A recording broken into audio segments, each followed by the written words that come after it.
Gamescom Day 2 is here, and if you're watching this later and you want to skip to when the actual stream starts, you can see the countdown right there. You're going to want to skip ahead about 13 minutes, and if there are portions of this broadcast that are muted and you're watching it later, I'm sorry about that. I have no control over that. If they use copyrighted music, I have to mute those sections or I cannot monetize the video, and when a video loses that, it doesn't do very well. So we always have to go through and we have to mute like humongous humongous sections of the video.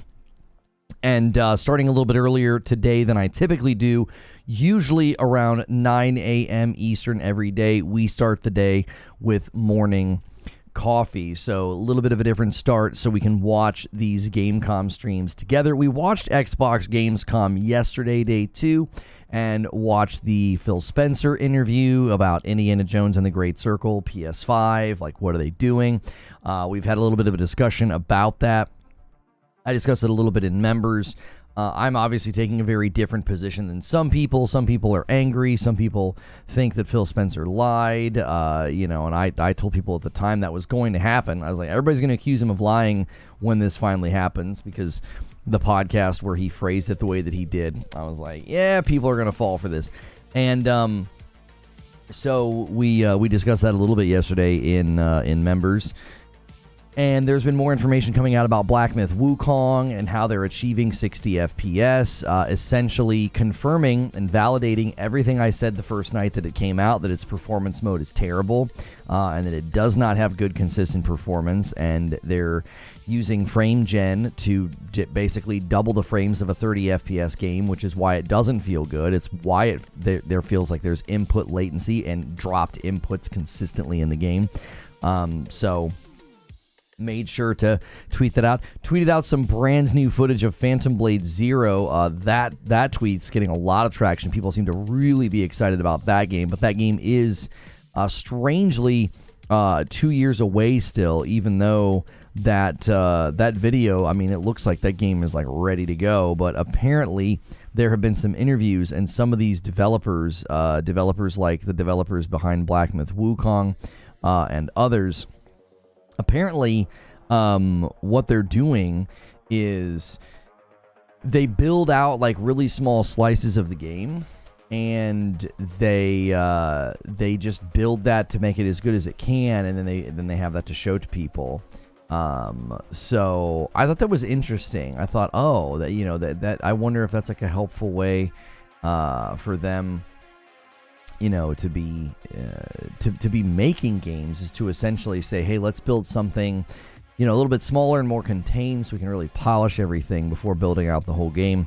So good morning, John. Always good morning, everybody. Thank you guys so much for tuning in. A little bit of a live chat's not open. Oops, sorry about that. Lockdown and my bad. I thought I unlocked the Discord room. Just watched the IGN Star Wars Outlaws feature. Although some of the movement seemed a bit rough, the general vibe of the game seems good. Yeah, I'm kind of mixed on it. I'm to the point now where it's like I almost don't even want to say what games I'm looking forward to, because they end up being the ones, that are the most disappointing. It's like, Black Myth Wukong was one of my more anticipated games, and then Star Wars, and then they always end up coming out and being the games that have all the trouble. I really enjoyed Stellar Blade and Helldivers 2 and Prince of Persia. Those are probably the 3 games this year that I've had the most fun with, and didn't really have any issues with those. Frame gen doesn't reduce latency, so you're still getting 30 FPS input timing, which is 33 milliseconds, and worse when it does drop.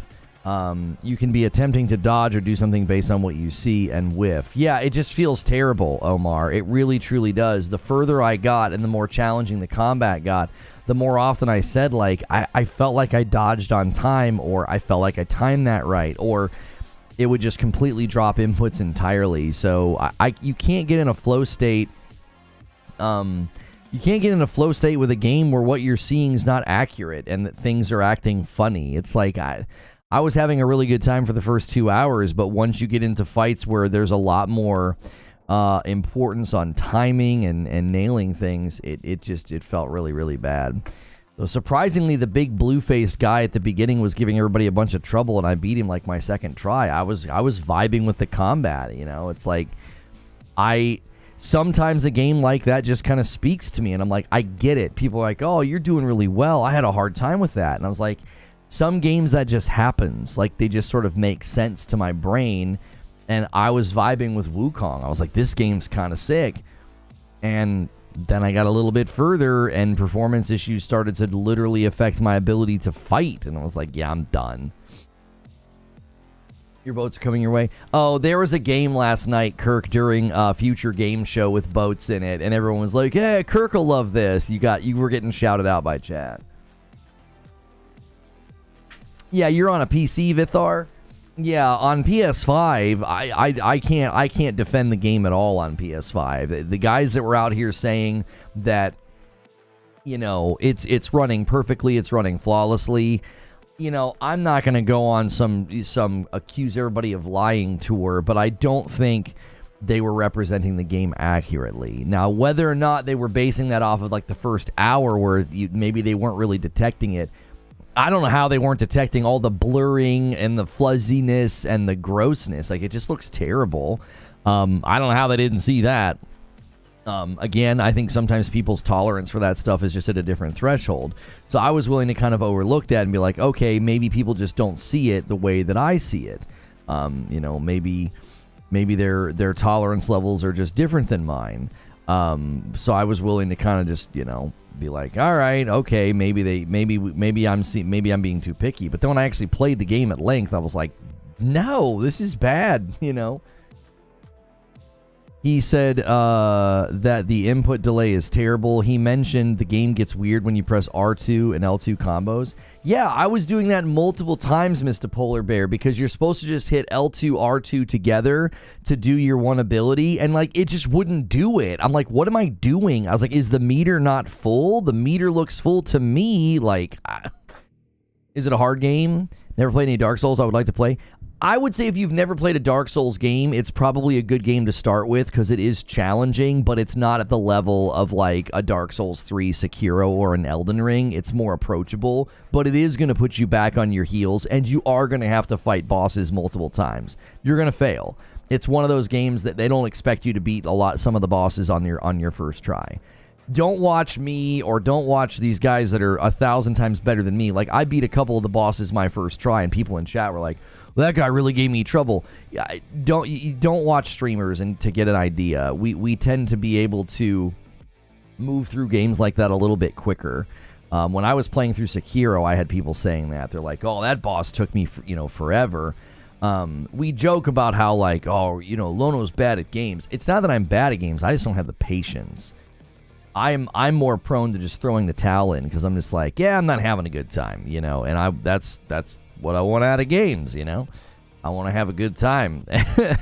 So, I know that Concord released. Well, I think it only released in early access, but yeah, I don't think that game's going to do very well. There was an internal email that I was able to take a peek at from Herman Holst. I think they're viewing Concord in the way that I said when I theorized smaller teams, smaller games, so they can learn and gather information and data. I don't think they see Concord as being a long-term game. I really don't. The way he talked about it, it just gave this vibe of like, this is an opportunity for us to learn some stuff. That was the vibe I got. So I think Concord's going to flop pretty hard. And I've been very critical of it. I think it was it just seems completely derivative, and you know, it just seems like it doesn't really have a whole lot of original ideas to it, and the original ideas that they do have are confusing. So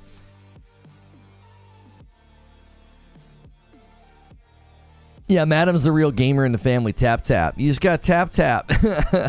Guys, take a quick second. Let's have a nice, strong start. This is unusual. I know our schedule's a little bit different when we're doing these live coverage streams. Let's smash that like button. Let's get to 100 likes. You guys are on pace to hit the member goal for the week as well. So don't forget, if you're paying for your own membership and it's a Member Plus or a VIP, make sure and celebrate those. It adds to the total. If you're currently on a standard $5 membership, upgrade for $1 to Member Plus so that you can start counting every month. Because the $5 is really meant to be for gifteds. And if you are on a gifted, thank you for being here. If you can jump out of the gifted pool to help others by paying for your own membership, that's kind of like gifting a membership. You're basically giving up your seat by bumping up to Member Plus. And we are working on a milestone. We would love to see 600 Member Plus and above. We did hit 500, and now we're working on 600. And when we hit 1,000, I gotta build a PC on stream. People are gonna love that. And a single is gonna come from Jim D. Hanshot first, and so do you. He renews his VIP, and so does Dead718. And then a 5-bomb comes in from Alex. Thank you so much, guys, for just starting the day nice and strong. So it would have been 10 and then 16. There we go. Thank you guys so much. Every 25, I still give 5. So at the next 25, I will give you guys 5 members. So that's a great reason to be here. That's a great reason to hit like and subscribe. The more you interact with the channel and my content, the more likely you will get that gifted membership, and that gets you into all kinds of extra content that we do every single day. Can't wait to see Towerborne. Yeah, I'm bummed that it got pushed into next year, and they're doing. I'm not like anti-early access. I'm actually one of the people who's a big proponent of early access. I think as the scope of projects and the desires of developers and publishers to have games that last longer, as that continues to grow, I think early access is a really good strategy, and you're going to see more games do it, and I fully support it. But I'm a little bit bummed that Towerborne, was kind of put out as like a game that was going to come this year. We kept waiting and waiting and waiting for a release date, and as seems to be the pattern with Xbox, we don't get release dates, we get delays. And we got another delay, and it's going to be in early access. Well, we don't even know what degree of early access it will be, how complete it will be. We don't even know when it's coming to Xbox in early access. All we know is that it's coming to Steam first. So, the next game that I'm getting, I'll be honest with you, I tweeted it out. It's next week. It's like 8 days away. Something's next week as well, too, isn't it? Star Wars Outlaws.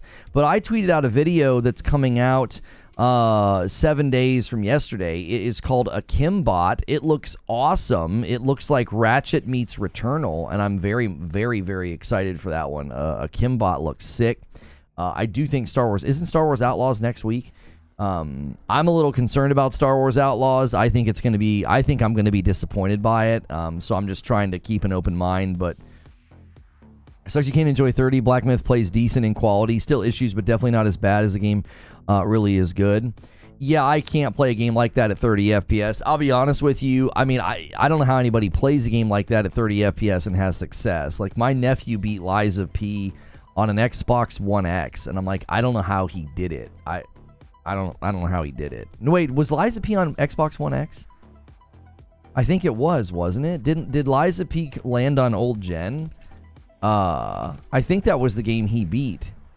Yeah, he beat Lies of P on an old gen console, and I'm like, I don't know how the frick you did that. I don't know how you play a game that requires that level of precision at 30. I just don't.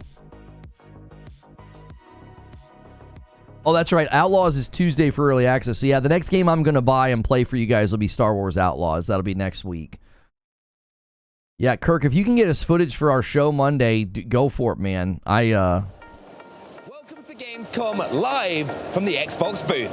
In just a few minutes, the team from Star Wars Outlaws will show off some gameplay from one of the most anticipated games of the year.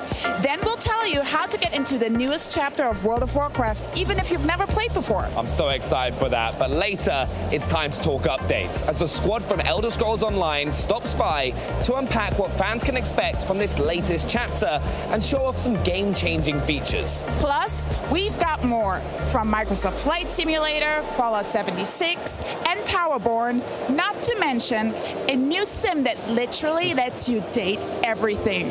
Intrigued? Stay tuned to find out more about these and many, many, many other titles. But first, it's time to throw it to the latest from Star Wars Outlaws.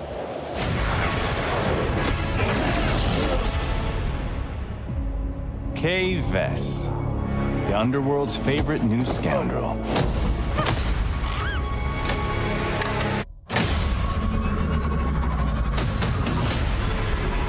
This is your one shot. A safe filled with 157 million credits. And I can get you inside. get in. How about getting out? This job, it's a death wish.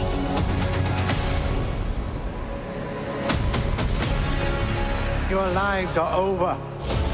Your family, friends, gone.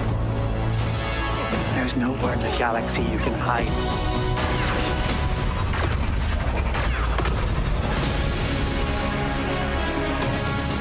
You want to live? Get in with the underworld's most dangerous syndicates. And pull off the greatest heist the Outer Rim has ever seen.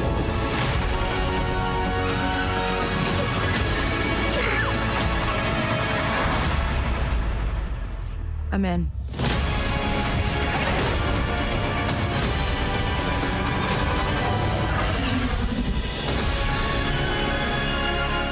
It looks like they tried to clean up that scene where she says I'm in, but I agree, Omar. She never looks the same. It's the lighting. She looks like a different person in every shot. Like, the whole they made her ugly thing, it's like, I don't think they made her ugly. I think their engine's not great. Hell of a trailer to cut. I mean, Do you know what? That's the first time I've seen it. No. And it's... What do you think? It's awesome. Oh, yeah. The music gets me every time. Yeah, I love the characters. The soundtrack is really good for a Star Wars game. It sounds like Star Wars. Discovering it, I'm very happy. Good. I mean, can you set the scene for us a little bit? Because although that did give us a little look at what we're going to be getting up to, what is Star Wars Outlaws exactly? What is Star Wars Outlaws? So, it's the first ever open world Star Wars RPG game that features scoundrels, outlaws, my favorite archetype of Star Wars. So it's really giving you the keys to be part of the underworld, part of the galaxy of Star Wars on your terms. I love the sound of it because you're right. This is a brand new experience for a lot of players. We've had tales about Force Wielders before, but the Scoundrel is so important to Star Wars in general, and now to finally play as one is incredible. And we've seen a bit of Toshara, we've seen a bit of Tatooine. You've picked some great locations for the game, but now we're going to get a little look at the planet Akiva, right? Yes, absolutely. So this is the first time we really dive into Akiva. And Akiva was only ever featured in a series of books called Aftermath. So we're the first to take those words and to transform them into something lush, beautiful, complex. And complex not just in scenery, but also in the politics, the dynamics that are happening. You'll be able to see while Kay runs around the streets of Mira, the main city. It's very beautiful. It's gorgeous. Yeah. But it's also corrupt. And you'll see that there's stormtroopers, there's an Empire presence, and the Pikes and the Hutts are also fighting it out. So Empires and Syndicate presence within the city, within the planet as a whole. Well, we'll get on to the Syndicates in just a sec, but as I've heard from you before, speaking about the game, one thing your team's really proud of in particular with Star Wars Outlaws is those hubs of where Kay can get her intel, and that all starts with cantinas. Now, the cantinas that we have on Akiva, very different to the ones we have on Tatooine. Tell me a bit about how you go in designing these to make sure they feel like Star Wars cantinas, but also reflective of the planet or moon that they're on. Absolutely. So the cantina is this flashpoint of everything that makes Star Wars special. And the approach, the design philosophy that we worked with Lucasfilm Games really allowed us to understand the simplicity, relatability, and yet difference that all of these locations can take. So, for example, in the real world, you have jazz bars, you have Korean barbecues, you have all of these different types of location. So each one of these had to have a different type of vibe. Here in Akiva, it's a tropical tiki bar. So that's the vibe that we were going for there. Sounds great, and it's obviously a great place to meet up with these crime syndicates and get some jobs. How do they make an impact on the game? So, of course, this is a game about the underworld of Star Wars. And there are 4 main syndicates. There's maybe more, but there are 4 main syndicates that you'll be dealing with. The Pikes, the Hutts, the Ashiga clan that we created with Lucasfilm Games, and the Crimson Dawn. And you, as an outlaw, are going to be able to work on your reputation with each one of those. Doing jobs for some, betraying others, and building your profile accordingly. So very, very involved in your personal story throughout this adventure. That's incredible. So they will form a general structure that Kay can live out this story in, but how much agency do players have to maybe go off the beaten path, maybe take Kay down some slightly darker routes, or playing the good guy a bit? 100% up to you. So for example, here, this is the first time we ever show this quest. And it's a quest where you've landed in Akiva. Your main focus is to go pick up a droid smith that you need to pull off this heist that we've been talking about. 157 million credits, that's a lot of credits. Not bad, yeah. And to do that, you're going to have to upgrade your equipment, which we're doing there. We're making sure that your loadout is the right one. You jump on your speeder, and you'll be able to be distracted by curiosity on the way. So you're speeding off, you're on the way.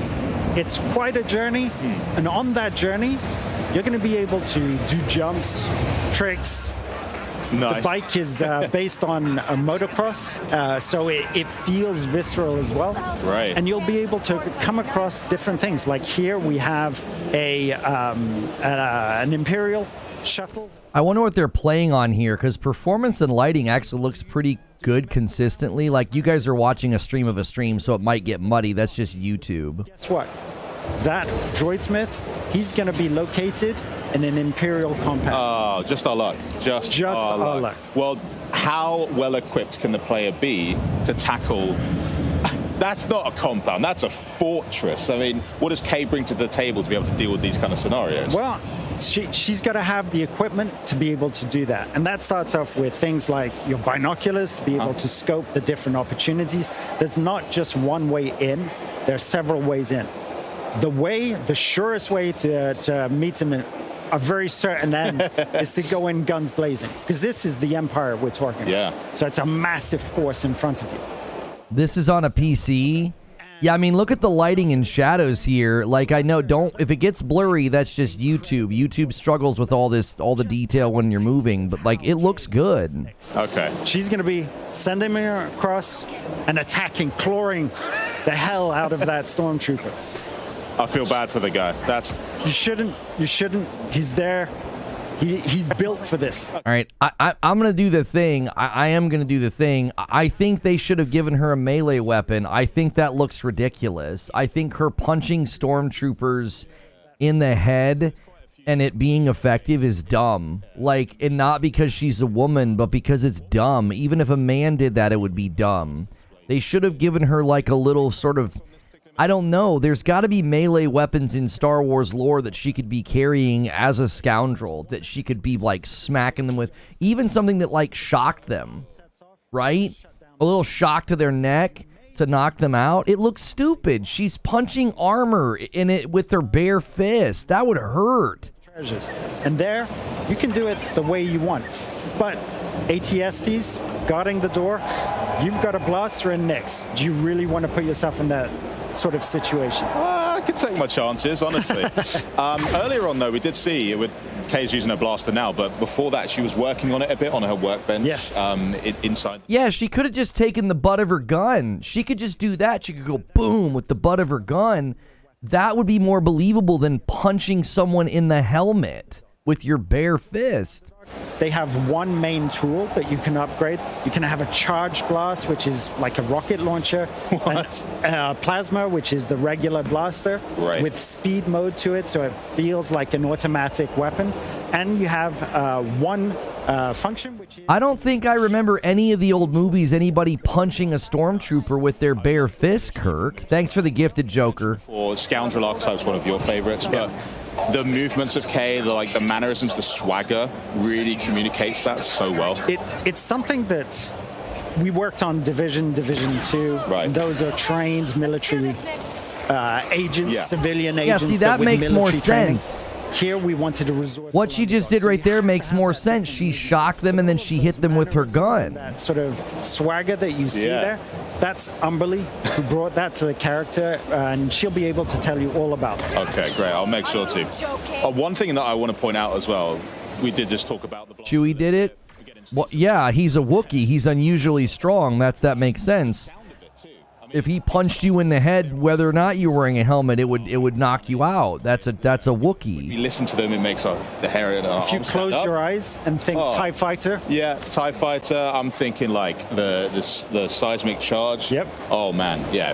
But K's blaster also has a really satisfying punch to it. So tell me about the process for making sure that you're designing a weapon sound-wise, the feel of it, the look of it, make sure it's authentically Star Wars, but also brand new. Like, it's not going to ruin the game for me. I just think it looks stupid. I just think you invite criticism. Like, everybody's tired of the girl boss thing, and I don't think Kay Vess comes across as a girl boss. I think she comes across as a scrappy little scoundrel, and I think that's totally fine. I just think you're inviting criticism. She's literally punching helmets. Like, it just looks stupid. Sounds new, and that become its own sound.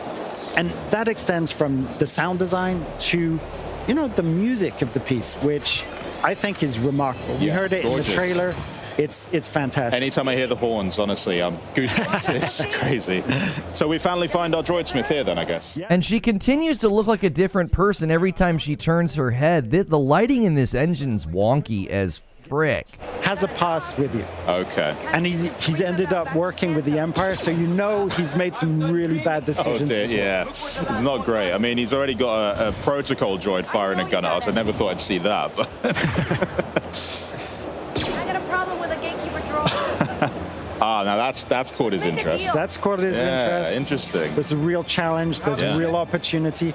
It's not motivated by the credits, but tinkering around with some Yeah, it has nothing to do with her being a girl. Even if a guy was doing it, I would say that's stupid. It was like when Obi-Wan Kenobi's lightsaber bounced off the stormtrooper. It's dumb. Deke.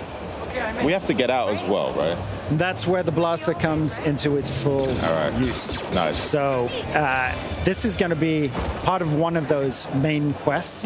It's a linear quest, and there's a whole path where you explode into the combats, and you use all of the tools at your disposal. Right. Before we edited a little segment which was a puzzle room. Right, we didn't want to spoil the puzzle. We didn't want to spoil the traversal. We wanted to focus on the real action of this piece. Great. And now we're getting some serious combat because there was no chance to sneak there. Everybody's just ripped over and saw us immediately. Let's just escape. But this is where Kay sort of comes into her own because scoundrels, they love to improvise. They're good under pressure. And so I guess you're encouraging players to make sure they look around them, identify bits that are useful, Absolutely. send nicks out, play around with it a bit. All of those tools, you've got an adrenaline shot. If the combat is commonly set up like this, I thought that looked good. I like the active reload. I like the use of cover. Like, that's what she would have to do. She wouldn't be able to treat this like a typical action game. Like, she can't go guns a-blazing. I think the use of cover is a smart play. I think it looks good. I did hear complaints about the combat being very simple, but I think that's okay. I don't think this game needs to be hyper combat focused. That looked better than some of the combat we've seen up to now. I'm gonna try it, and it's not gonna be that. I wish I was playing this one. There's a whole team, and they've done an amazing job at capturing this one. Yeah, I mean, right at the end there, we also got a little sizzle, a little taster of the rest of what's to come in the game. And one thing in particular I spotted there was some sabak happening as well. Yep, sabak. So you got to tell me about that because I love it. Sabak is a big part of the scoundrel lifestyle. Yeah. So we wanted to create our own rules, which gave us this depth of play and being able to collect special cards that change the rules of the game while you go along. So there'll be tournaments, there'll be high stakes games, there'll be a lot of credits to win as well. Great. Well, I'll have to get practicing on that, definitely. But so I just want to say thank you so much for joining us. This has been incredibly insightful. Cannot wait to play the game, and it's not too long until launch. So buckle up. Buckle up. Yeah. Well, thanks for joining us, Julian. Next up, though, to celebrate the launch of Star Wars Outlaws, we decided to test some lucky fans on their Star Wars knowledge. Let's see how they got on. Welcome to the home of Star Wars Outlaws here at the beautiful Xbox booth. And it's time for... Guys, thanks so much for being here and supporting the channel. 500 people are here, man. Smash the like button. Let's set our sights on 200 likes. And thank you, Maximo, for renewing your membership for 15 months. If you guys want your membership renewals to count for the weekly goal, upgrade to Member Plus and above. You're the best. And if they answer correctly, they will win She's punching helmets, though. I mean, Kendall, you have to admit that when you watch or play a game and you're doing cool things or tough things, it has to be somewhat believable. If you were playing a game in medieval times and you were running around as a pauper, punching people in the head who were wearing armor, you'd be like, what? Like, it would look weird. Outlaws Xbox Series X and S consoles. Are you ready? Let's go. I'm here with the lovely Citron. And where are you from, Citron? I'm from Cologne. Amazing. Are you ready to win some? Yo, a VIP renewal from Magic Dolphin. Thank you, taking us to 318. You're the best. The name of the main character of Star Wars Outlaws. It's Kay. Yes! What's her last name? Vess. Yes, let's go! That's the next plushie for you. Well done. That's yours. Something to color. Okay, are you ready for your next question? It's going to step up a little. Ready? Yes, I'm ready. What is the name of Kay Vess's starship? Oh, God. I don't even know that. I don't know. So, take a guess. Falcon? Oh, so close, but it's not correct. Well, we still got your next plushie, so well done, though. Yay! Yeah, I don't know the answer to that one. I don't know if they've said it enough for me to know. Okay, I am here with... I know the little fuzzy guy's name is Nix. And where are you from today? I'm from Switzerland. Stunning. Are you ready to win some Star Celt Blood with the VIP renewal. Thank you, guys. Get those renewals and gifteds going. What is the name of Kay Vess's main companion? The little guy called Nix. Yes, it is! And here he is now. Congrats! Way! Good. Okay, are you ready to step up a level now? Yes. Okay. And how can Nix help Kay in battle in the game? So he can attack people and pull levers and stuff. That sounds good to me. I think that's correct. Let's go! GG's! Well done! This Star Wars controller is yours. I mean, I would, dude. I am here. I'd be kind of pumped to get that Star Wars controller. I'm fine, thank you. Good. Are you ready to win some Star Wars prizes? Yeah, I think so. Okay. First question. What's the launch date of Star Wars Outlaws? It's the 30th of August. Yes, it is! GG's! Woo! And next for you.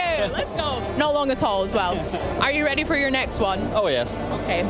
Between which two classic Star Wars movies do the events of Star Wars Outlaws take place? The Empire Strikes Back and the Return of the Jedi. Let's go! Well done, Marcel! You win the controller. A true Star Wars fan. GG's. Well done. Yeah, thank you. I'm now here with Ilga. How are you today? Thank you very much. Fine. Awesome. Let's win some Star Wars prizes together. You ready? Yes, I am. First question. What is the preferred weapon of Kay Vess? It's a blaster. Yes, it's a heavy blaster. Let's go. And next plushie for you. Thank you for the gifted well Stone done. Spire. Are you ready to step it up a level? Yes, of course. Okay. Next question, a bit harder. We're 5 members away from the next one. Up. On Tatooine, but I have forgot the exact place. Oh, I'm so sorry. It was Cantal Bite, but so close. Well done. Enjoy the next. How would anybody know that? They still haven't had anybody ask the question about the ship after that one person. Okay, I'm now here with Thomas. Thomas, lovely to chat to you. Are you ready to win some Star Wars prizes? I hopefully do, yeah. I believe in you. Okay, first question. Yeah. Who is the publisher of Star Wars Outlaws, the game? It's Ubisoft. Yes, it is! And next plushie for you. Woo! Let's go. Okay, next question, a little bit harder now. Yeah. Okay. I'm trying.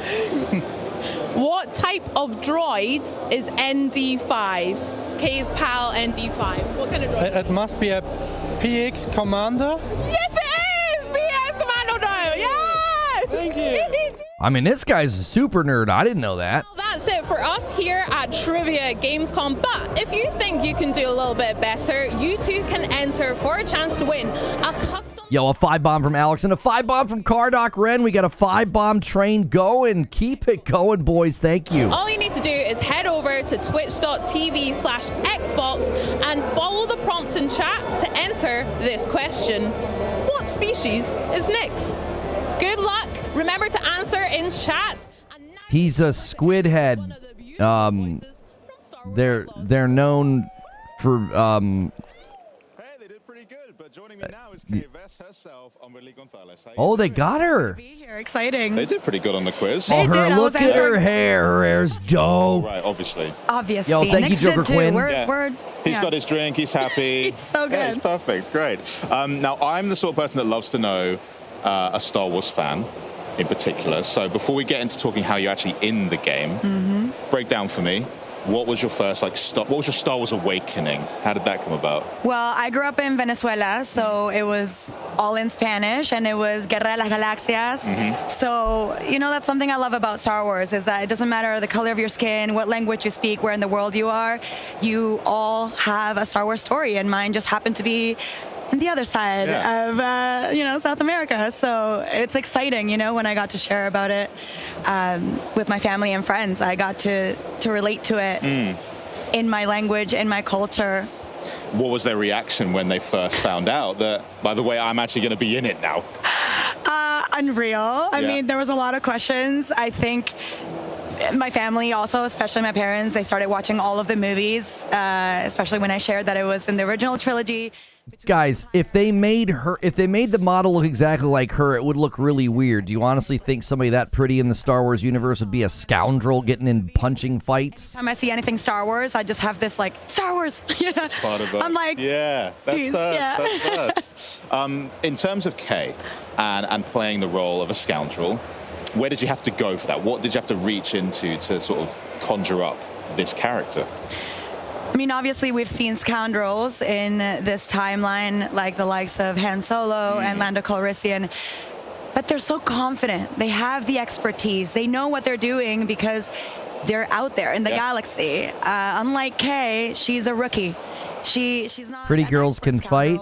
Right, but it would make more sense for her if they made it look like that. Then it would make more sense for her to be in a political position or a position of money, like Princess Leia or the Organas.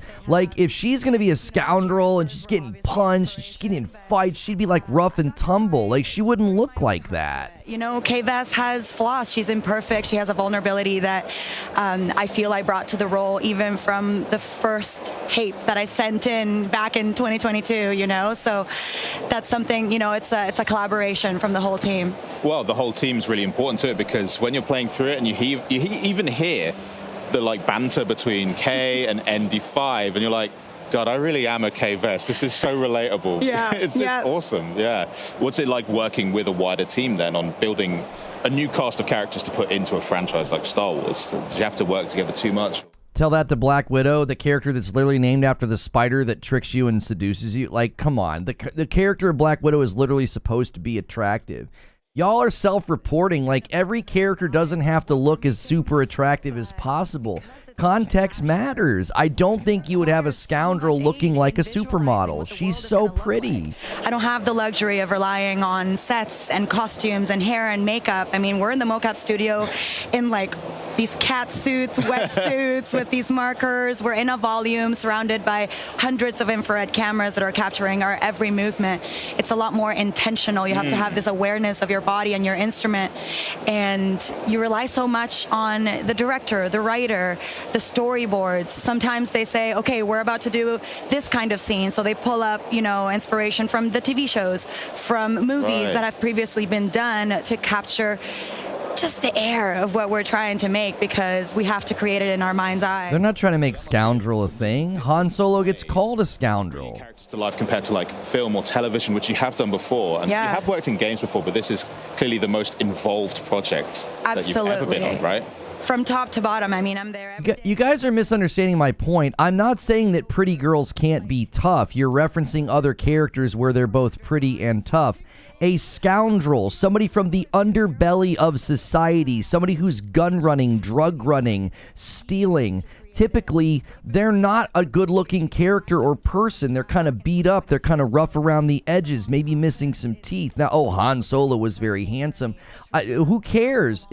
In many of the situations, the people in those parts of society, in those parts of the world, they're not going to look like what she looks like. I can't wait to play the game, honestly. It just looks absolutely incredible.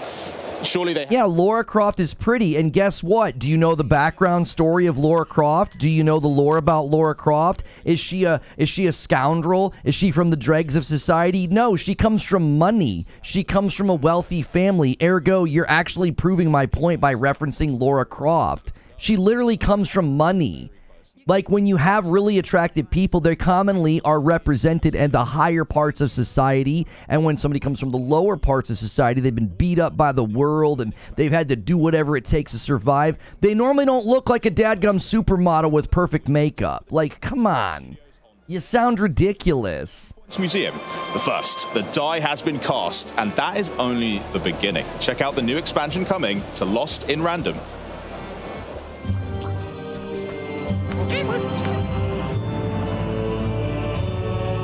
It's not about her being poor. It's a common trope in shows, movies, and content to have people that are from the lower part of society and they have to resort to, like, gun running, stealing, getting punched, surviving. They usually look kind of beat up and rough. They don't look like a supermodel.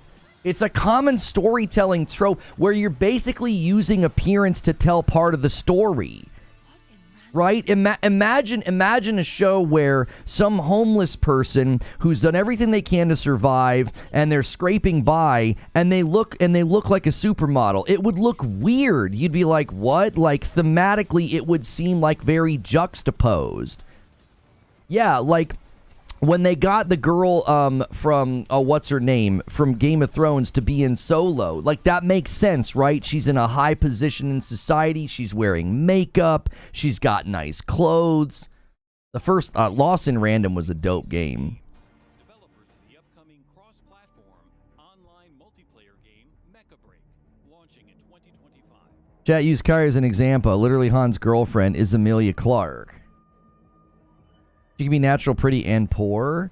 But again, I think people are completely missing the boat with Star Wars Outlaws. They didn't make her ugly. They didn't. If you look at the actual key art that I put on my thumbnail for this very stream, she looks pretty and she looks like that girl. In game, the engine is ridiculous. Like, the lighting looks weird. She goes from looking like an old woman to looking like a 20-year-old. And it just matters. The lighting is what's causing it. You guys are on this stupid incel wavelength of, like, they're making our characters uggos. Go look at the key art for this game. They made the character look like that girl within a certain reasonable proximity. She looks pretty. And then once they're in the game, the lighting makes her look weird. The lighting makes everybody look weird. The one bad guy goes from looking like a senior citizen who needs to take a nap to, like, looking like somebody who's on drugs. He looks all weird and gaunt and hollowed out. I'm telling you, it's the engine. The engine makes her look weird at times. It's a graphics issue. They didn't make her ugly. For example, Falcon excels in aerial strikes and reconnaissance. Pilots must be agile, coordinating hit-and-run tactics with teammates while staying under the radar. We've refined combat to ensure it feels satisfying both in the air and on the ground, with each mech having unique attributes. Yeah, okay, she grew up with Han on the streets and she looked like that the whole time. You guys are, once again, you're not engaging with what I'm saying. You're trying to find specific examples. Well, Han was attractive and his girlfriend was attractive. You're not engaging with what I'm saying. Commonly, listen to the words that I'm saying. I know it's difficult when you're grinding an axe and you're angry about a character in a video game not being attractive enough. Listen to the words that I'm saying. Commonly in stories and in TV shows and in movies, that's pretty broad, right? They commonly have the people that are on the lower end of society, scoundrels, drug runners, people in gangs. They commonly look a little rough around the edges, a little beat up. They're not wearing makeup. They're not wearing nice clothes. Their hair hasn't been done. Maybe their hair is all matted down or dirty, right? Like, that's a common thing. The girl that just sat and did that interview, if they would have made Kay Vess look like that, thematically, you would have had her playing a different role. She would have been playing like an assassin or a spy or a political figure, not somebody who's getting in, like, her face punched and thrown down and kicked. Like, you would look more rough around the edges if that was your background. It's a common storytelling trope. You guys are obsessed with the fact that, like, oh, well, there were attractive people in the other movies. Oh, great. You're not engaging with what I'm talking about. Long-range fire support as an ultra-heavy striker armed with the big guns. On the Krog sinkhole map, the goal is to collect mining data by capturing data nodes, making teamwork and strategy essential. Panther is a brawler equipped with a powerful lance and shield booster kit. Panther's devastating charged attacks and defense capabilities make it a fearsome opponent in close combat. But Panther isn't the only brawler in Mecha Break. Be prepared to face Elysinus and Welcome, two melee machines with unique abilities that can take out enemies both at a distance and up close. Calling people incels, have a nice day. Listen, it's incel energy to obsess about what a woman looks like in a video game, and I'm freaking tired of it. I'm tired of having this conversation with grown men. It's gross and weird. It's gross and weird. I hope you feel gross and weird. I don't like having this conversation. I can't stand it. Every time a game comes out, we got to talk about how attractive the woman is or not, and I just think it's disgusting. It's like, stop obsessing about it. It makes you look weird. It makes me feel like awkward to even have the conversation with people. Crotch-shotting video game characters, wanting to see their panties, talking about how attractive they are, talking about their clothes. It's gross and weird. Making it almost impossible to capture this.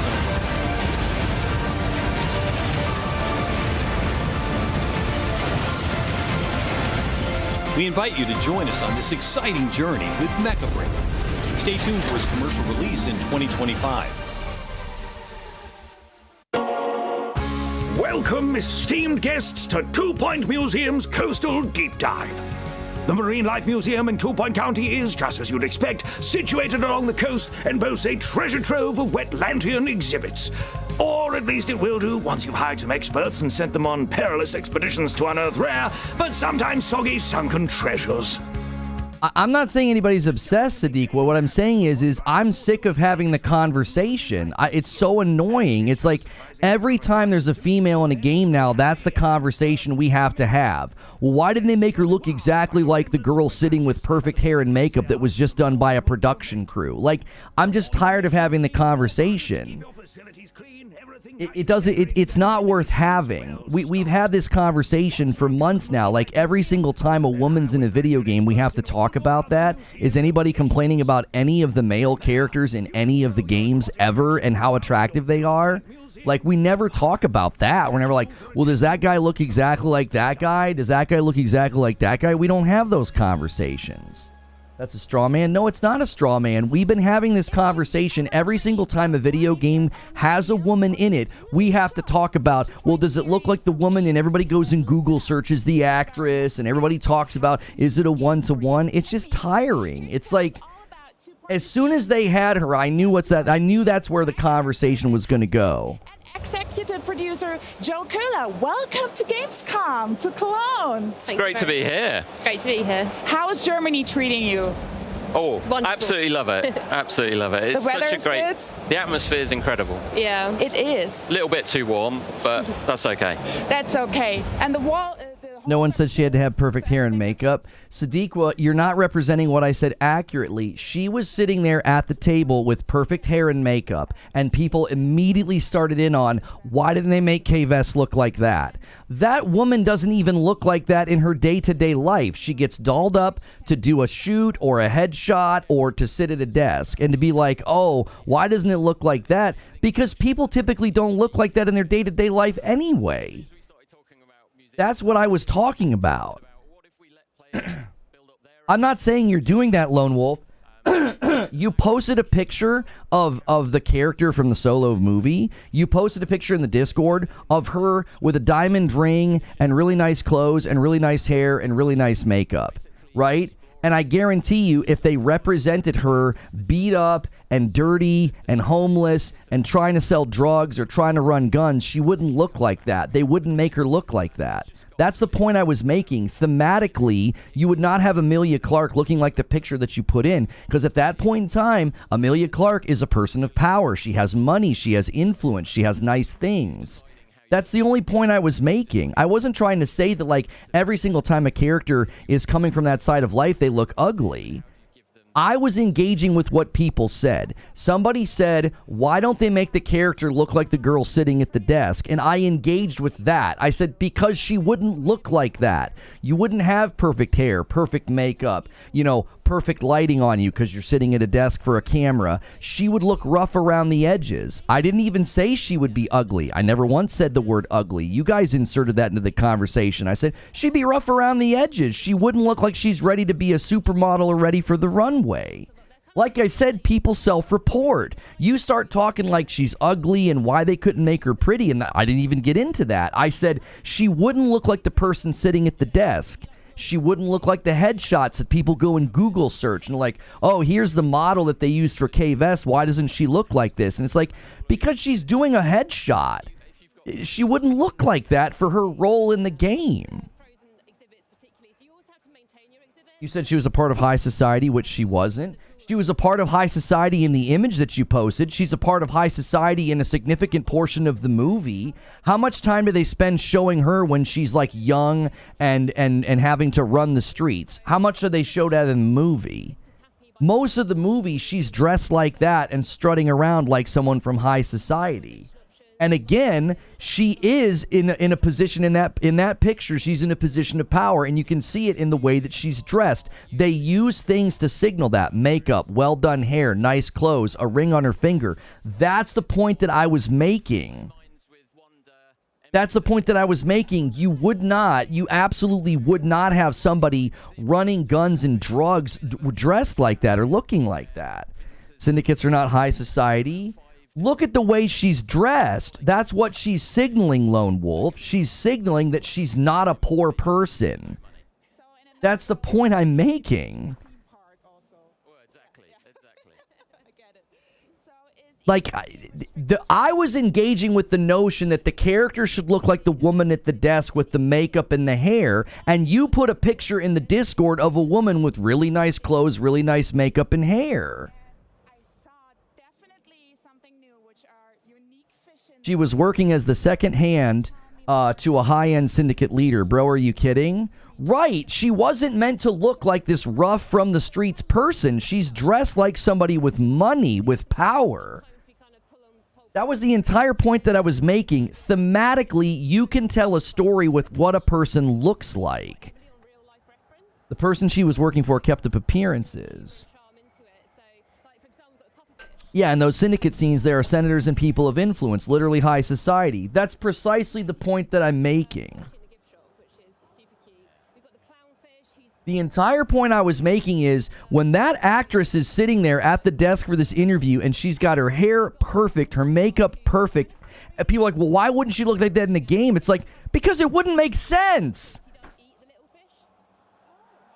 Chalice DJ, thank you for the 5 months, and then a $5 tip from K.Cole. It's hilarious considering most of the time you're going to be looking at the back of her head. No, there's a lot of cutscenes with her, and there's a lot of times they show her face. And I will readily admit, she looks weird. The lighting in the game's consistently acting up. One scene where she was talking, she looked like an old woman. Incel label is wild. It's incel energy to obsess about what a woman looks like in a video game. I don't ever have these conversations about what a man looks like in a video game. It's weird. It's weird energy. I need you guys to see that. Who cares if she looks a little bit different than the actress? Who cares if she doesn't look hyper attractive? Why does that matter? I think it's a weird thing to think about. I think it's a weird thing to analyze. It's incel energy. It's like, what the frick? Who cares? It's a character in a video game. Like, why even worry about it?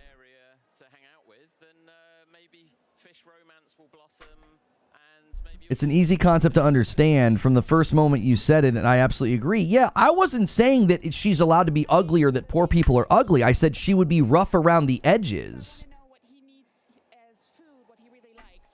You keep going immediately to the makeup? Yes, because that's a thing that contours a face. That's a thing that makes a face receive lighting in a better way. Do you understand what makeup does? Do you understand that when she's sitting there at that table, she has her makeup done in a way to contour her cheekbones, her jawline, to make her eyes and her lips pop more, to make the lighting make her look like she's like oily. They do all these things to make you look extra nice in the lighting. Yes, I keep going to makeup because it makes skin tone look more consistent, all that. Like, of course I'm going to that, because when you see someone, a model like that, when you see her headshots or when you see her sitting at a desk like that, that is not her as she looks naturally. She has been set up in a way to look extremely pretty. It's the entire industry of what that does, what makeup does. It can change what a person's face shape looks like. It can change what their nose, their cheeks, their jawline, all that can be insanely effective at making somebody look completely different. They want her to look like the actress in the way that Senua looks like the actress and still like she lives in the woods. Right, that's why I said if you go to the key art for Star Wars Outlaws, if you go to the key art, the picture I literally have on my thumbnail, that looks like the actress. Like, that looks like the actress. Once she's in the game, instead of analyzing the fact that the lighting's weird and sometimes she looks old and sometimes she looks young, instead of talking about that, we're like, well, why couldn't she look like the girl at the desk? And it's like, that would be weird. If she ran around the game looking like that, it would be weird. It would be thematically weird to be like, oh yeah, you know, she's got perfect skin and hair and makeup. They showed her in the motion capture with no makeup and she's still pretty. Sadiq, I think she's pretty in the key art. I think she's pretty in the key art. I think if you look at my thumbnail, she looks pretty in the key art. I'm telling you, it's an in-game engine problem. It is. And instead of talking about that, we're talking about, well, why couldn't they make her look like more like the model? And it's like, oh, for Pete's sakes.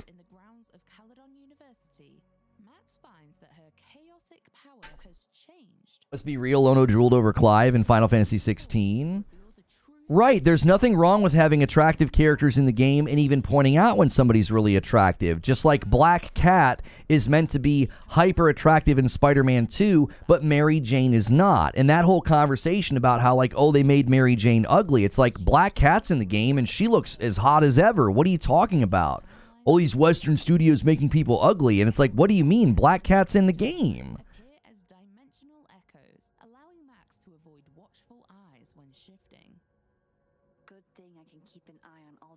This is a co-stream. Yeah, I didn't think we wanted to listen to an interview about Hospital 2.0. We're having a conversation about a much, larger and more popular game. I never once commented on Kay and that she needs to be pretty or that she needs to look like an actress. I actually agree with that point. I just disagree with your assessment of Kiara. Listen, I think both Eugene and Creature added to my point. Emilia Clarke's character in Solo is meant to rub shoulders in high society. Right? She's meant to rub shoulders in high society. She's meant to look like she's got money and power. She's wearing like a diamond ring. She's got makeup on. Her hair is done. In that sequence, in that setting, she's supposed to look like that. And the girl that was sitting at the desk in a very similar way looked like somebody you would see at like a fashion show or a party where there's money. You would not expect Kay Vess to look like that. That was the entire start of this debate where I was like, she wouldn't look like that. She'd look rough around the edges, right? She's running guns and drugs and she's getting her face punched for a criminal organization. Right, but that's not what Kay Vess is doing. Kay Vess isn't some high up in a criminal organization dealing with high society. She's on the lower end of society. She's dealing with the huts and she's going into like bars and back alleys. That's not what the character in Solo was doing.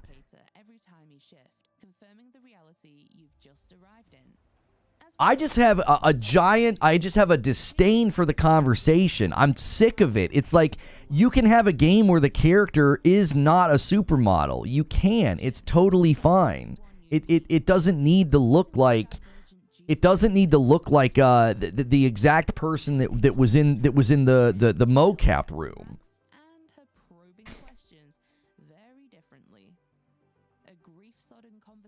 You can look rough and still be pretty. Well, that's why I keep going to the key art for Star Wars Outlaws. I don't think they made her ugly. I think they contextualized her to the environment, right? They want the game to have like an 80s vibe, so they gave her like a Joan Jett vibe with the jacket and the bangs, right? And I think she looks attractive. She doesn't look like a supermodel, but she looks attractive. Once she's in the game, we're having a completely different conversation. In the underworld, Kay Vess is a peasant and Emilia Clarke's character was a queen. Why is this so hard? Right, they're in completely different statuses of the storytelling. That's what I mean. You can use the environment and the person's, clothing and their face to tell story.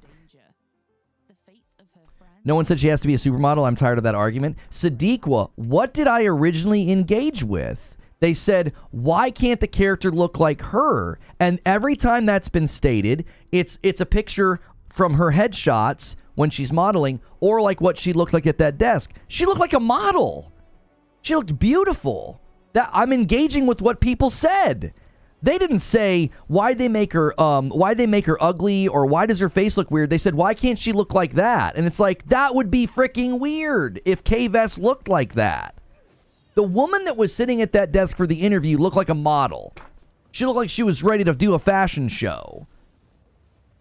She probably had somebody do her hair professionally and had her makeup done professionally. Gritter with the VIP. Hey, Lono, I just sent a perfect example of the Joanna Dark model versus the in-game character. She looks perfectly fine for me in the game. She looked grounded as a spy. I appreciate that, Gritter. Thank you so much for renewing your membership. Taking us to 332. You can look like the actor without being a supermodel. She does look like the actor, though. Again, I don't think you guys are engaging in the conversation when I say, go look at all the key art. Poor people ugly, got it? No, I have not once said that. You're putting words in my mouth. I never once said poor people are ugly. I said if you came from the lower part of society, you would be rough around the edges. It's a common storytelling trope. It's an environmental way of telling the story. If you stumbled upon a homeless person in a movie or a TV show and they looked like a supermodel, it would be weird. It would be like, what's going on? That would be a weird form of storytelling. Usually people from that part of society, their skin's not as nice because they're living on the streets. Their mouth and their teeth and everything's not as nice. Their hair is not as nice. They tend to look rough around the edges. I didn't say ugly. You guys keep inserting ugly into the conversation.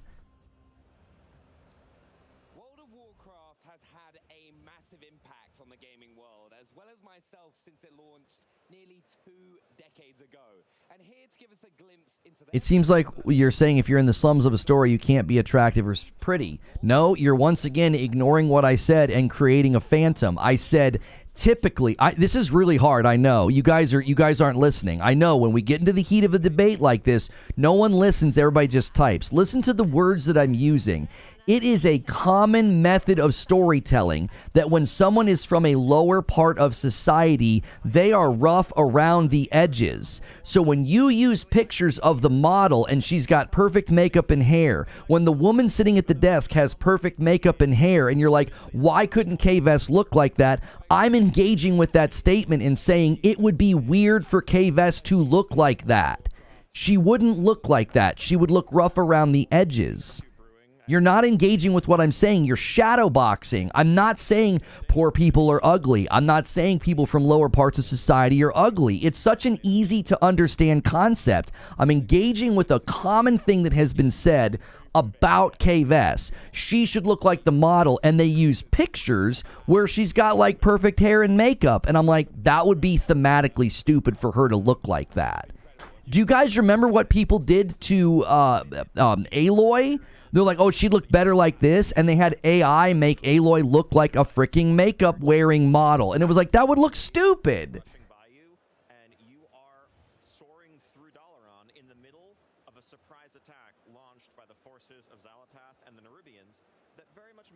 The point I'm making is simple. And people got off on tangents about you're saying poor people are ugly, which I never said.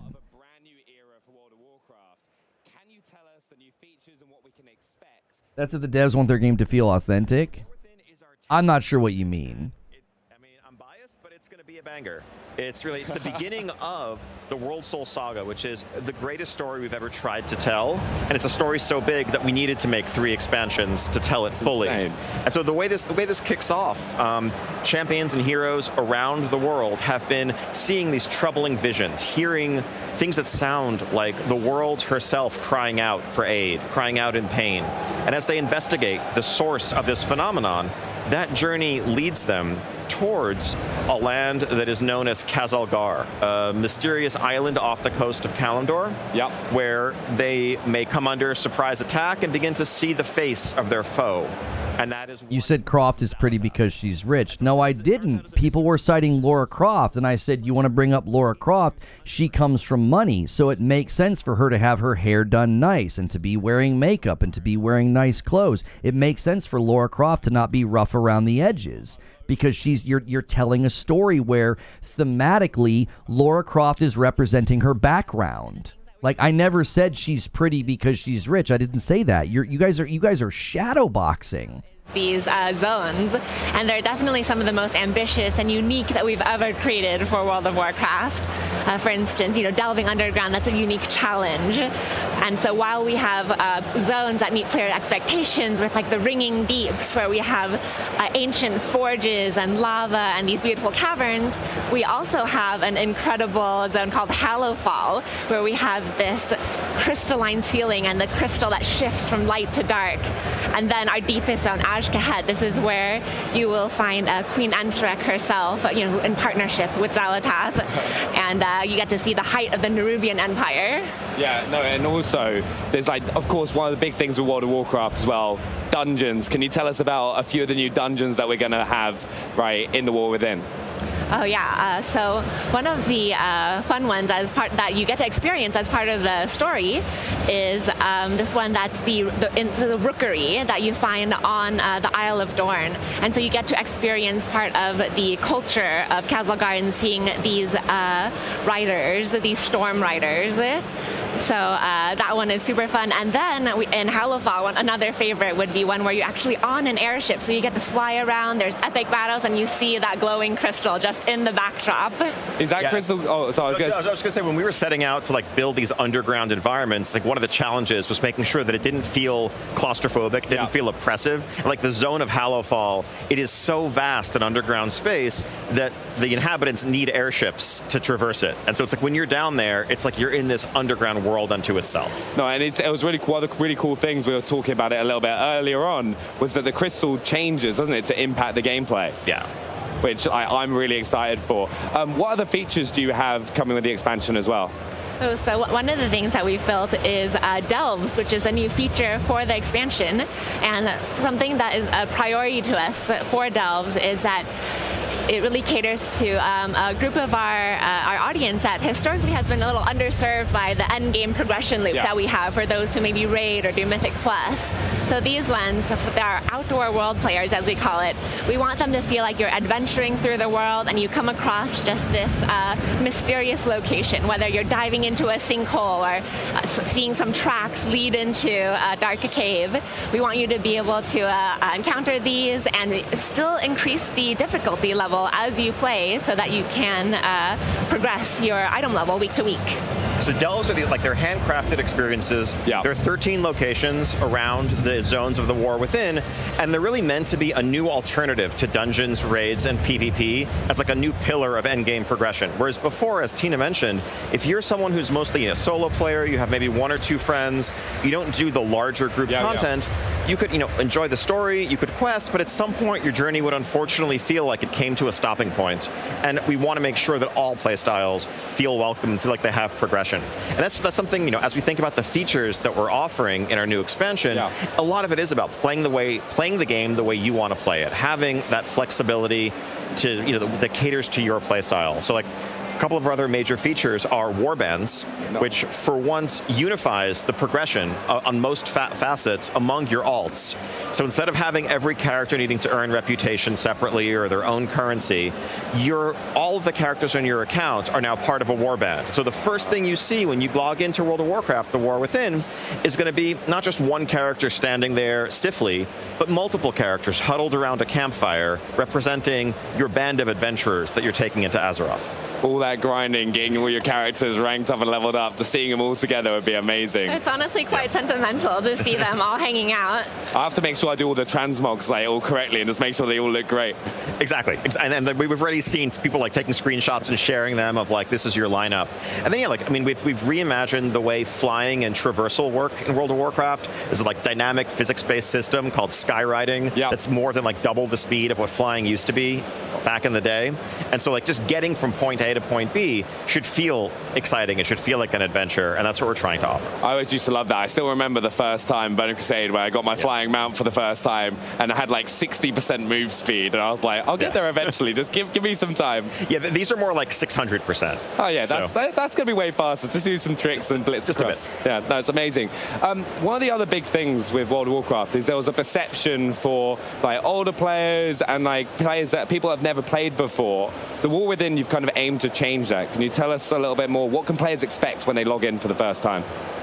Yeah, really, it's features like what we've just been talking about. It's making sure that there is a deep solo experience if that's what you want. If you only have a little bit of time to spare, those delves take 15 to 20 minutes. Of course, if you want to, if you have hours on a weekend, there's an entire world to explore. We have hardcore raids to challenge, the boldest of adventurers and their friends as they coordinate to overcome these challenges. But I think, World of Warcraft is a game that can be played in so many different ways today to suit your preferred content, play style, available time, and that's something that we really want to just keep doubling down on. Yeah, a lot of people when they think about World of Warcraft, they think, oh, it's too big, there's too much stuff to do, but really it's it's a world and that everyone can play the way that is fulfilling to them.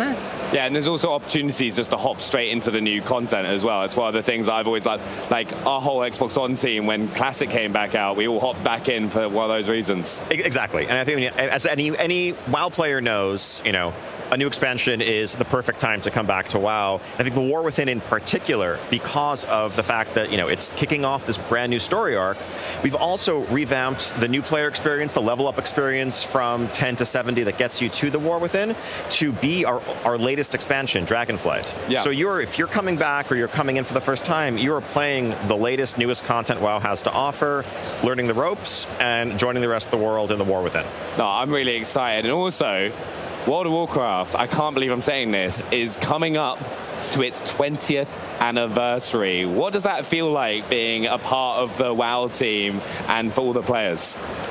It is humbling, truly. I've been playing the game for all 20 of those years. I've been on the development team for 16 years now. The large majority of my adult life has really been shaped and formed by this game, and it's an honor. And I think, I'm so excited to celebrate that 20th anniversary coming up, but also kick off many, many years to come. Yeah. I'm also a long-time veteran in the game, playing since the beginning, playing since Warcraft 3, and been on the team 14 years now. And there are so many of these stories on the World of Warcraft team, and you can see that in what we put out there. Just people putting their passion and their history with the game into everything that we make. No, it's amazing. I personally love it. I can still remember growing up playing from the Burning Crusade, Wrath of the Lich King, and it's so exciting to hit that 20-year mark. But for players that are looking to get involved in World of Warcraft for the first time and become part of the community, what can they do right now? Yeah, we're talking about an expansion, but the basic World of Warcraft experience, you can play for free in our starter edition. You can level up to 20. You can experience the start of Dragonflight. And, just go to worldofwarcraft.com, download Battle.net, install it, jump in and check it out. No, I'd really recommend it. It's one of my favorite games of all time, and it's no surprise it's coming up to the 20-year anniversary. Do you have any final thoughts that you'd like to share with the fans? Just It's just such an exciting moment, really. You know, I think coming up on 20 years, but also beginning this next step in our journey. The team has been working on War Within for years. We have so many years of content ahead that we have mapped out, that we have planned out. It's going to be this incredible journey narratively, in terms of the world we're building, in terms of the features, and just we're excited to welcome everyone in to begin it with us, and buckle up, because it's going to be a heck of a ride.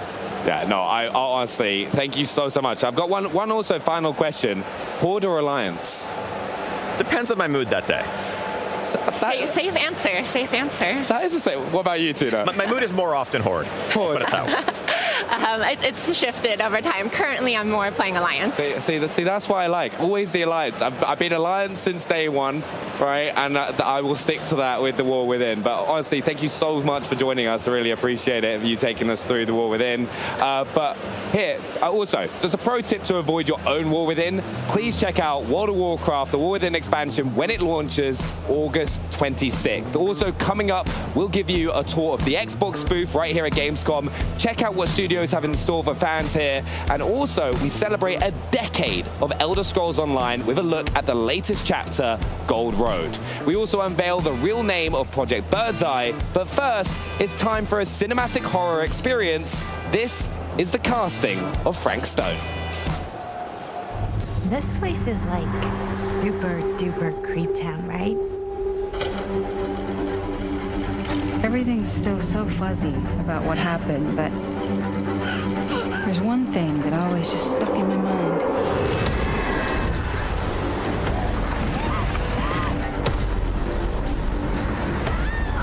Sorry! I can't!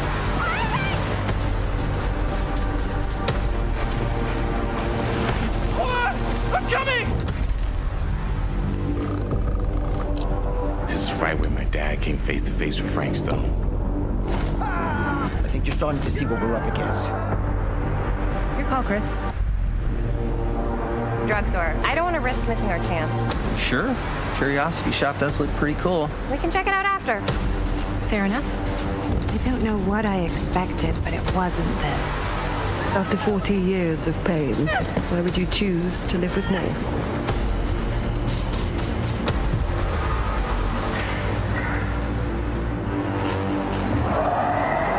Okay, are you? I'm sleepwalking through a nightmare and I just can't seem to wake up. There's no reward for me when I've done what I've got to do.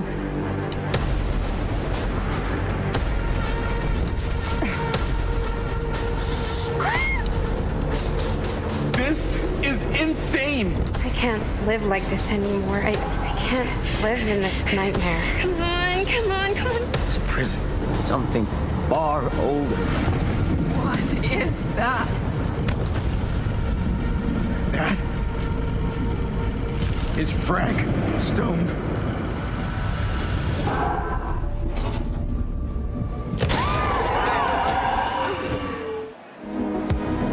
Welcome everybody to the Xbox booth. This is our home for Gamescom 2024. There is so much to do here. There's so many experiences. We've got Xbox, Bethesda, Blizzard, and Activision all under one roof. We have so much to see, so I think we should just split up.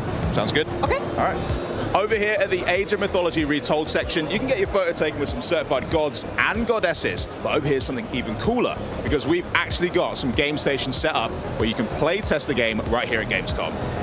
Behind these walls, fans are experiencing, I think, the most anticipated expansion of this year, Diablo 4 Vessel of Hatred.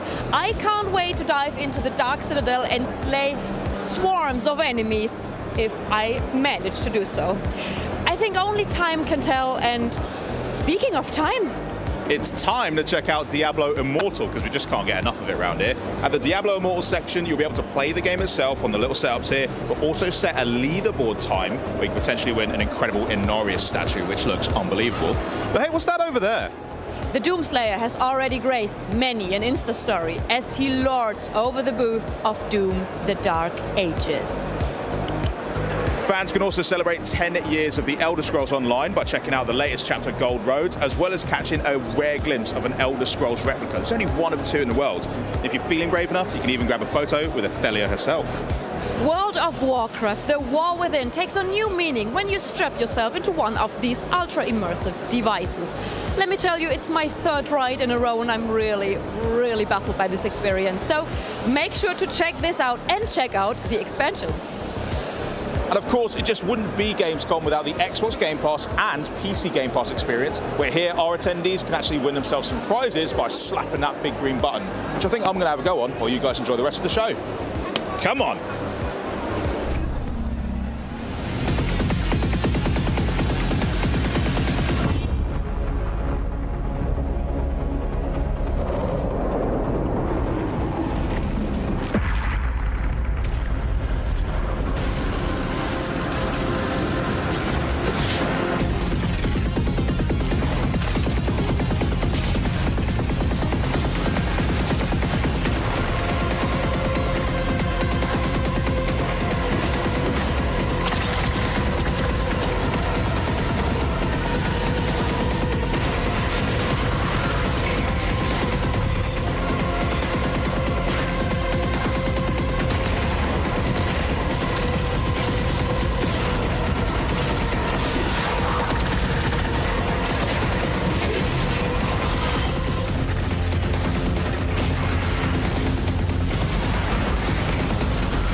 That looked kind of sick. That's right around the corner, October 3rd. I should have brought some sweet rolls. But here to give us the latest from the franchise, please welcome the Elder Scrolls President Matt Firor and Creative Director Rich Lambert himself. How you doing? Great. Yeah. Great to be here. It's great to be here in the Xbox booth here at Gamescom. Yeah, I mean, you guys are no strangers to Gamescom in general, so you're aware of the behemoth scale of everything. But I mean, this is something else for the Xbox booth. It's great to have like a whole team together for it, which is awesome.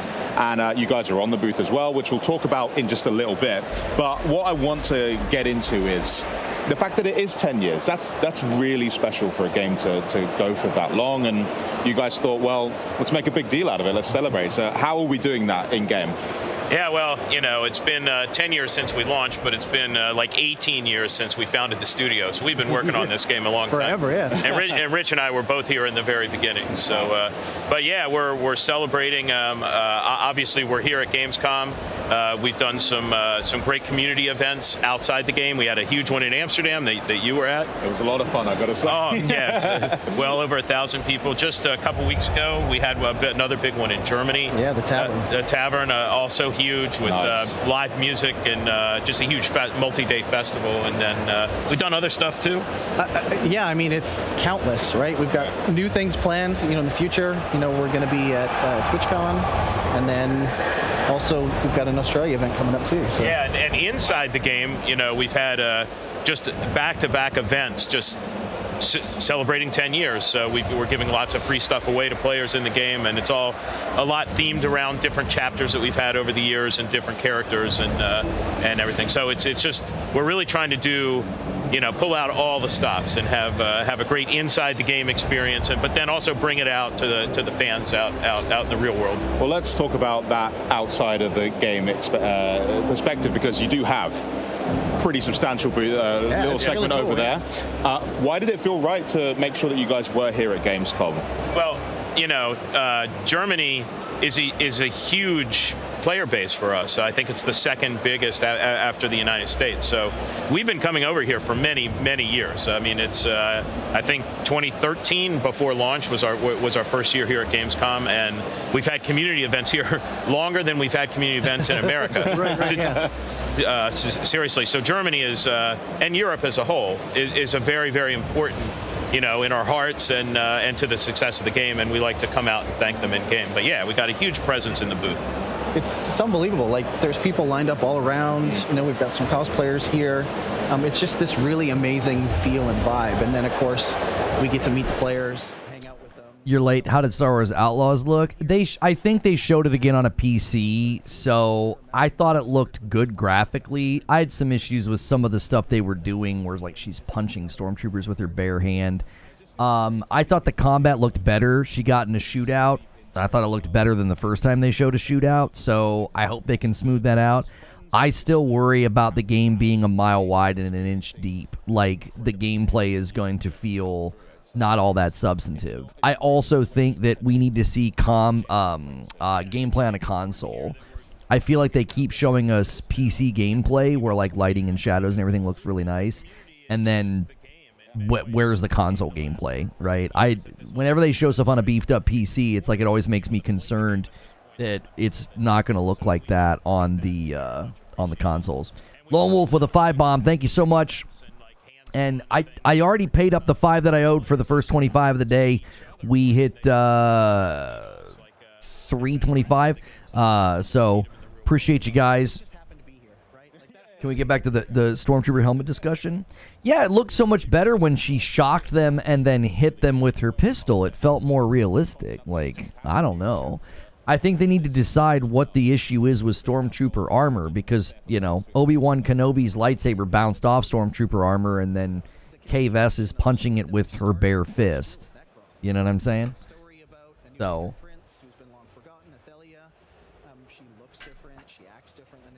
I expect it to look worse in Jedi Survivor.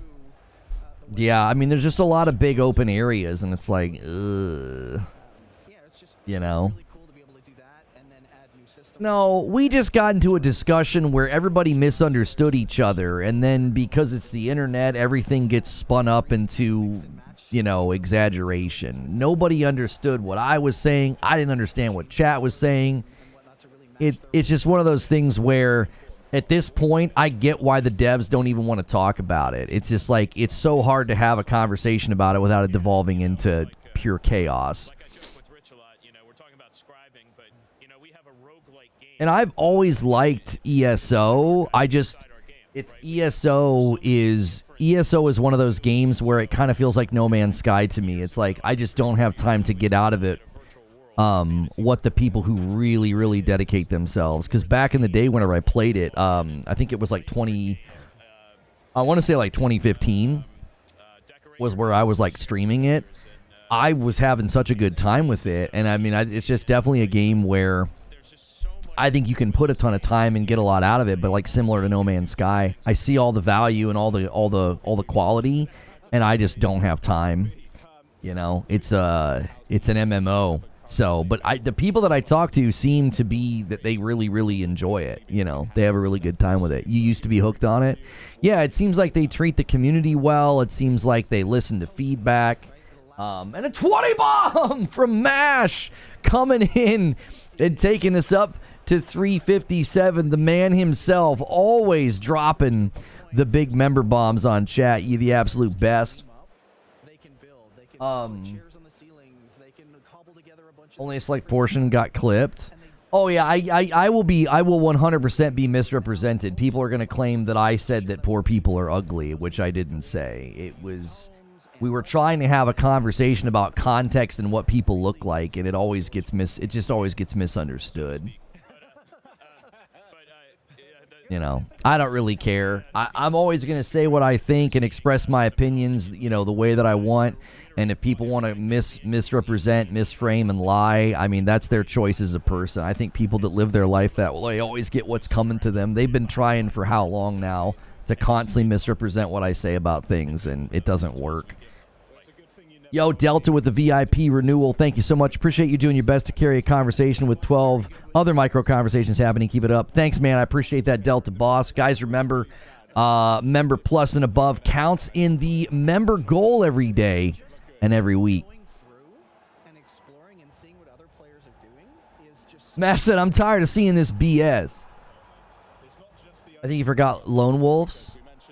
No, Lone Wolf took us from 332 to 337, and then Mash's 20 took us from 337 to 357. I put his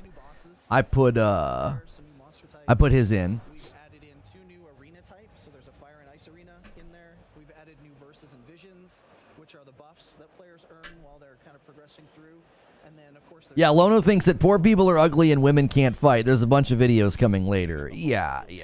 Behemoth tag teams with Mash and drops a 20 bomb on chat, and I now owe you a 10 bomb. Thank you so much, Behemoth. Some improvements on the way, some feedback you've had lately that you're looking to include in the game pretty soon? Yeah, we ship updates to ESO every 12 weeks, and we've been doing that since 2015. So, and every one of those has had... And a single from Stone Spire. I know what Stone Spire's doing here. He's going to bump that line to 380. Based on feedback we've gotten from the community. And, There it is. I knew it. Stone Spire wants to set up another 20 bomb dunker. There's no productive conversation arising out of the attractiveness of female characters. Yeah, I think from now on I just need to be like, I'm just not going to engage in that discussion, because when we showed people that the situation with Aloy was photoshopped, and we had the layover of like the model's face and Aloy's face, and people still just didn't care. It's like it just devolves into madness. I'm glad we can have an intense discussion and still be cool. I mean, I think that's always a sign of how great this community is that we're all like, what the frick? What the, huh? What'd you say? And we're all like, all right, let's just keep talking games. Like, this community's always had that durability, right? I never feel like I have to be careful with what I say. Like, oh no, people are going to leave and not support and get angry. Like, there's a durability to the community here, and I think that, you know, the haters and the detractors from the outside are just jealous. Like, you know what I'm saying? Like, always trying to make somebody look like they're saying the absolute worst thing just is such a reflection of the person that's making the false claim. Like, yo, Delta Boss gives a signal as well and takes us to 381. Thank you so much. You know, I mean, where else can you have a heated debate and a heated discussion and have people like not calling names, not being nasty? You know what I mean? It's more about the heart of the game, and that's from what the players experience. That's much more what the game is to them than just going on quests. Because of course we have. Yeah. But you're doing it with friends. And that commonly happens. I've noticed that in our discussions. I will keep engaging with like the very first thing that was said, and then other people are adding, and they think I'm like reacting to them, and I'm like, it's so hard for me to communicate that like I'm not reacting to like each individual person. This is a common challenge with what I do. Like it's a common challenge. Is like I'm trying to have a back and forth with chat, and somebody's like, are you calling me a this? And I'm like, no, I'm not calling you a that. I'm saying that this is that energy, and that's what I'm railing against. And everybody in chat's like, whoa, why are you saying that about me? And I'm like, I'm not saying it about you. Like, everybody's engaging at such a speed, I can't let people know who I'm specifically talking to. Yo, Patrick Q with the gifted and Team Ambush with 16 months. Oh, here's this other game coming out that I actually think this looks more fun than Concord. They can change the weather.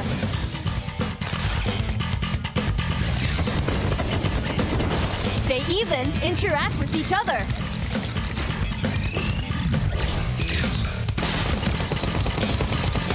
So you can blast people up even more. Or find foes when they try to be sneaky.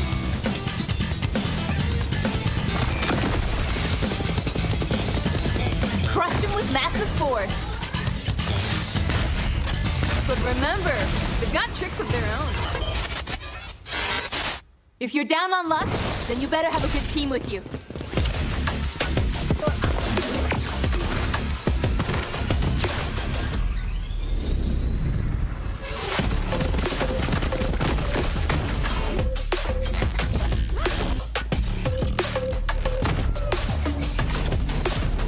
I think it's a little heavy on the UI and the HUD. Like, I think there's a little too much going on, but I mean it. I feel like the guns look like they feel better. I feel like this looks like more fun. I mean it. I think this looks more fun than Concord.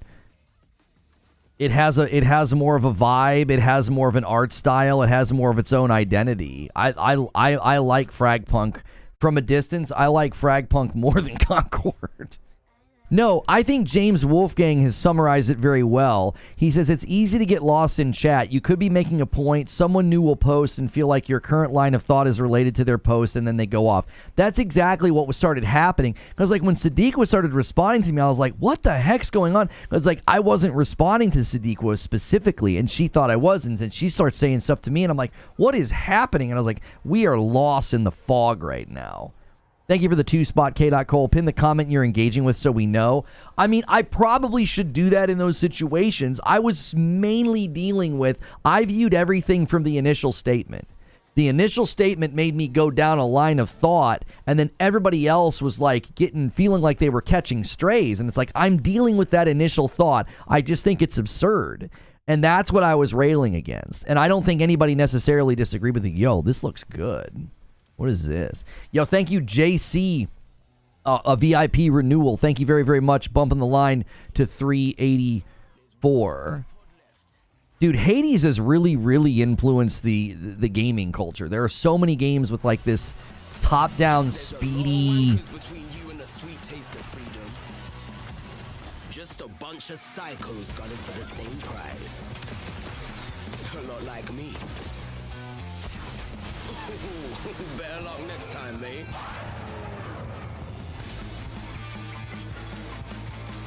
You might make it farther than the last pig I murked. He even took down some big boys along the way. But the last guard, well, they ain't exactly dead.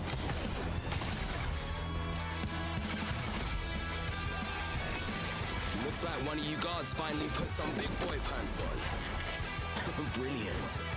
Cause is just getting started. It's kind of like Hades meets Hi-Fi Rush. I wonder if there's a rhythm aspect to the game. The music seems like it's a significant part of it. Oh man, these games are all like right around the corner. What platforms is that coming to? Well, Redacted looks absolutely amazing. We're super excited to be officially revealing the game today.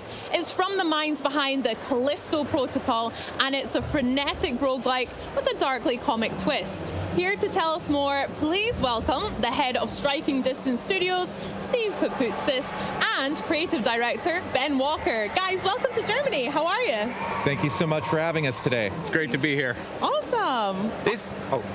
So this isn't the first time that we've actually seen the trailer. We've seen it where it was under the code name Project Birdseye.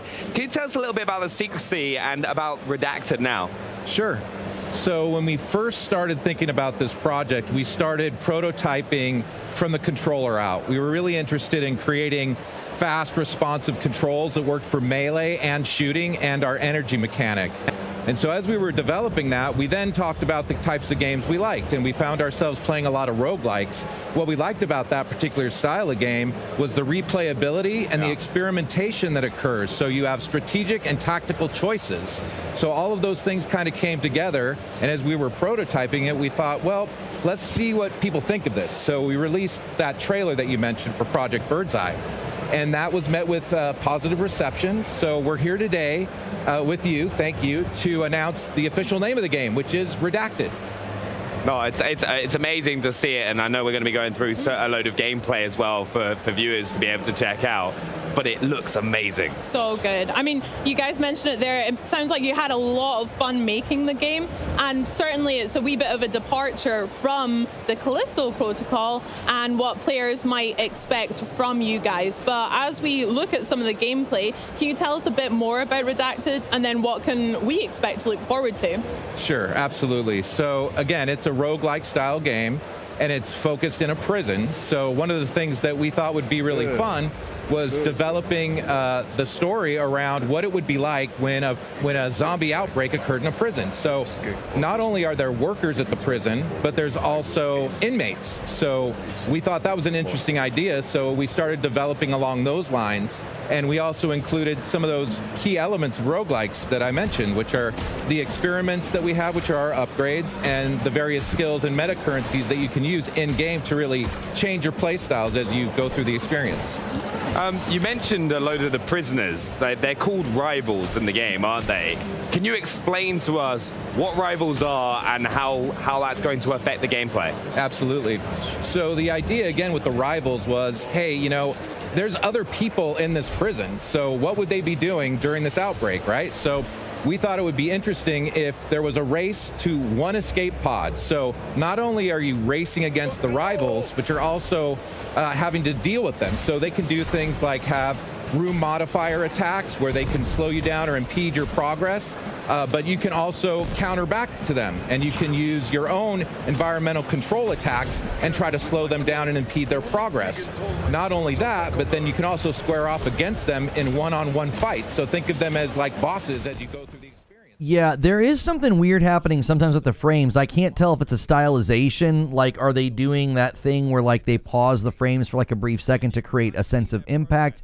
Is it the capture? Is it the game? There is something going on with the frames every now and again, but I think this looks really fun. Absolutely, yeah. Catch up as well. Nice. I mean, going back a little bit, I understand it's a roguelike, and when I think of that, I think permadeath, but maybe, Ben, you could show us how that's going to be quite a core part of the gameplay in Redacted. Sure. So this is actually the area where you start when you die and you come back. And on the team, we like to say death is the opportunity to come back stronger. Nice. And so, you know, we have our punching bag here. As you can see, these are all our terminals where you buy your permanent upgrades. On the right, we have all of our currencies. The top one is the credits, which is only spendable and remain used inside the game. Yeah. And then we have our contraband here, which is for our permanent skills. So I can purchase one of these and then equip it on the side. So you actually build your own kind of loadout here, and I can actually buy more slots as I progress as well. So we have about 45 of these across 5 pages, so there's really a lot to dig into here. Yeah. That's a lot of different combinations for you to use. What other meta currencies have you got on the right hand? Because we can see them on the right hand side of the screen. What are they, and how do we what do we spend them on? Yeah, so over here we have the security IDs, which you purchase suits with. And as you can see, we have lots of suits to choose from. They look so cool. Have you got a favorite one? This is one of my favorite ones, the pilot suit. So nice. I'll purchase it now. And then every suit has an initial buff that it gives you. And then also you can go and increase the upgrades to it as well. And so clearing 30 rooms, I'll get to reload my weapon faster. Okay, sick. Yeah, I've been tempted to go back to Callisto Protocol to see if it feels better, because initially I had a lot of complaints about it, but I heard they really cleaned it up. This is how I want to approach the next round. Exactly, and your skills and your suit and then your guns all play into how that build works out for you. So what else do we have? What else do we have here? So we have 5 melee weapons and 8 ranged weapons, and players can mix and match those any way they like. These are some of my favorites, the dual blasters. That look nice. Yeah, and then once the player escapes for the first time, they'll be able to unlock the upgrades for the weapons as well. So it keeps going, and you can keep going farther, keep getting stronger. Yeah, and what else is there in the hub for players to get involved with? So this is where we can transfer currency and also buy things like the first aid station in between levels, which is very, very important. So here, let me purchase the... Yeah, Sven just said another new rogue that I wish was a Metroidvania. I used to be on that wavelength. I used to hate when I would see a game like this and be like, oh, I wish it was a Metroidvania. Now I'm like, oh, it's a brand new rogue, but it doesn't have co-op. Like, this looks so fun, but I would love it to be co-op. Exactly, and this will slow them down, it'll stop them, it'll do damage. And then once you buy all of them, you get the next tier of it. So you just keep upgrading and upgrading. Okay, sick. There's on the screen there was something about a combo. I'll be right back. I'm watching my phone. What was that about there? Yeah, so when you actually do your rival attack, you select the rival, and then you have to you have a limited time to kind of punch in this code. Sick. So there's a little bit of a rhythm to it. Yeah, rhythm game, love that. Yep. Okay, sick. That's so cool. And then the final two we've got are the redaction map and the performance review center. What are those? Yeah, so the performance review is a summary of your run. So here you can see what experiments you used, how many meta currency elements that you collected, the schematics and the fabrications. So this is a good way to kind of strategize as you go through, see what you did before and see what you might try to do next time. In addition to that, we have the Watcher log, which actually provides a lot of deep statistics for you. It's fun to kind of min-max and see how you did against the various rivals, which experiments you tend to gravitate towards, and you can see that all here. So it's fun to kind of dig into the statistical element of the game. It's also where I can see people getting so competitive. That's like going like, no, I can get a faster time than you. I can do better with this setup, and see like all that kind of comparison. Like I know like us at the Xbox On team would do that an absolute ton on stream. How many Stumbaton skills have you got or something? Yeah, exactly. And then we've got the redaction map. Yeah, so this ties into kind of the mystery of our game. So here you're going to find out about the rivals. As you go through the game, you're actually going to find these computer rooms. And when you interact with the computer room, you're going to see these dossiers. And as you go through and unredact the information here, you'll actually be gaining positive buffs for yourself. So you're going to be increasing the damage you do against the enemies. You're going to be creating vulnerabilities for them. And so you'll also be doing all that. And in addition to that, you're going to find out more about the rivals and a little bit of their backstory. So it's a key component to really being able to deal with and handle the rivals. Oh, that's awesome. What I do know is we've got a lot more gameplay to check out, because it'd be amazing to see all these different like weapons and upgrades in action, so you can talk us through it. Yep, So absolutely. Let's check out some more gameplay. But honestly, one of the things I love so much about games is when there are so many options for you as a player, and that's what Redacted has for you to progress and improve. So Bex, what do you think as well? I mean, yeah, I'm really enjoying this kind of like secret element to the dossiers and these rivals, and I really like some of these headings that we've got. There's some interesting topics that I'm excited to explore later. Oh, who's this guy? All right. Got a little outline here. Yeah, so this is a mysterious figure that we call Mr. Green. Mr. Green. He's a bit of a cleaner, and he's at the prison. We don't know why. Hopefully players are going to find out. But he'll be interacting with you and kind of providing you some insights as you progress through the experience. Okay. And so, yeah, I don't want to give away too much, but Mr. Green is a shadowy figure. Okay. Seems like we can trust him right now, but given all of the rivals and all of the other people that you've told us about so far, I'm not too convinced I don't know yet. if you can ever trust the shadowy figure. That to me is just like, especially one in a prison, that just doesn't seem to work. But because there's so many options of how to play the game, can you kind of run us through some of your favorite builds? I think this is us going up against one of your rivals right now, isn't it? Yep, absolutely. Like Steve mentioned, we call our upgrade trees experiments. Yeah. And so we have a total of 115 of those in the game, split up against across 7 categories. A couple of my favorites are the biotech, and mixing that with the electricity or the energy build. Speeds up rates of fire, and then biotech has a great skill called Rot, which enables enemies to explode on death. Nice. So you can see we're using it right here on his main fire. Oh, cool. I love an area of effect. That's always helpful. Yeah, there's also like constant combination of using melee and ranged attacks, isn't there, throughout the gameplay? There is, and since you don't get to choose which upgrades you get to pick every time, you'll find yourself exploring and finding new ones that you weren't expecting that turn out to be really fun. And so we've had a lot of people start to play different ways just because they stumbled on a really fun build.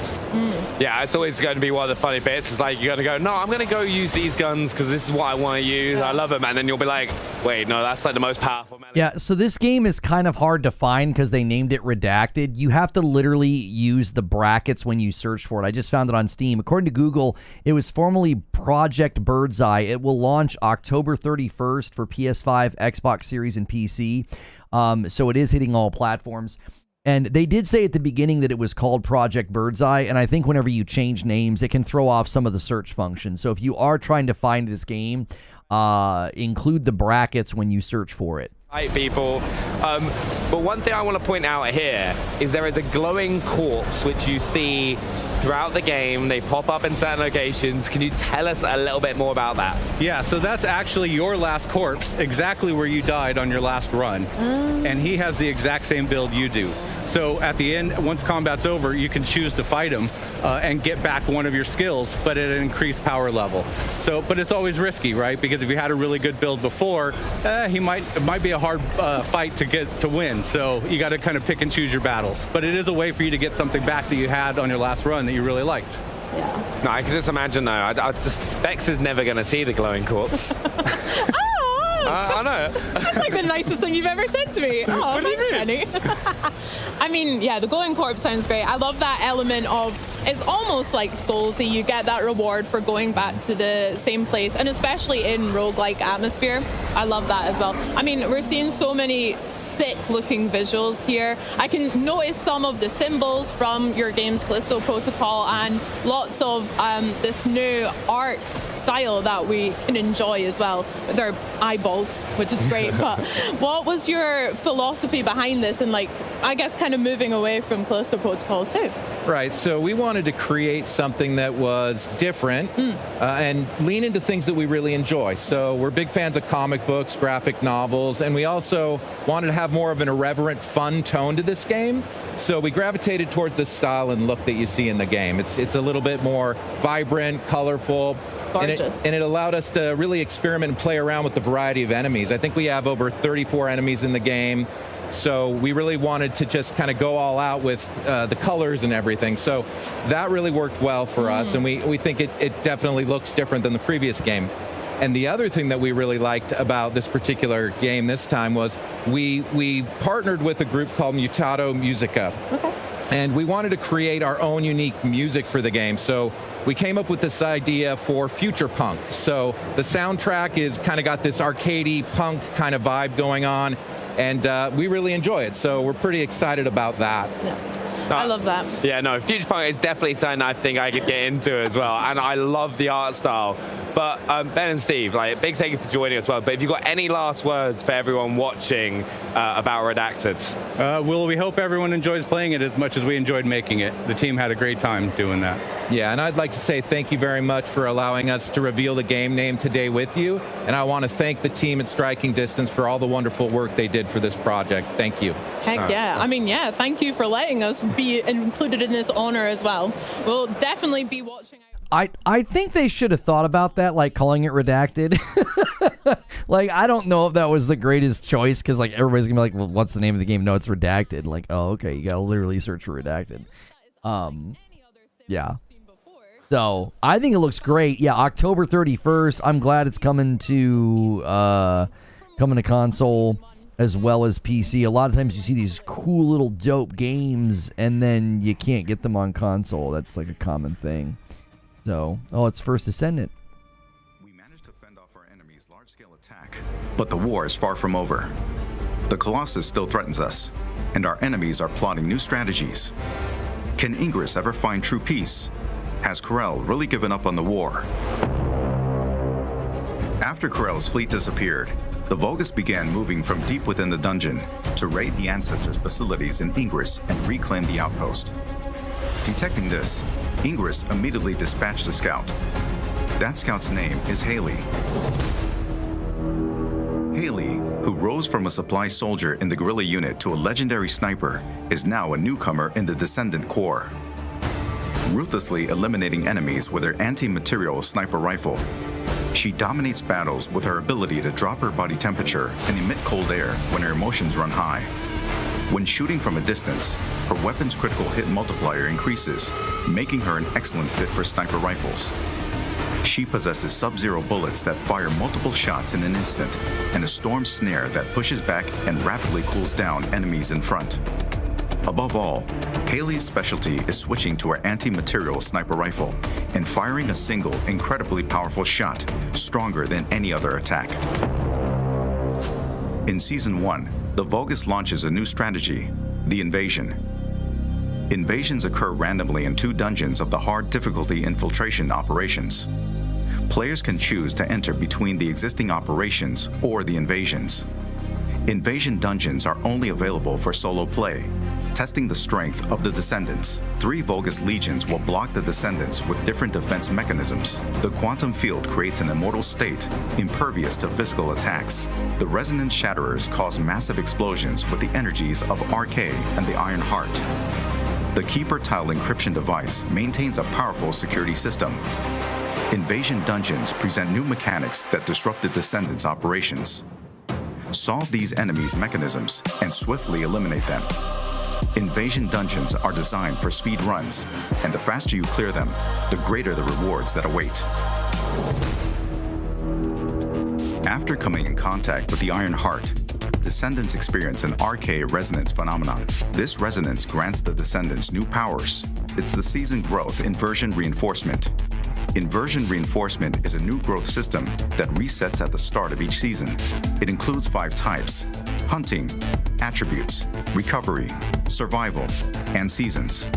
Through the inversion reinforcement, Descendants gain beneficial effects for progressing through seasonal content, and can also obtain effects that compensate for their weakness. Each season, we plan to tailor and replace the inversion reinforcement effects, providing effects that perfectly fit the seasonal content. In addition to a new Descendant, a new Ultimate Descendant will be introduced in Season 1. Ultimate Freyna, who has evolved RK's toxicity into a more powerful weapon, will make her debut. In Season 1, you can discover Freyna's exclusive story and uncover the tale behind the name of her skill, Room Zero Trauma. Excava is an assault rifle with powerful versatility. It can be obtained through the Battle Pass and is also available as a free reward. Excava charges voltage when attacking enemies and has a unique effect of firing the charged voltage as an energy grenade. It is a versatile weapon that combines the inherent versatility of an assault rifle with a powerful shot.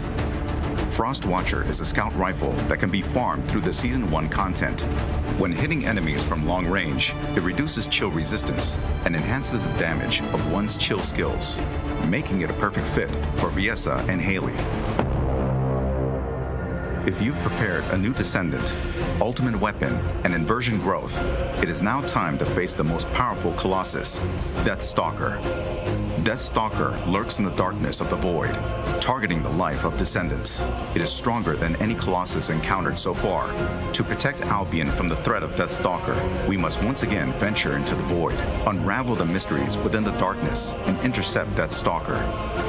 The First Descendant's first season begins on August 29th with Haley, a new Descendant, Ultimate Freyna, and the new Ultimate Weapons. New episodes, dungeon content, and void intercept battles await you in Albion, Descendants. The First Descendant, Season 1 Invasion. Play for free. I like how some of that, they're actually like leaning into mechanics instead of just a lot of the content up to now. Like when I played, it was just like run, shoot your buddy, run, shoot your buddy. I like how they're like adding mechanics to the content. And they certainly know, you know, the game's identity very much centers around selling like hyper revealing outfits.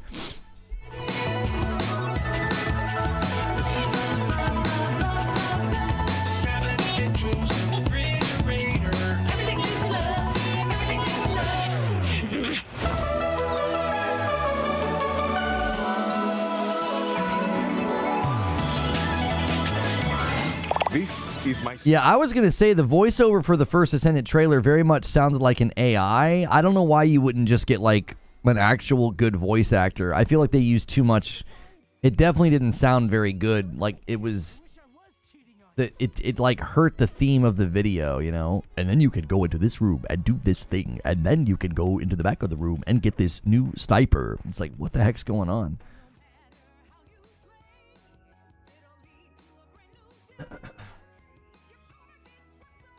Yeah, it's interesting to me, Kirk, that some of the first outfits were a little like, oh, okay, they're going a little bit further than Stellar Blade, and now they're having outfits with, like, literal camel toes. I'm like, what the f... I was like, all right. I mean, I guess they know their audience. You need to go back to Black Myth. It's not as bad. I think it was just the water fight. No, the literal technology they're using in Black Myth Wukong is a freaking joy. It's a joke, dude. They're using frame gen to double the frames of the game. It's a 30 FPS game. It's horrible. Digital Foundry's breakdown explains why there is horrible input latency and input drops, because you're reacting to 60 frames per second footage and the game is running at 30. It's stupid. Writer, producer Amanda Hubbard, and lead writer and designer Ray Chase, all the way over there. Hi, Ray. How are you doing? Thank you so much for joining me. How are you all doing? Are you having a great Gamescom? Really, the best Gamescom. And, you know, just so you and everybody at home knows, I know my name said Amanda, but I'm actually Tiago today. I'm sporting our lead programmer's jacket because someone stole my jacket out of my mailbox. So if you're watching this, if you could please bring my jacket back to me, I would appreciate it. Thank you so much. Wonderful. So all good, maybe aside from Tiago and the missing jumper. Poor Tiago. There we go. Now, I most likely confused people in the intro of what exactly I was talking about with the game. So for those who don't know the premise of Date Everything, tell us more. What exactly does that mean? Sure, this is an absolutely bizarre game that has never been made before. You start out, it's almost a first-person shooter, as it were.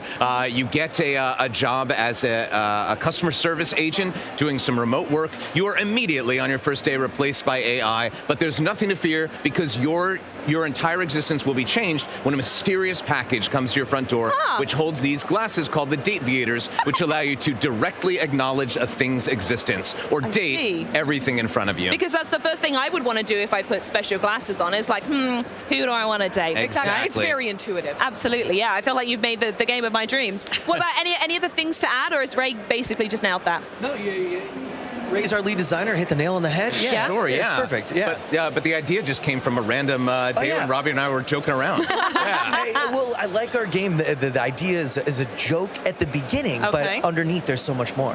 And yeah, we just pitched it out during a voiceover session we're doing together, and then a couple days later, Ray came to me and says, I think I want to make this a thing. There's something here. And the next thing we knew, we were filling out contracts to start a video game company, and here we are 6 years later. It's wild. Wonderful. Okay, well, we can't talk about a dating simulator without asking what we're dating. You see where I'm going here. So tell me a little bit more about who it is we're going to be interacting with.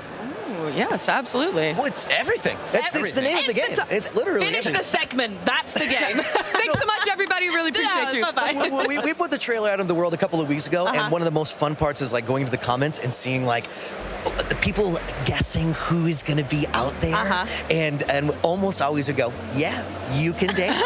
It's the name of the game.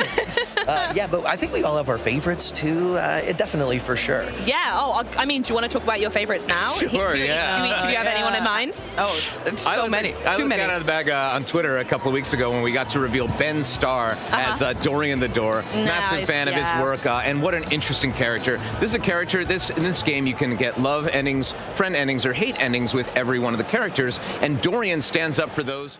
I mean, I appreciate the creativity, but yeah, no.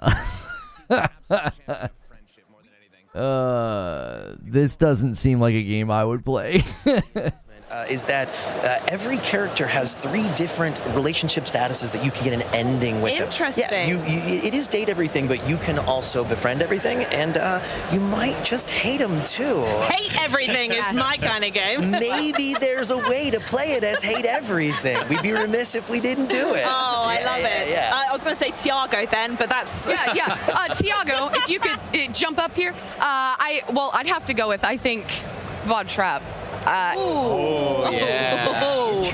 Hilarious character, and probably one of my favorite sessions that we did. It's so funny. You can't go through Von Trapp's story without laughing, crying, sobbing. It's so good. We had an amazing writing team of about 30 individuals, and they all put their unique perspective on it. And then the voice actors came in and added another layer, right? And when you're talking about a character like Von Trapp, which is Dana Snyder, who you might know from Aqua Teen Hunger Force, Master Shake, a ton of other comedic stuff, he just kind of went wild.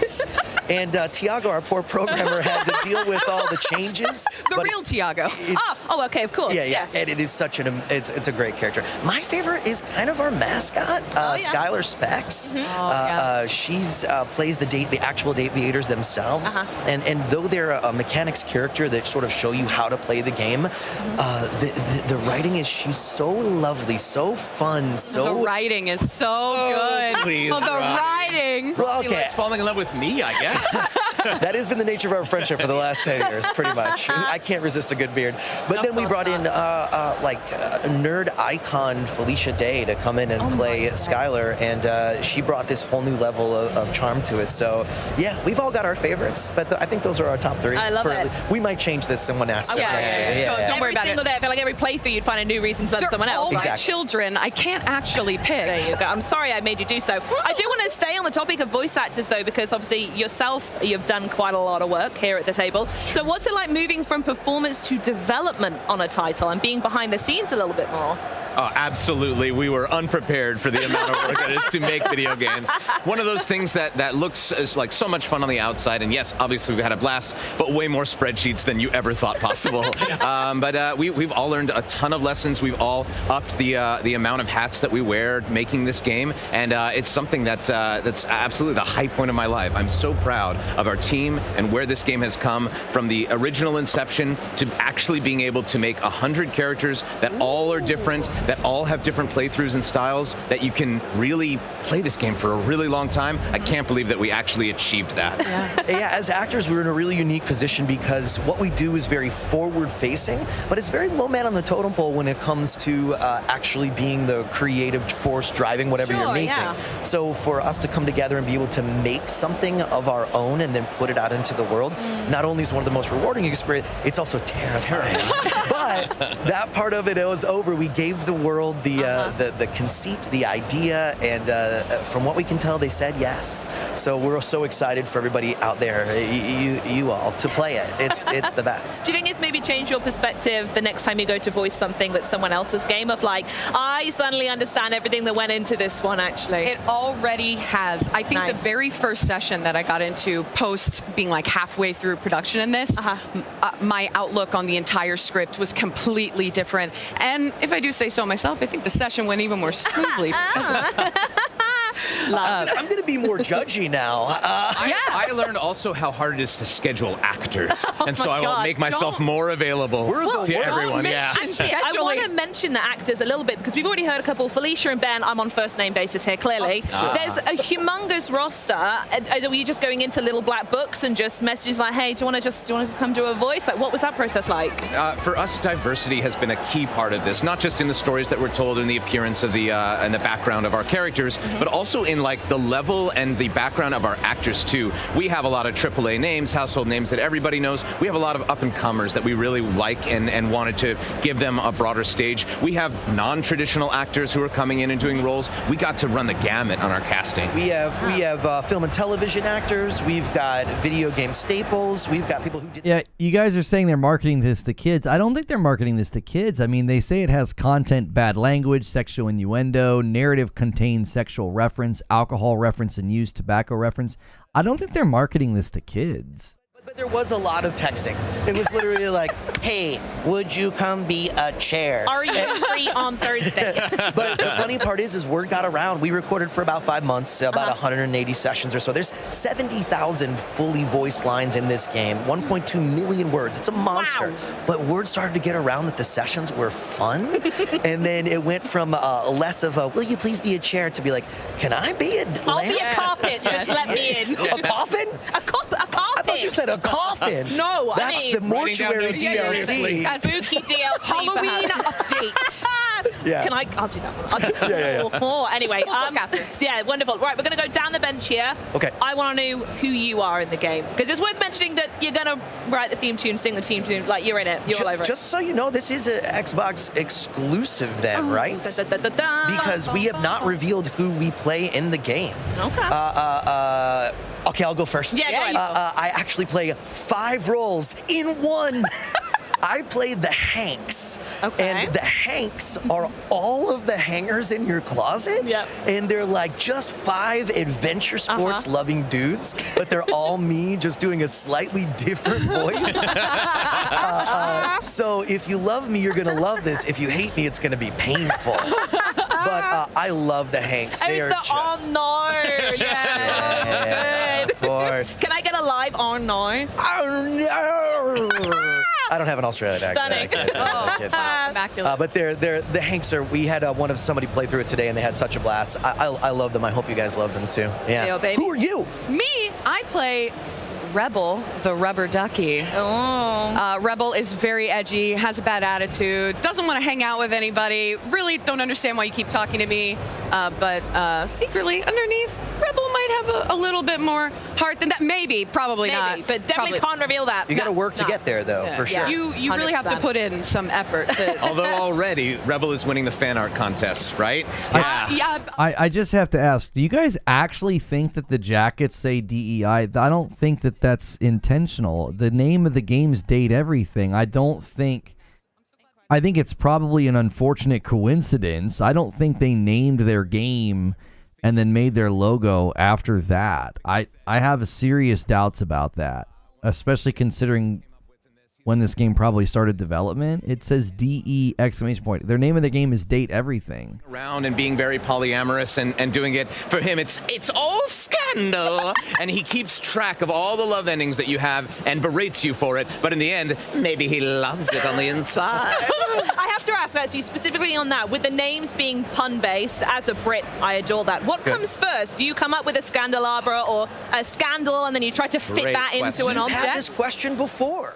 So the Date Everything Twitter account, they joined Twitter in 2018. I just don't think so. I don't think 6 years ago that would have been something that you would do. You'd make your name and your logo that. You guys think they're doing it on purpose and it's being clever? I don't know. 2018? The name comes first and the concept comes with it. Sometimes we have something where we're like, well, we have a floor. What do we do with this character? And we start to work on it. What might it be? All these characters were developed at different times, some faster than others, some had different rewrites and stuff. It's a pun game. Of course, it's intentional. So you actually think they did that with their logo intentionally? I mean, I don't care. Their game is literally about dating everything. So, I mean, you talk about... I mean... You want to talk about diversity? I mean, they've got every single thing you could think of in this game. One else should fall in love with it. Our game in general isn't overly salacious, nor is it anything negative in that way. It's bawdy, it's fun, it's flirty, but mostly it's wholesome and a really good time. But we do have characters that we wrote. There's 100 different ones, and it's not all jokes and funny stuff. Of course. We really like to dip into some serious stuff. I mean, that's the idea of the concept, right? And then we deliver something more earnest. And some of the characters Ray figured out we have to talk about. We had a unique opportunity here because it's a sandbox. You can date them in any order. So it meant that, like, some of our characters, Rebel, for example, who is quite vulgar, let's just say. Skylar says, I've never seen my content-aware go off like this. But you have the opportunity to have this content-aware feature on, and anything that might be triggering, Skylar is able to, like, call you out, say what it is this something you're comfortable with? And if not, there's no judgment from us as developers. You can skip that character at absolutely no expense to your playthrough. You still get any ending that you want with them, and you can take out that triggering content. And if you're open for everything, you can turn off content-aware right at the beginning, and it never comes up. Yeah, it's a really a small percentage of when that content-aware pops up. But if you see it the first time and you don't want to deal with it, gone forever, and then you can turn it back on whenever you'd like. Exactly, Amazing. Wonderful. Thank you so much for telling us about that. I love it. DEI has been around since the 60s. No, I wasn't saying that DEI hasn't been around for a long time. I was asking, like, would a game company have thought, like, oh, let's make that our name? You know what I'm saying? Like, it's this big central conversation right now in the culture, and everybody's talking about it. But, like, would they have had the foresight 6 years ago to be like, oh, let's make our game name and our logo that? I mean, maybe. I don't know. Maybe they were that clever and thought of this 6 years ago. Patience along the way? Ooh, yeah, quite a bit. I mean, all of these characters, when the game starts, they have a rich pre-existing life that the player then kind of gets to pull apart and unfold. Some of them interact a little bit more. Some are maybe a little bit more siloed, but that's all stuff that the player gets to discover as they go through. Yeah, I mean, we have two characters that debuted in the trailer, Harper and Dirk, and when you first encounter them, they're kind of intertwined. They're mixed up, and I won't say how to give away too much, but they're mixed up in not the world's. They have a content-aware warning because their relationship could be viewed as toxic to some, and you have a choice. You can do whatever you want. You can get them back together. You can break them apart, depending on what you think is best. You can become friends. You can romance them separately. Lono is low-key ignoring that this game is a new member stretch goal. I'm not ignoring that. I don't know if I want to play this game for a stretch goal. And getting to see how they react. And we had some people go, oh no, what does this say about me? And we went, oh yes, what does this say about you? That's the point. Yeah. So yeah, it's the idea. Yeah, wonderful. And I think we'd also be remiss not to mention it's set in the house. There's loads of rooms. The environment itself is a little bit of a character. So I wonder if there's anything you can share about the system in the game or the locations. Yeah, well, we have secrets in the game. Oh, absolutely. We have. Do you want to tell me them all now? We absolutely. All right, number 78 is. No, we have lots of. We have a house that you're walking in, and there's obviously a design challenge. How do you make this house interesting? The house changes based on what relationships you have with everybody, and there's little secret characters here and there that you might walk past 100 times, then realize through this system that we were talking about backstage, Roomers, which is a way spelled ROOMERS. Had to get another pun in there. Absolutely, but Maggie the Magnifying Glass helps you discover some of these clues to find these more secret characters. Yeah, and they all exist in different states. Some obviously what you would think the kitchen characters are more connected than others, but you got the secret areas. But we also wanted this is our story delivery system, this house. Yeah. And we don't want to get too far into it, but it changes and adapts depending on how you play the game. So what you do in the stories will affect the environment. But you're right, we want it to feel. Sven says name the member count. All right, if you guys want me to play date everything, I think we have to make that one of the milestones for Member Plus and above. That's what I think we need to do. Like, because the Member Plus and above for, 500 is an extra stream on a Saturday. I mean, we could make that the next one at 600, right? At 600 Member Plus and above, I have to play date everything. So start upgrading, get off the standard member tier, and get off of gifted. Along the way for the player. I know you're not going to tell me all the secrets, but is there anything you could tease for everyone at home? Well, I'll say that's something that we haven't shown off much at this, but there is an overarching story, a critical path that populates based on your progress and has a lot of different endings too. It's not just you date a character, the game ends. We really want you to go through and at least talk to everybody, get an ending with everybody, and get to see the full story of the Date Theaters unfold. Interesting. Well, I cannot thank you enough for stopping by. I'm going to say it out loud, and I'm going to get hated for it, but this is my highlight of the show. Like, truly, it's been a joy talking to you all. I hope you have a phenomenal Gamescom. I'm going to come down and play it myself after this and see who I can start dating, and I'll let you know who my favorites are. But one thing is for sure, I will never be looking at a fridge the same way again. Coming up, we're going to take to the skies with the latest map and join new planes to join. I mean, I wouldn't be interested in this game at all, but they were fun for the interview. Whenever you're hosting like this, I've been in this position before. It's fun when you have like a good group that can laugh and just have a good time. Because sometimes interviews go really, really poorly. And a 5-bomb comes in from Dude with the Drum Set. Thank you so much. Getting us a little bit closer to the weekly goal. And then the stretch goal makes Madam continue her journey in Destiny. Dude with the Drum Set says, let the gifting begin. Against all odds while being exiled under the false accusation of treason. He embarks on an adventure. Oh, isn't this the game, the Berserker game? And I believe Ben Starr is voicing the character in this.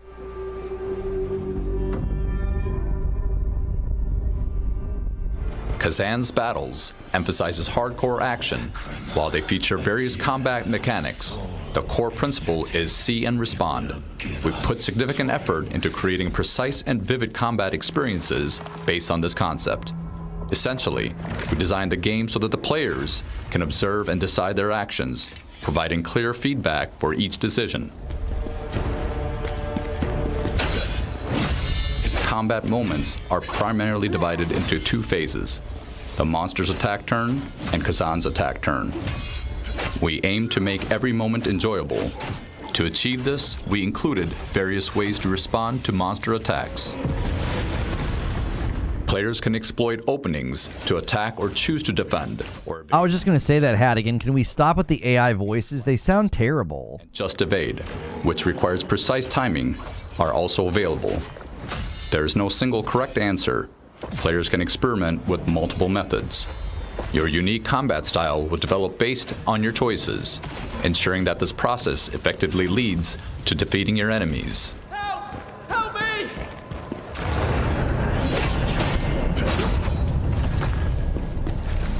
Yeah, this isn't a Souls game. No, this is more action-oriented combat than Souls-oriented. Preemptive strikes are a key strategy for tackling powerful enemies with ease. Right in when the butt. initiating a battle with a brutal attack from behind, Kazan can gain numerous attack opportunities, limited only by his stamina. Both Kazan and his enemies have stamina, and once depleted, they become exhausted until it recovers. In this state, significant damage can be inflicted not only on Kazan, but also on his enemies. Therefore, managing stamina is crucial. Good management can create advantageous situations, while poor management can lead to serious danger.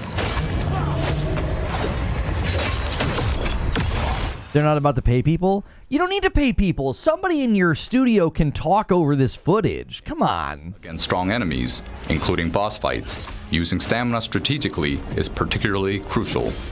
Inducing stamina consumption or successfully landing high stamina damage attacks to cause exhaustion is key. Once in an exhausted state, dealing maximum damage through various methods become the core strategy for overcoming bosses. Additionally, targeting and destroying weak points can inflict significant damage and provide extra attack opportunities. Kazan is a skilled warrior who can proficiently wield various weapons, allowing you to experience different combat styles that maximizes each weapon's advantages.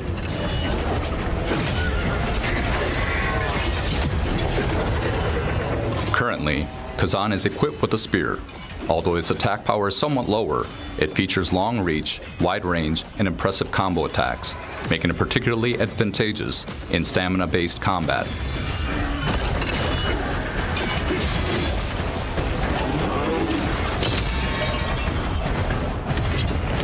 This weapon excels at efficiently draining the enemy's stamina and delivering additional damage to exhausted enemies through various methods and combos.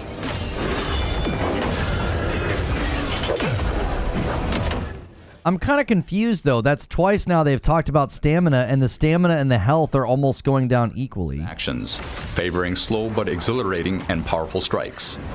This weapon excels in solid guarding and counterattacks, enabling a satisfying playstyle that can crush enemies before even engaging in stamina battles. Kazan is an action game that focuses on the fun of character development. As you progress, you'll acquire items and skills, evolving your combat from careful and strategic to powerful and exhilarating. Kazan's journey of revenge is about to begin. Don't miss out on the chance to experience the hardcore action of the First Berserker, Kazan in the technical closed beta test, starting on October 11th. Xbox players can join through the Insider program. I think the game looks awesome. Hey York, it's great to see you. I'm gutted that I'm not seeing you in person, but I hear that you're in Seattle.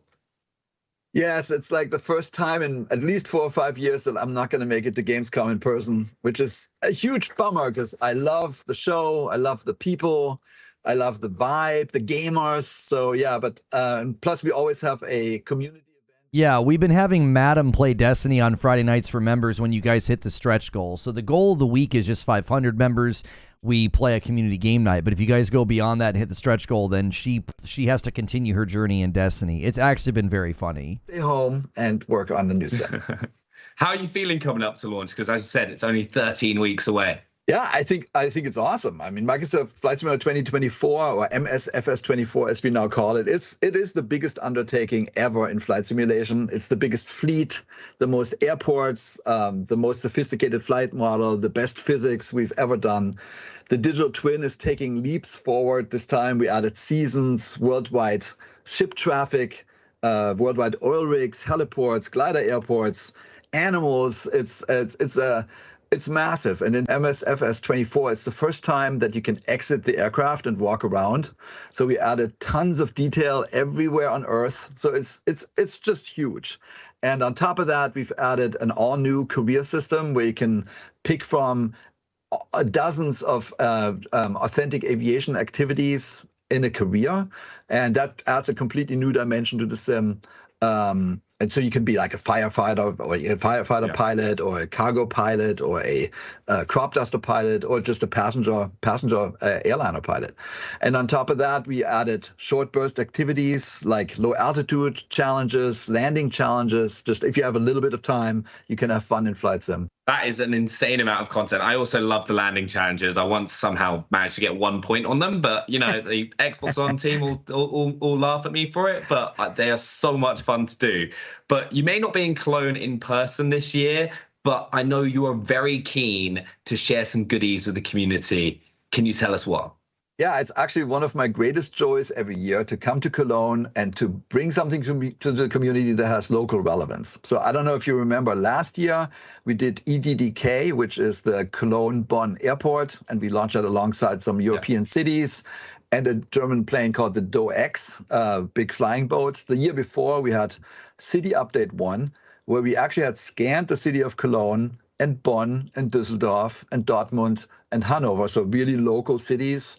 And we had launched the Junkers F-13, the first all-metal airliner in the world. And this year, we went all in. So I'm happy to announce we're launching World Update 18, which is the DACH region, so Germany, Austria, and Switzerland. And we have assembled a huge amount of data for this. So we are launching all new aerials. So these are basically the satellite and aerial imagery that we use for textures of the landscape. And we're actually using the ones that we're going to launch in the next simulator in November. But we wanted to give a preview to the community. And then we have all new digital elevation maps. They're called DEM. And on the top of that, we have photogrammetry cities. So these are the 3D cities that are shown in Flight Simulator. And we have Frankfurt am Main, so Hanau. And then we have Berlin, Potsdam, and Karo, so sort of northeast. And then in Austria, we have Linz, Vienna, and Salzburg. And in Switzerland, we have Bern and Zurich. And amazing. On top of that, we have 116, which we call POIs, or places of interest, or points of interest, so famous places. And we made 9 more new missions that showcase sort of the environment and the region. It's one of the biggest updates we've ever done, and I can't wait to share it with the community. And we've got a trailer, don't we, for everyone to check out? All right, let's take a look.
actually looked stunning. There's so many amazing places to check out. But I know your team does an incredible job with these world updates, and I hear this one hit close to home for you.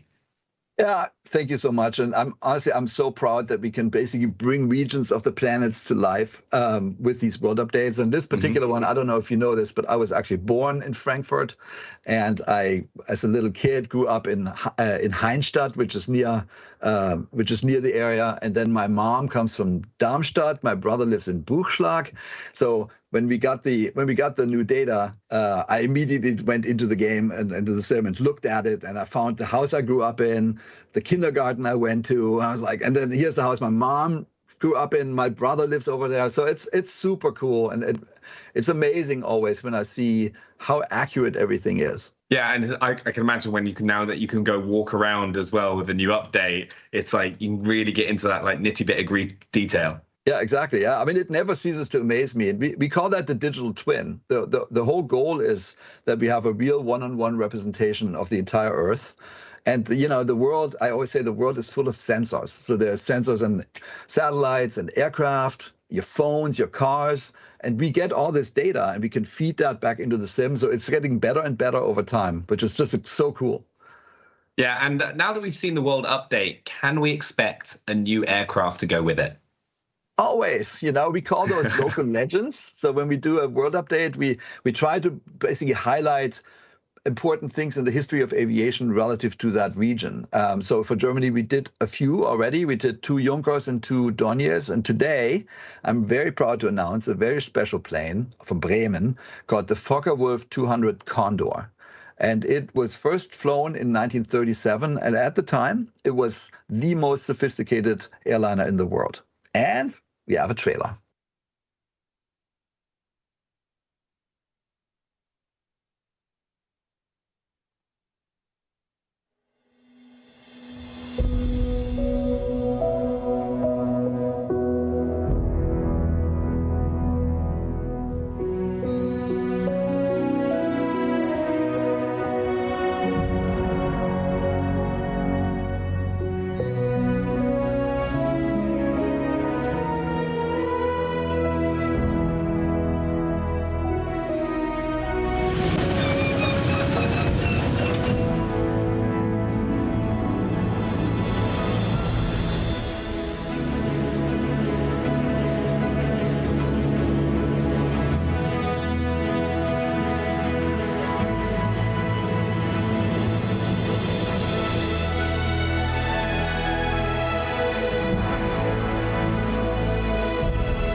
I always find their trailers to be just so excellent. I kind of agree with Eugene. If I could play that in VR, I would definitely be down. It's just so serene and relaxing. But like with the controller, I'm just kind of like, after a few minutes, I'm like, yeah, it looks cool. And then that's kind of the end of it for me. Yeah, thank you. I mean, it's not at all surprising because the plane, you know, it came out in 1937 and it was a civilian plane. It made a famous flight from Berlin to New York. That was the goal, to have passengers in one go fly over the Atlantic. At the time, typically people flew in seaplanes and they had to take several stops. So this was the first one. And the reason why it could do that is it was very light for its size. It was only 17 tons and it had they had 4 great engines, lots of tanks, and it flew much higher than everybody else did. So typically planes at the time flew 1,500 meters altitude. This one flew 3,000. So you could go, the air is thinner, less resistance. Oh, they have VR mods on PC. Is there anything official though? I don't really get into like downloading mods and stuff. I prefer plug and play, dude. Does it have like official stuff to let you do it? There's a really interesting story. In 1988, they actually found a wreckage. The plane was considered lost. They found a wreckage near Trondheim in Norway. They raised it. Took 11 years till 1999, and it was not in good shape. Let's put it this way. And then there was a group of volunteers. They call themselves the Condorians, that basically rebuilt the entire plane from scratch, basically based on the pieces. So I could just plug my MetaQuest 3 into my computer and I could play that VR? Visitable. You can see it in a museum in Berlin. And I had followed that story. I called the museum. They allowed us to do a scan. And then we typically try to give something back, right, when we do these collaborations with museums. So I asked them, is there anything we can do to help you guys? And they said, hey, Jörg, there is a Swiss collector who spent his entire life collecting all the instruments for the Condor. And he had sort of built in his house a dashboard of the Condor. But the man was at a point in his life where he wanted to part with his collection. So Microsoft actually bought the collection from the collector, gave it to the museum in Berlin, and they integrated it into the Condor. So, we call it digital preservation, what we do. That's pretty cool that they did that.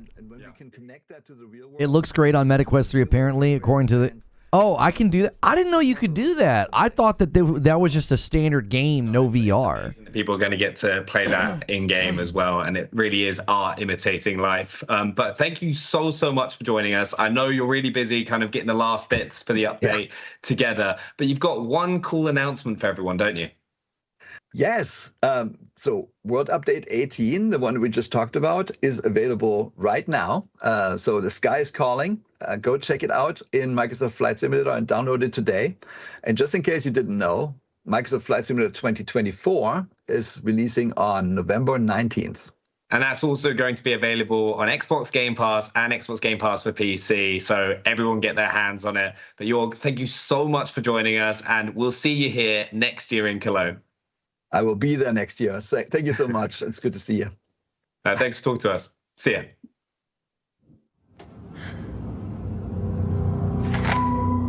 Next, Little Nightmares. Yeah, I saw your super chat. Thank you, Vote Naturalize. Apparently, there's a Project Tower demo on PS5. You're saying it runs really good. I just looked up gameplay. It looks pretty cool. Producer of Little Nightmares 3. We are very excited to have the game playable at Gamescom this year. But for all of you that can't be here, we wanted to give you a sneak peek at our demo, as well as some exclusive footage.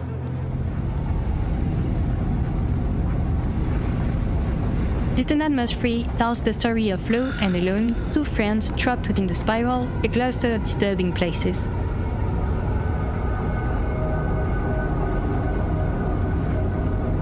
They will have to work together to survive in this dangerous world full of delusions and escape the nowhere.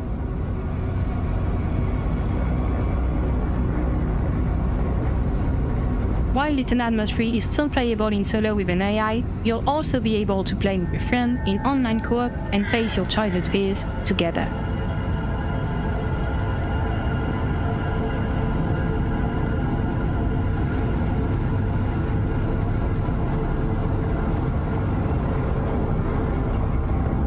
Welcome to the Necropolis. Here for this walkthrough, we have our two characters, Lo with the Raven mask and the blue cape, and Alone with the green jumpsuit and the red pigtails. Each character is equipped with their own iconic item. Alone has a wrench that will have a variety of usages, like for example, activating mechanisms,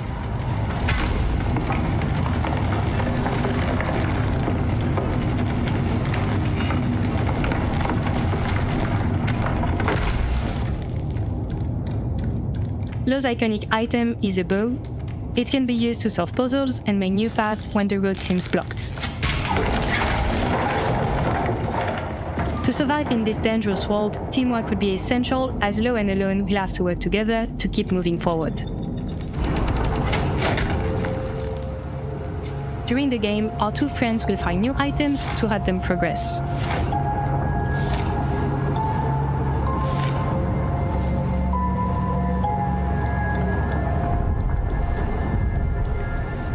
Necropolis is a peculiar place.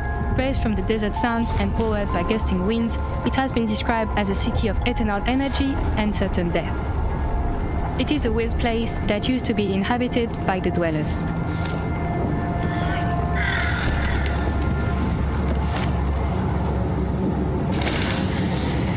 We need to send Lono to Gamescom next year. He could stream from there.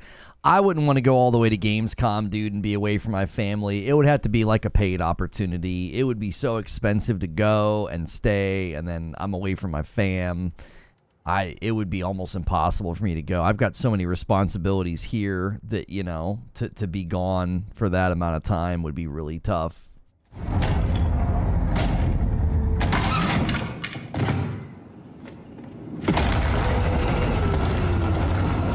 This is Monster Baby, one of the new residents of Little Nightmares 3. She might have something to do with what happened to Necropolis and the people that used to live here.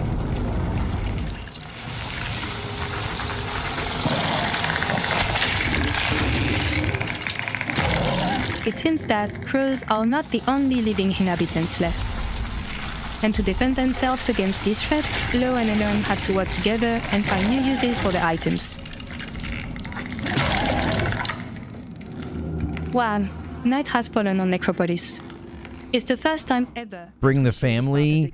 International trips are really, really tough with kids, especially when one of them has an allergy. It just wouldn't be able to do it. I mean, if somebody was like, hey, you know, we're going to pay for everything and blah, blah, blah, it still would be very difficult because with an egg allergy, food becomes a nightmare when you're traveling internationally because it's just like it's hard to know what sort of standards with respect to cross-contamination, ingredient listing. It's not easy. Oh, apparently Monster Baby doesn't sleep through the night. Not sure we want to become one of her toys. We should probably avoid her gaze and play hide and seek behind the blocks.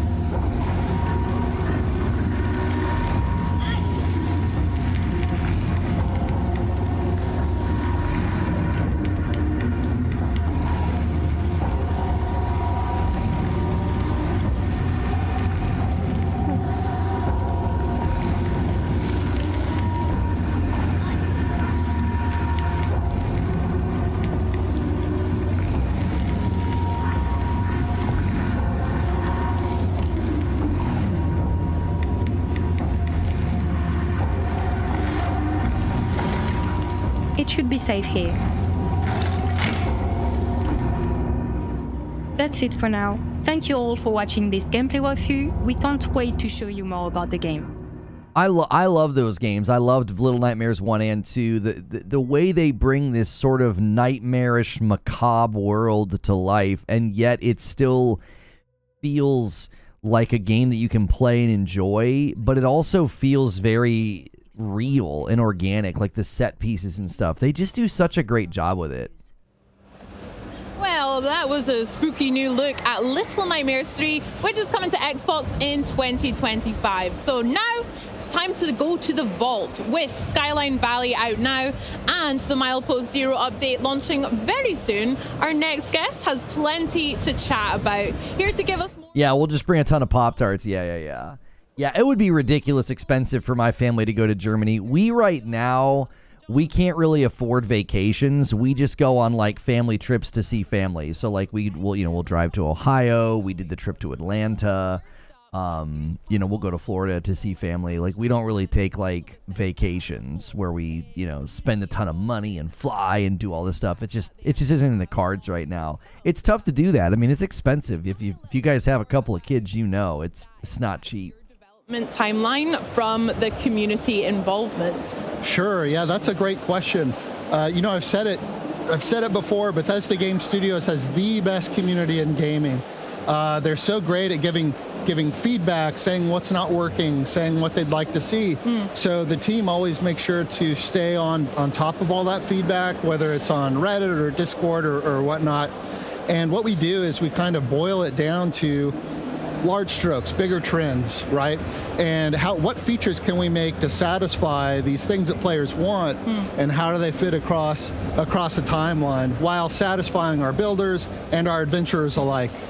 Nice. I mean, you mentioned Reddit just there, and I'm really curious how you actually use those sites or maybe other corners of the internet to actually take the feedback from the community and then put that in the game. What does that look like for you and the team? Well, I'd like to outline some sort of really cryptic process, but it's really just me on my phone going down the post and remembering, oh yeah, somebody said that. But you know, it's more than just reading the feedback. It's also being able to look at that feedback through the lens of a player. So we all play the game on the team. I, speaking for myself, have multiple high-level characters I've gone through the game with to try different things.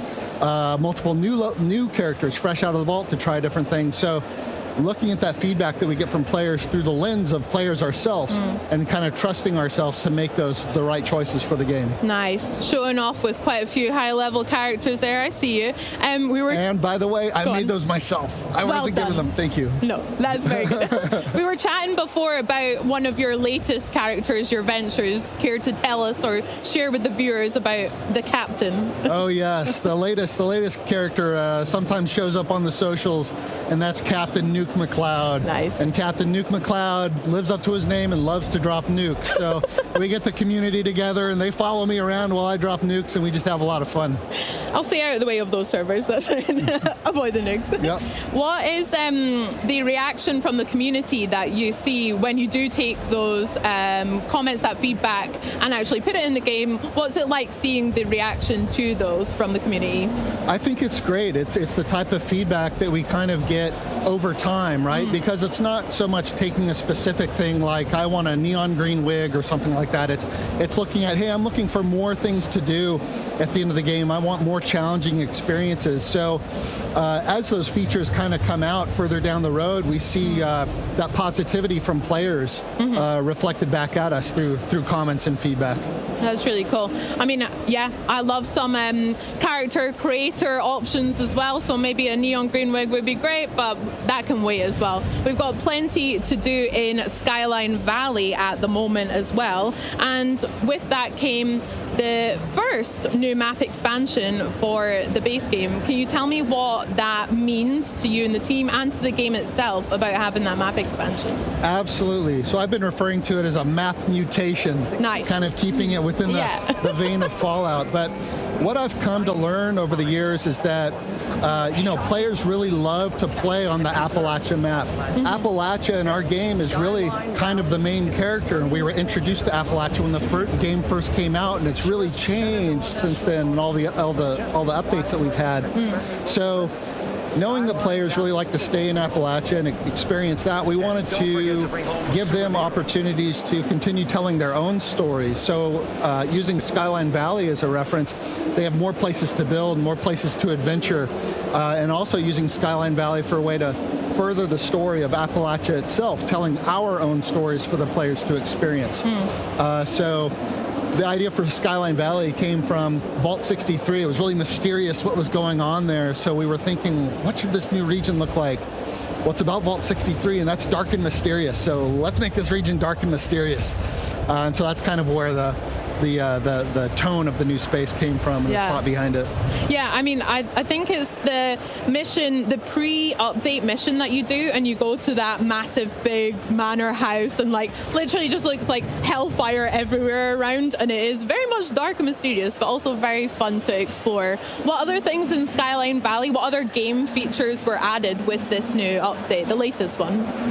Game features added with Skyline, well, there's a new horrible creature walking around called the Thrasher, which is just awful. Yeah. this big turkey abomination, which is a lot of fun to see.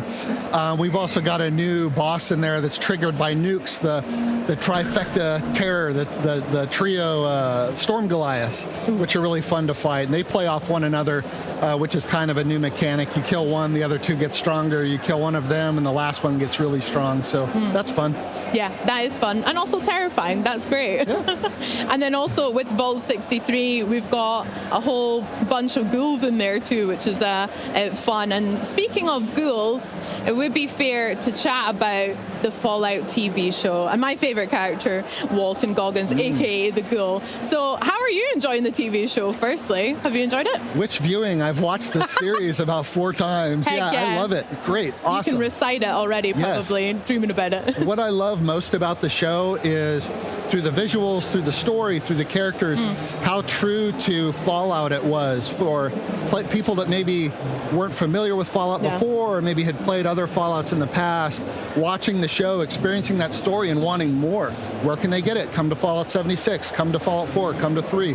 So it's been great seeing that influx of players coming in, having fresh new Fallout experiences to them. Yeah, that's such a good point. You're so right. I think I was a massive Fallout fan before the TV show, but again, just watching that and immediately feeling that same feeling that I had playing Fallout 4 when that first launched. I mean, I used to fall asleep, this is really sad, but I used to fall asleep listening to Diamond City Radio at nighttime. But yeah, the TV show just encapsulates everything. You're so right. And with that success, how has that been reflected in Fallout 76 as well? We've seen some maybe some new jumpsuits added, vault suits. What other parts has influenced the game? Sure. So with the show, we made very specific offerings that had specific ties to the show, like Lucy's backpack or the cowboy duster, which players really love, and they're very Fallout, thematic to Fallout. So it was great to add those. I would say, from the reception the show has gotten, it's really sort of emboldened us to continue taking the game in the direction we have been. It's sort of fortified in our brains the decisions that we've been making that are, very, very true to Fallout, and it's really got us pumped for what's coming up down the road. Heck yeah. Can you tell me your favorite character? From the show? Yeah. It's got to be Thaddeus. Why aren't I dead? Yeah, it's great.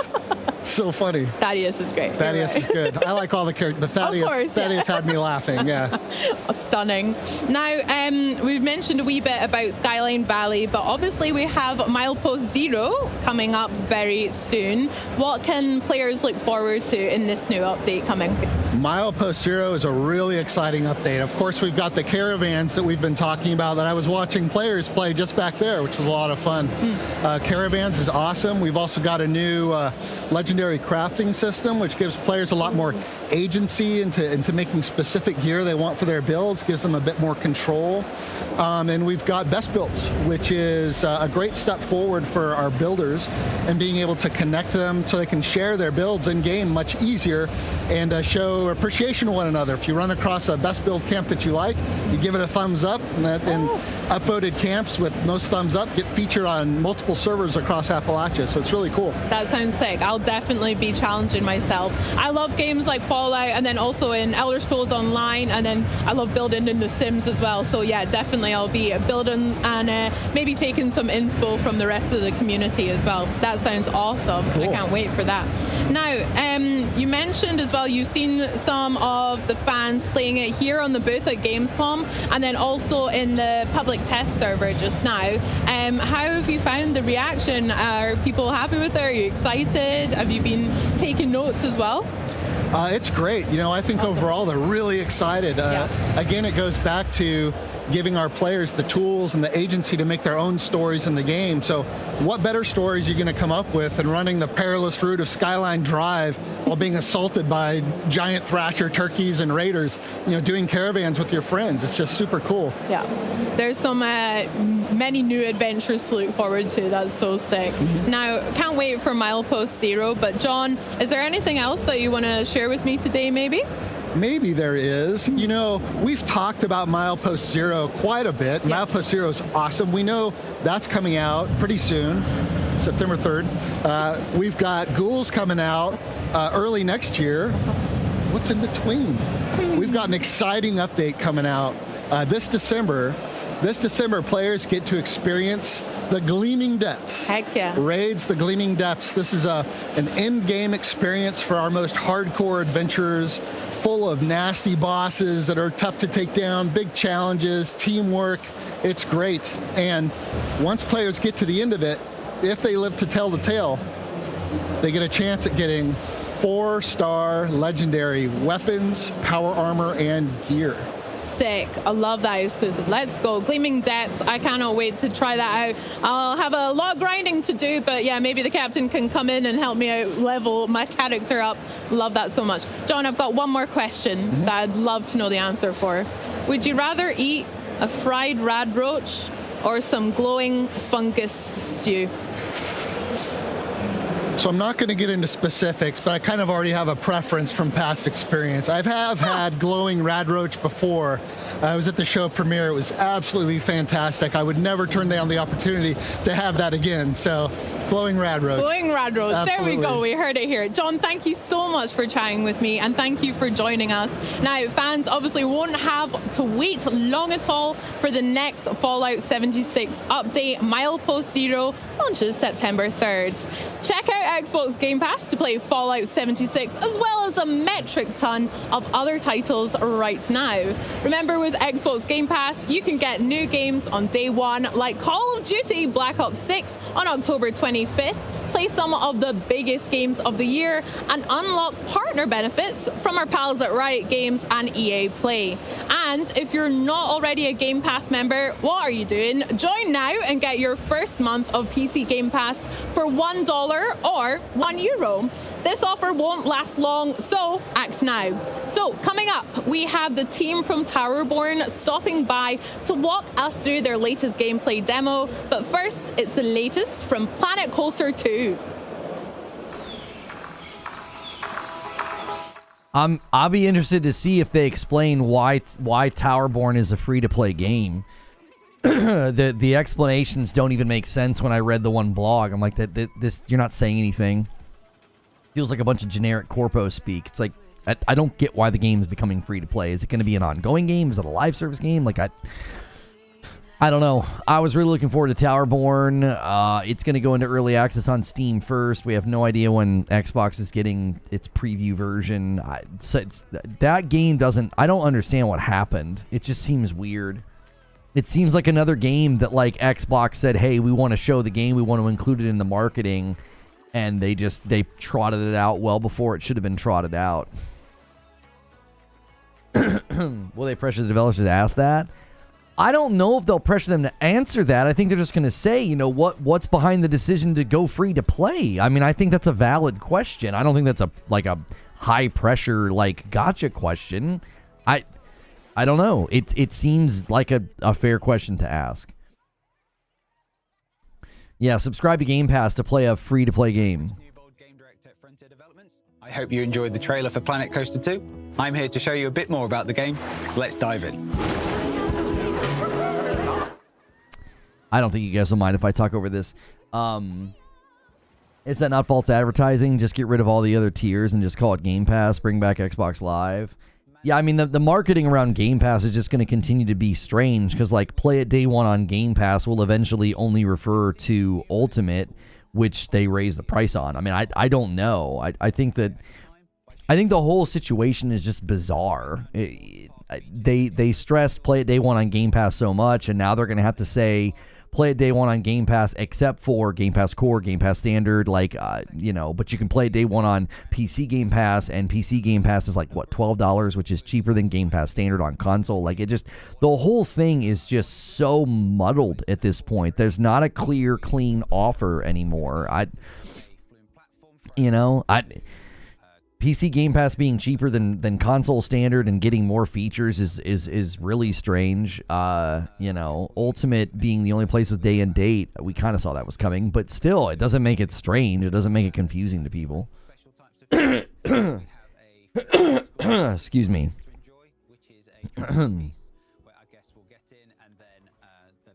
They're going to rename Office 365 to Game Pass 365 to keep bumping up the numbers.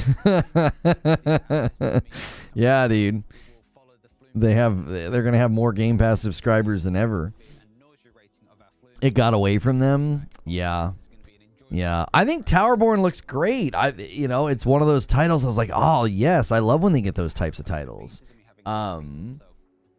Yo, thank you so much, Roll Your D, for $5 super chat. Says, I don't always watch you, but I'm following you off and on for the last 8 years. I drop in every now and then to see how you're doing. Much love, man. I appreciate that, man. I remember your name from the Purple platform. It's muddled because Microsoft is at odds with itself. The submodel goes against their goals as a publisher.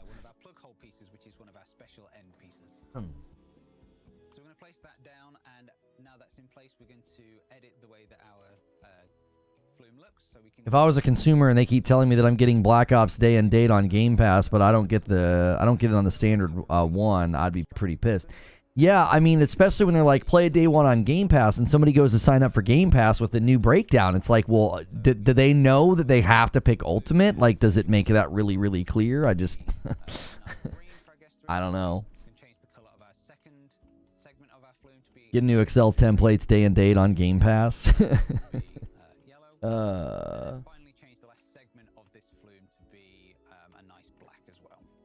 Play Day One on Game Pass Ultimate and Day Whenever on Standard.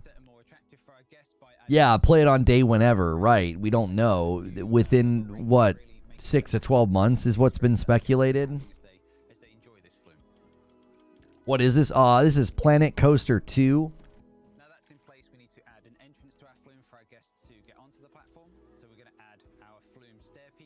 Why do I call it the purple platform? YouTube doesn't really like when you list the names of the other platforms, like the Tickety Talk and the purple platform. They tend to, you know, the way YouTube treats a live stream or a video, it tends to react negatively because a lot of people use YouTube to promote their other platforms or their other, you know, places you can consume their content, and YouTube's just not a fan of that.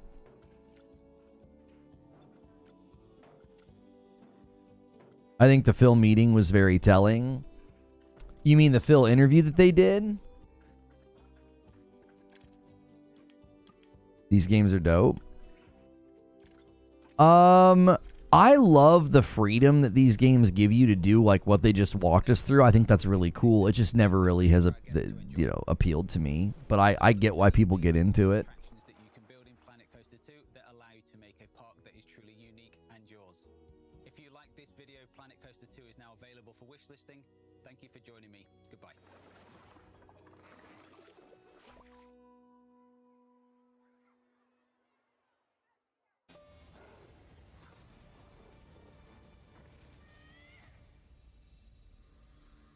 Eternal Strands. Chief Creative Officer at Yellow Brick Games. And welcome to the world of Eternal Strands, a new fantasy action adventure game where the world around you is your weapon. I think this game looks sick. I think the art style is a little too similar to a bunch of other games that have come out recently. It just has that like Unreal, like asset, like art vibe. But I think the big creatures and world look awesome. It reminds me of Immortals: Phoenix Rising. At your base camp, you'll forge bonds with members of your Weaver Band, who will support you in your expeditions with their various skills. You've worked hard for this, and I have faith in you. Select your next quest and customize your gear before venturing out through the Loom Gate on your way to discover the fate of these shattered lands. In the Enclave, you can climb and interact with nearly everything you see. The mantle, the magical cloak on your back, grants you control over frost, flame, and kinetic magic. Combine these elements in creative ways to manipulate the environment to your advantage and defeat your foes. But the Enclave's foes come in all sizes. Behold, an Ark. This colossal 25-meter construct wields immense power. Ready to fight that thing. Pick your battles. Rather than risking your loot, return to base camp. A day has passed. Reforge your gear with your hard-earned resources to even the odds against the mighty epics.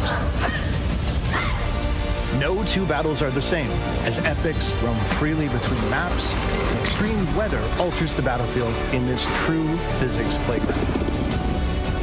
Harvesting strands from these formidable adversaries allows you to weave new abilities into your mantle. With new powers at your command, and the world is your weapon, you hold the key to uncovering the mysteries of the Enclave. Take up the mantle in Eternal Strands.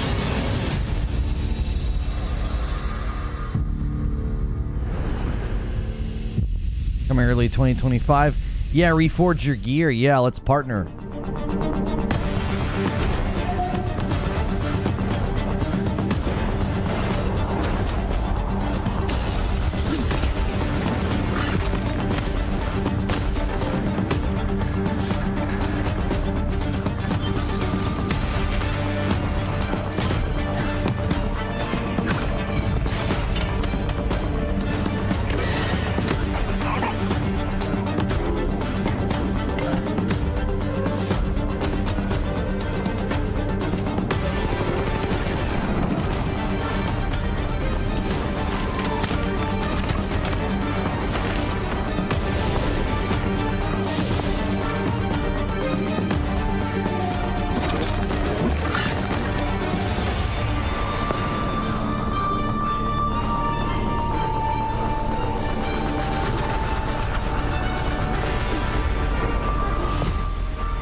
You just got a deep dive into the gameplay of Eternal Strands and Look Avoid Train, which is coming to Game Pass early next year, so get ready. But first, it seems like only yesterday we were here at Gamescom enjoying the first Towerborne demo.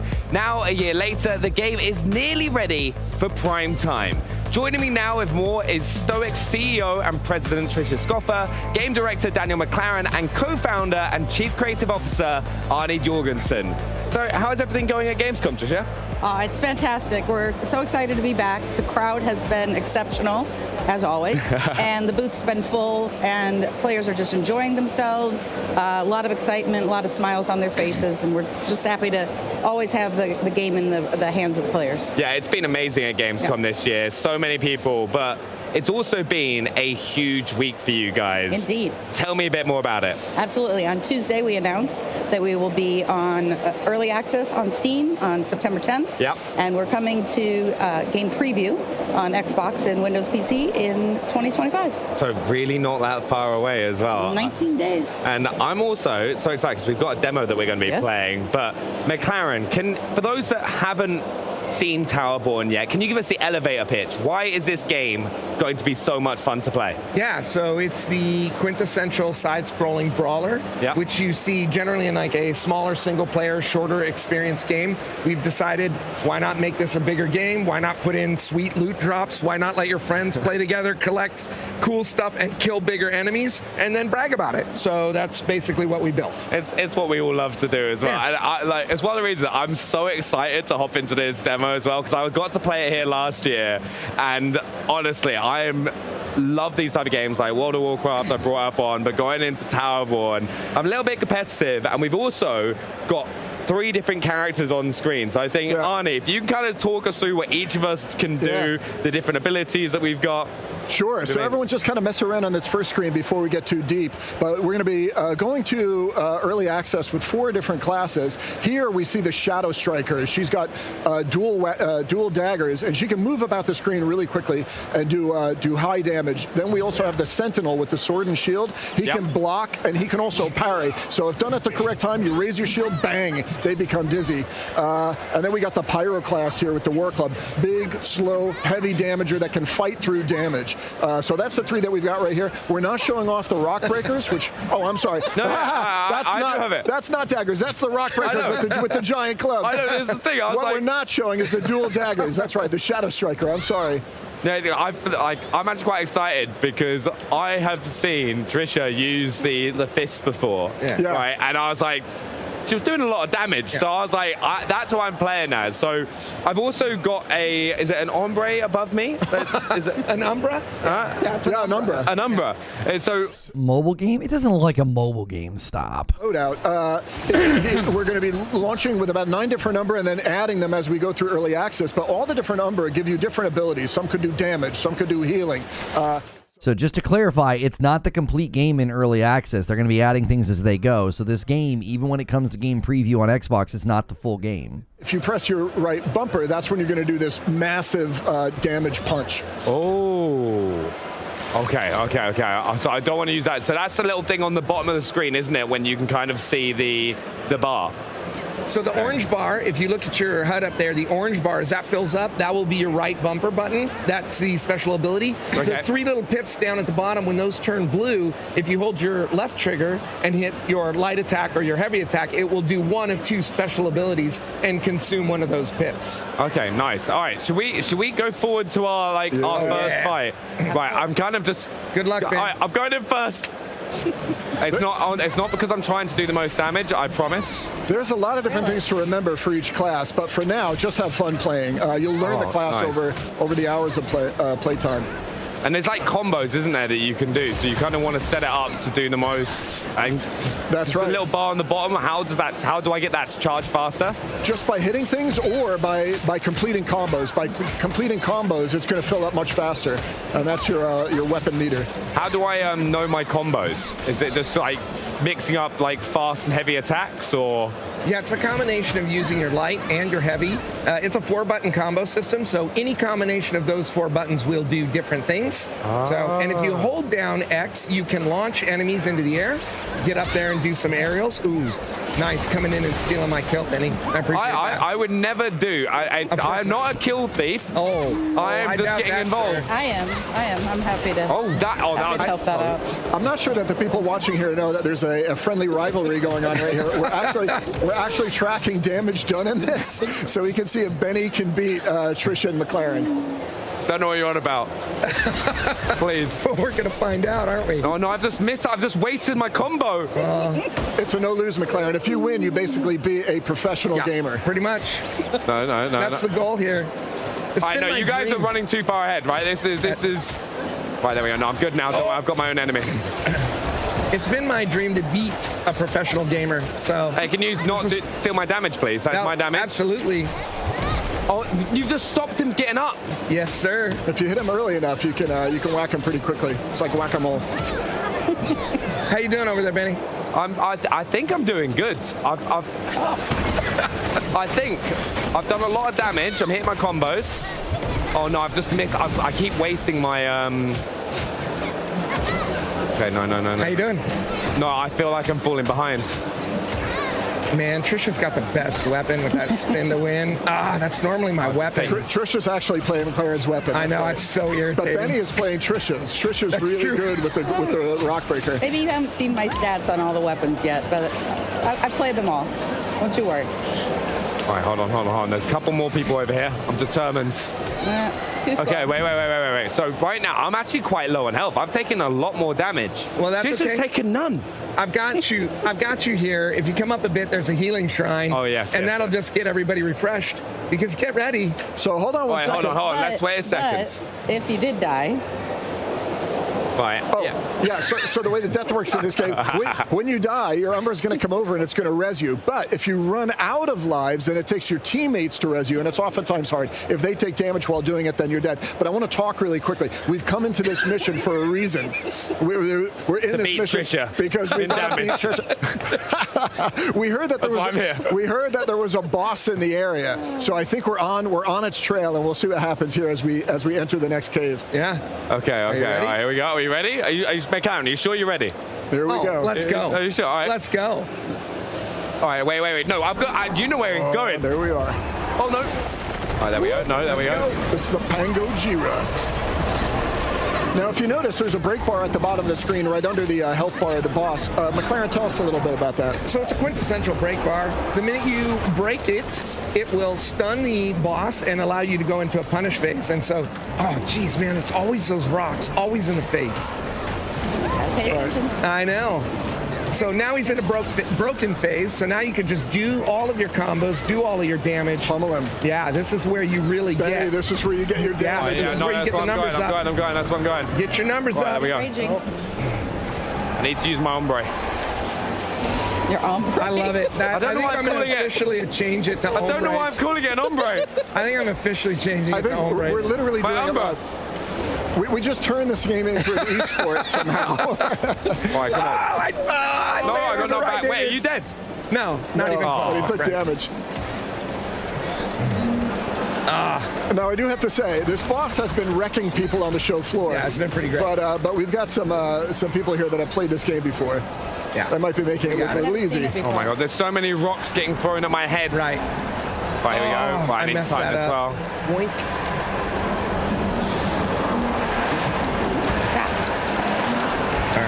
There we go. No, I've just wasted. Yeah, I've been looking forward to this game for a long time. I think it looks fun. It just looks so fun. It harkens back to a classic era of games like Golden Axe, more modern games like Castle Crashers. The iframes look generous. The characters have different attacks, different abilities, different combos. I just think it looks good. I am bummed that it's going to be like early access and then like unsure release date thing. That's always a bummer because this was supposed to come out this year. 10 ads. Well, Benny's carrying the team. He's carrying the team. Yeah, he really is. Appreciate that. I've taken the bots down to quarter life. What I found though is I apparently only get 1 damage for every single one of these kills. So I'm just putting it out there that I'm being a team player. I see. And it's not because I think I'm behind on the damage curve. Oh, gee, I rolled right into it too. Get good. I think I know better. Look at that. First death. Who does that belong to? I know how to play this game. I promise, folks. I'm working on it. All right, here we go. There it is. Unload. There we go. We got him. Go. On this face. That's it. Oh, yeah. Let's go. All right. Now the moment of truth. I don't think we need to take a look at the damage. I think we do. I don't think you know what we're basing this off? Eliminations. Let me know, like in the chat, if we should base it off eliminations or not. F in chat for Benny. I don't want to look at my stats. Here we go. I don't want to look.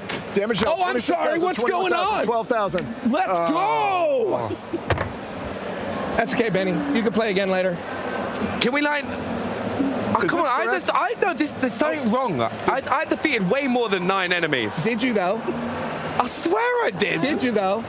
Well, that's They played the game once or twice. But hold on a second. So this right here is the combat that we're showing here on the show floor, and we're just pushing right now the combat of Towerborne. I think is really something special. But the whole game is an RPG. There's a huge map that you move out onto, and you explore tile by tile, just like this, and you uncover through the fog of war different areas of bosses, loot chests, ventures, which are our version of dungeons. There's a ton to explore in this RPG, and then you go back to the tower and you get your missions. You go to the Forge. What is it saying for Towerborne?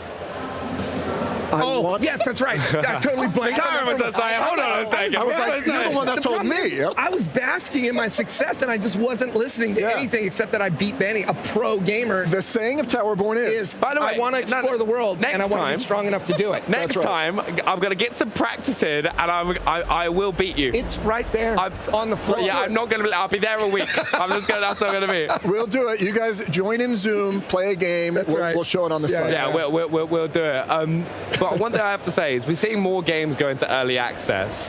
Why was it so important and specifically to go into Steam for you, Tricia? Yeah. Absolutely. Getting the game into players' hands is super important to us. We want to have that the discussion with the community, have them be a part of the game building. It's what Stoic has always done from our very first game. And so getting there, being able to have that and have the input and take it in. Steam just happens to do that well for us, and we want to make sure we're fully prepared for when we come to game preview next year and have an expansive players, the number of players coming in. We're truly ready for them. Did you hear what she said? Honestly, it's been some of the most fun I've had. I've really. Did you guys hear what she said? I can't wait to go and sit there. Did you? It will happen. Did you hear what she said? Anytime, any place. I don't doubt it. But thanks so much for stopping by. But remember to wishlist right now at towerborne.com if you want to go and have a go yourself. Now, if that chat has you hyped for Towerborne, then you'll love what the team has in store. Check out a taste of a new dev diary coming soon. She basically confirmed what nobody wants to say out loud. Nobody wants to say it out loud. It's coming to game preview next year. She said it's coming to game preview next year is what she said.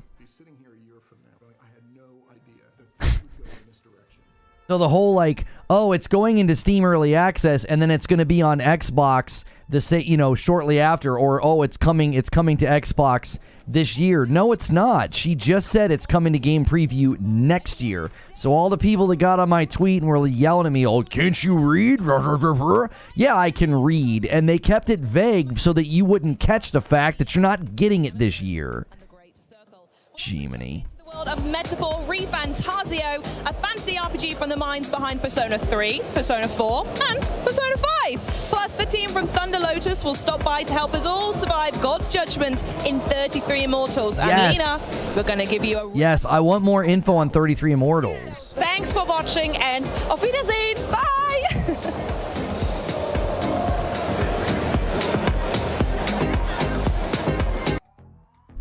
Everybody got so mad at me, and they said, oh, can't you read? It's coming, it's coming, it's coming.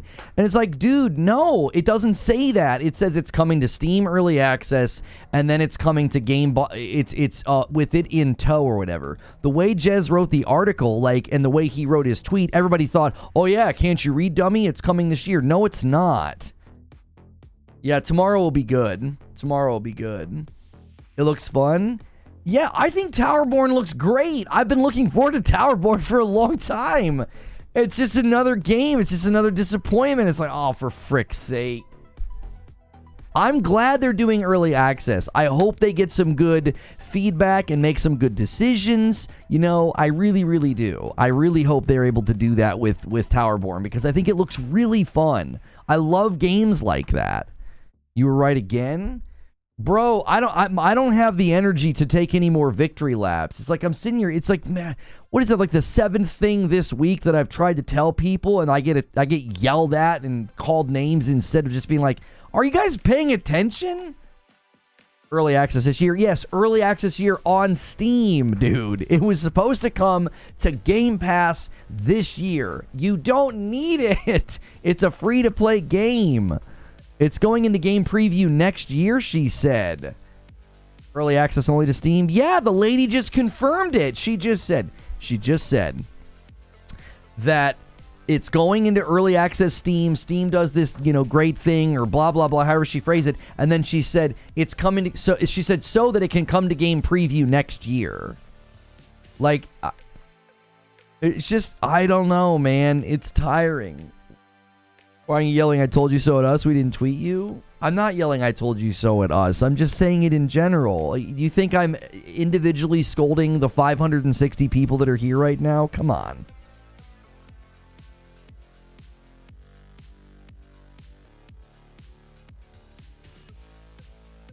Yeah, it's also free to play, so once it's out of Game Preview, you don't even need Game Pass to play it. It's a free-to-play game. The whole thing is weird. I don't get that at all. I don't understand the decision to go free to play with Towerborne. It looks like a good game. It looks like a game that you should sell for like $40. It's already on Insider Access on PC? Really? Man, the console users just getting shafted by Xbox left and right. Left and right, bro. Oh my gosh. I don't even know what to say anymore, dude. I don't even know what to say anymore. It's just bad. It's so bad to be an Xbox console user right now. It's just bad.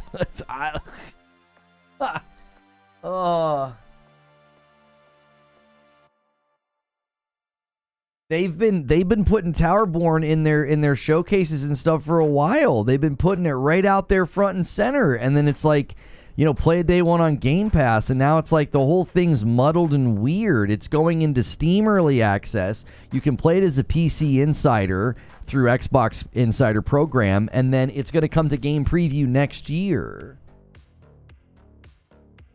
When did we last hear Lono yell? Yeah, I don't really yell. If I yell, I try to make it comedic. I'll go away from the mic and be like, what? I try to do stuff like that, but...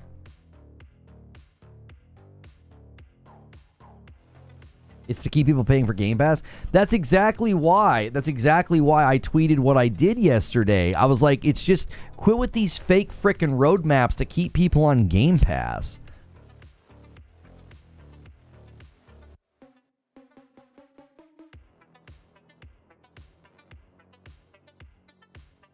My Phantom Blade Zero gameplay thing that I put on Twitter, holy frick, it's going to get like 1 million views.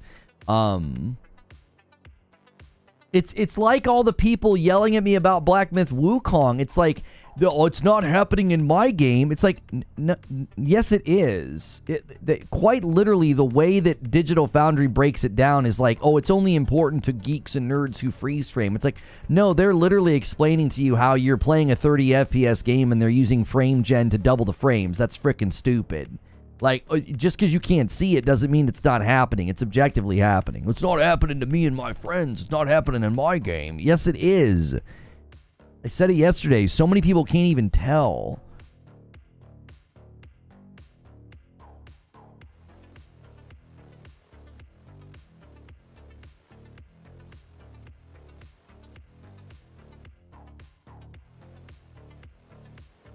Your PS5 isn't special. Yeah, the guy yesterday, it's like, I don't even think you understand what you're saying. It's like, he doesn't even understand what he's saying. He's like, it's not happening to me and my friends. And it's like, no, it is happening. You don't notice it. Like, people need to understand, like, there's no such thing as like, oh, it's not happening in my game. Oh, that's not true. It's not true. It is happening. You just don't see it. Oh, ask them if it's going to be reset when it comes out of early access, Paul. Yeah, that'd be really weird if they reset your progress.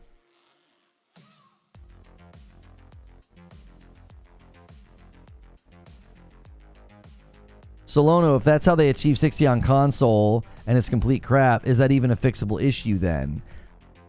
I'm not really sure. I'm not an expert in that field. So when Digital Foundry explained it, they quite literally gave me the technical reasons why. They gave me the technical reasons why it felt so bad. So I don't know if at a technical level they can change what they're doing. I don't know if they can say, oh, let's use frame gen differently, or oh, let's get 60 frames per second by changing lighting settings or ray tracing or whatever. Like, I truly don't know. Didn't you just say yesterday that your wife's PS5 wasn't getting the issues that yours was? Yeah, but that was obviously like something that wasn't with respect to performance. It was a loading thing, and I cleared my cache and the problem fixed itself. Like that, listen, that's not what we're talking about. We're not talking about, hey, my PlayStation seems to be loading games slower than my wife's. Oh, clear your cache. Oh, okay. We're talking about how the performance of Black Myth Wukong at a technical level, Digital Foundry is doing a technical breakdown. You can't say, oh, it's not happening on my PlayStation 5. That simply isn't true. They're not saying, hey man, here's this weird glitch that I had, or hey, here's this weird crash that I have. They're breaking down the game at a technical level. Everything's fixable. The amount of work to fix it is where the bottom line gets drawn. See Jedi Survivor on PC. Right. Right, like, I don't know if they can fix it. I really and truly don't. I don't know if they can fix it.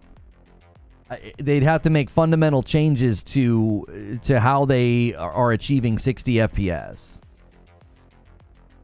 It's how the game runs. It's how it's built. Right.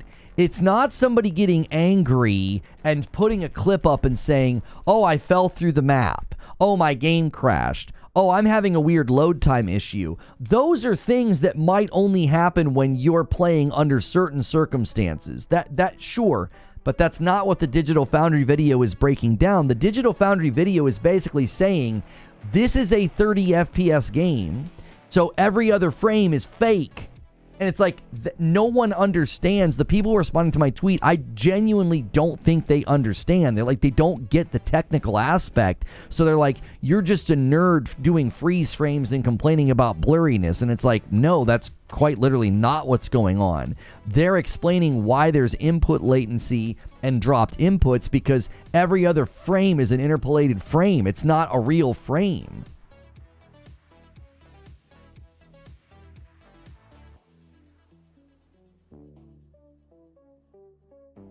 Okay, so According to the early access of Towerborne, please note this game will have a number of full wipes, one of which will happen at the transition from early access to free launch. Please understand that this is important as we implement new and we update systems and improve the content progression of Towerborne. Yeah, that's even better. That's even better. Like, Towerborne's going to go into early access on Steam, and then it's going to come to the game preview program next year. So, once again, Xbox not making good on promises and speaking out of turn, so you can't play Towerborne in 2024, day one on Game Pass. It's coming to Steam first in early access, and then they're going to reset everything. So, like, when it goes to free-to-play. What a great benefit of having Game Pass, to play a game in its early access so that you can lose your progress when the game comes out. Yeah, what a freaking win that is. Pay them money to help them test the game and then have all your progress reset when it goes to free to play, and then you don't need Game Pass. Jiminy Christmas. The value just keeps stacking up for Game Pass, everybody. I stopped playing The Insider because of the wipes. Yeah, I have no interest in playing that game in its preview other than to, like, just feel what the combat feels like. Oh, cool, feels good, looks good, and then that's it. I'll put the game down. I'm not going to do that. I'm not going to do that. Play and unlock and progress and be like, well, it's time to launch the game for real. It's time to start over. Didn't Baldur's Gate 3 launch, wipe before launch? I don't think Baldur's Gate 3, it matters as much because they only released the first act. I don't think anybody it's a different scenario, right? It was like an understood thing that, like, you can only play the first act. So having your progress reset probably wasn't as big of a deal. But again, you know what you're signing up for when you do that, Sven. I'm talking about this game in particular. This game was promoted as play it day one on Game Pass in 2024. Now it's going to Steam Early Access in 2024. They just confirmed via that interview, which Xbox is trying to keep quiet. I don't know if this is something that Jez Corden was privy to, but if I was Jez Corden, I'd be pissed off if they didn't tell me that it was coming next year. They're trying to keep it quiet. The woman from Towerborne just confirmed it's coming to game preview next year. So you are not playing Towerborne in 2024 through Game Pass. And then it's going to become a free-to-play game where you don't even need Game Pass. And when it goes to free-to-play, you lose all progress. Like, I'm not saying wipes are a new thing. Listen to what I'm saying, Sven. I'm not railing against the wipes. I'm saying that completely invalidates the entire reason that this game was marketed as a Game Pass game.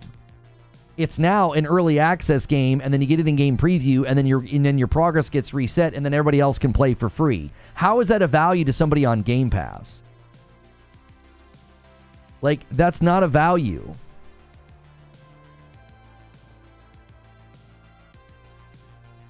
I'm not saying wipes are bad. I'm saying this game should not have been included in any of the Game Pass marketing. It shouldn't have been included in any of the Xbox marketing.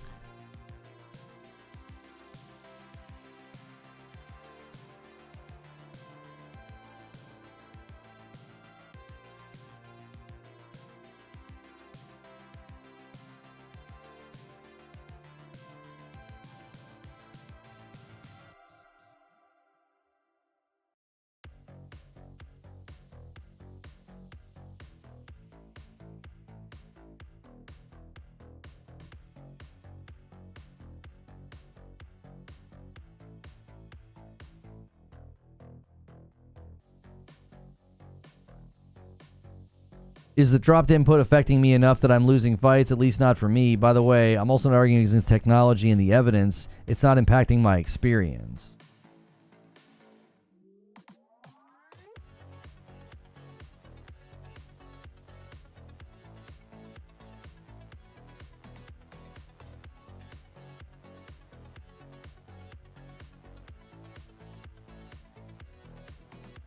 We almost need to get that clip and let people know. Like, anybody that's going to be looking forward to that needs to know that the reality of Towerborne. She said that at, like, the tail end of the interview.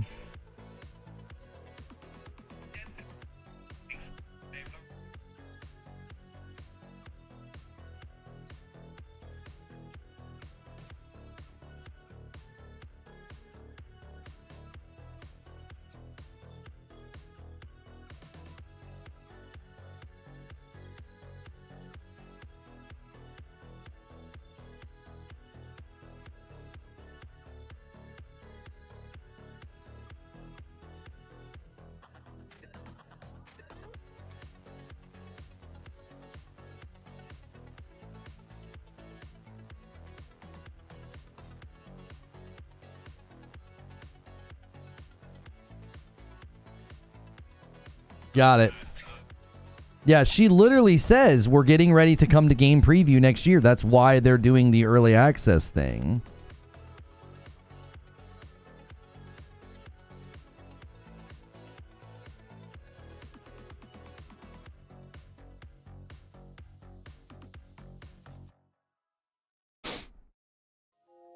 Let's see.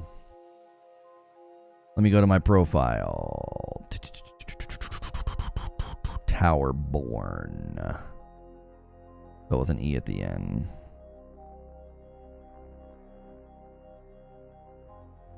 This is what you get for the Founders Pack. Lifetime Founder status, early access to Towerborne, cosmetic set, Discord access, participation in surveys, monthly free Founder items. Okay. Totally worth it.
Okay, Towerborne devs just confirmed it will come to Xbox Game Preview next year in 2025.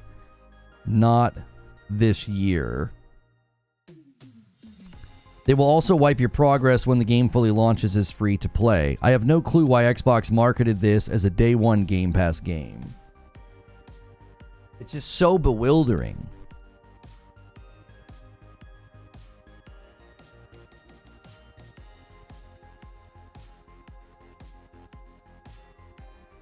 Not this year like many assumed. A lot of people just assumed it was coming this year. It's not. So, Kirk is going to have to 100% concede that they didn't make good on the promise, like, at all. Even according to his redefinition of, like, well, the first day it's playable. No, it's not even coming to game preview this year.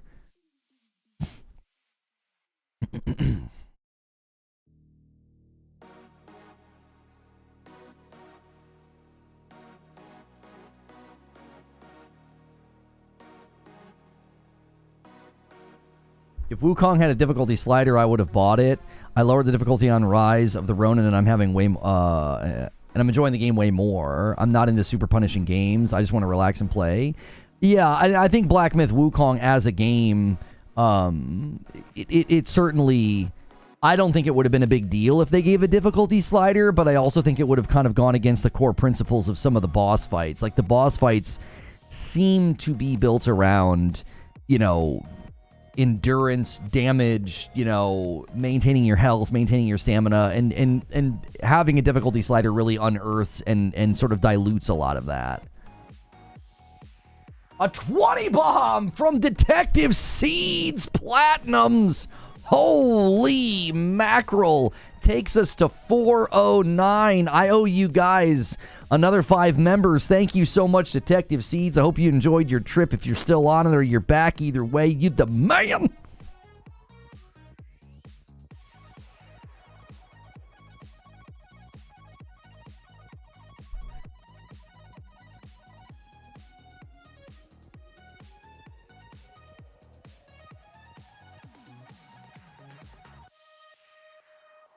Seeds dropping bombs from vacation.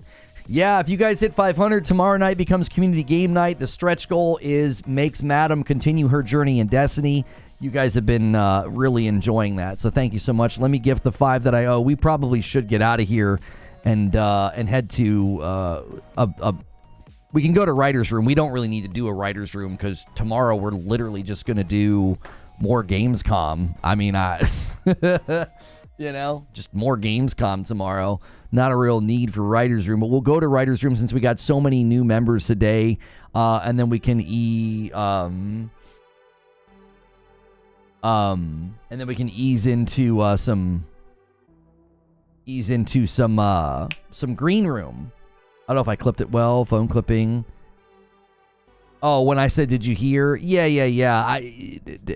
Paris Lilly just tweeted about it. He said, seeing a lot of responses that Towerborne should have been on Xbox at the start of early access, so let me go into detail why it's launching on Steam first. Stoic is a small team and wanted to start small and scale up, which is why early access is starting on Steam via purchasing the Founders Pack, so purposely a smaller group of people that understand they are essentially helping a co-develop a game. Early 2025 will open the floodgates to Xbox Preview via Game Pass, which will see a huge number of people trying the game before it goes into full launch. This is the path Stoic has chosen to curate their best experience for early access, to be nimble enough to address feedback. They also told me that Xbox Publishing has been nothing but supportive in the decision. And after what I played yesterday, I'll say let them cook. It's worth it. My issue isn't with the devs. Xbox spoke out of turn again to promote Game Pass. This is no... Why can't I see what I'm typing?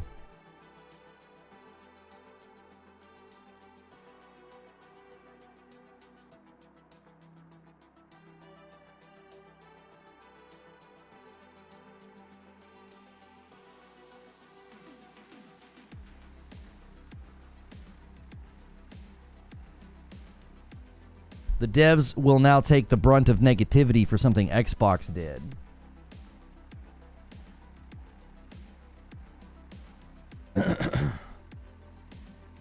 My issue isn't with the devs. Xbox spoke out of turn again to promote Game Pass. This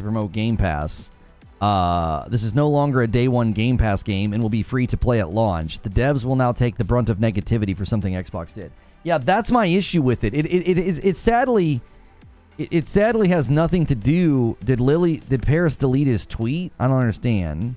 It won't let me reply.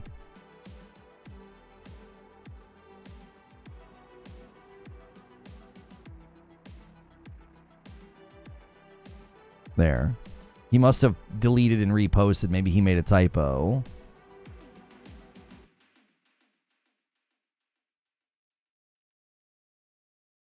You should have tagged some gamer who's a regular on the show. What do you mean some gamer who's a regular on the show?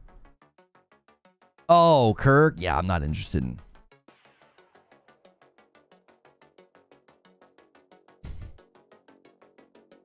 He blocked you? No, Paris didn't block me. Paris and I are fine.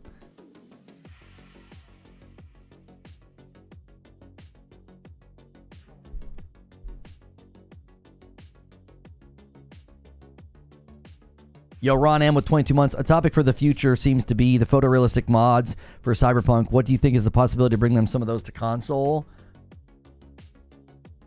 That wouldn't be a topic I would talk about. I mean, that's cool and all, but like, that's not anything that I would talk about.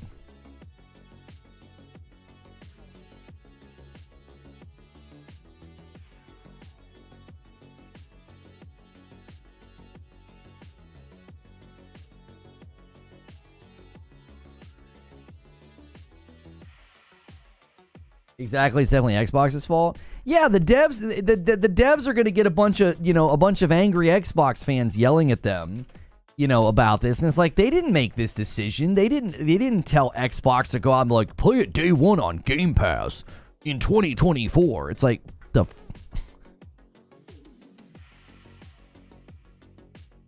right, let me schedule Writer's Room. Let's get the freak out of here.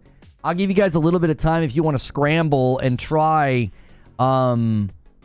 I don't know if any of the heavy hitters are left. They might have left. Right now is always a great time to scramble on gifted members because we have 500 people here. We've been streaming for almost 4 hours, so there's a very loyal group that's here right now.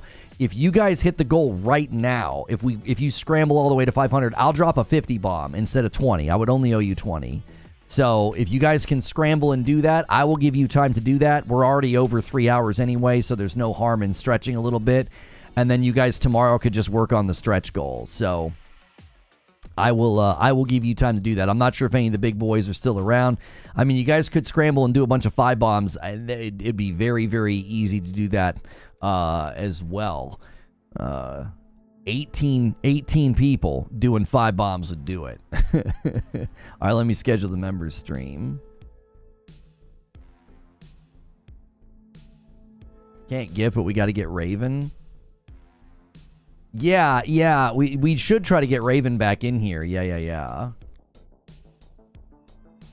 And 5 from Siege Master says, come on, let's start it. Let's get this going. If you guys can hit the stretch goal tomorrow after hitting this today, you'll get another night of Madam continuing her Destiny journey, and now 5:15. Thank you so much, Croquill. And then Catwalk takes it to 4:16, not 4:15. I'm saying 5. Bleh. Dave says 5 bombs at a time. Yeah, we got to get Dave Langer back in here. Got to get Dave Langer back in here in the member pool. All right, hang on a second. Let me switch this stream from private to members. There we go.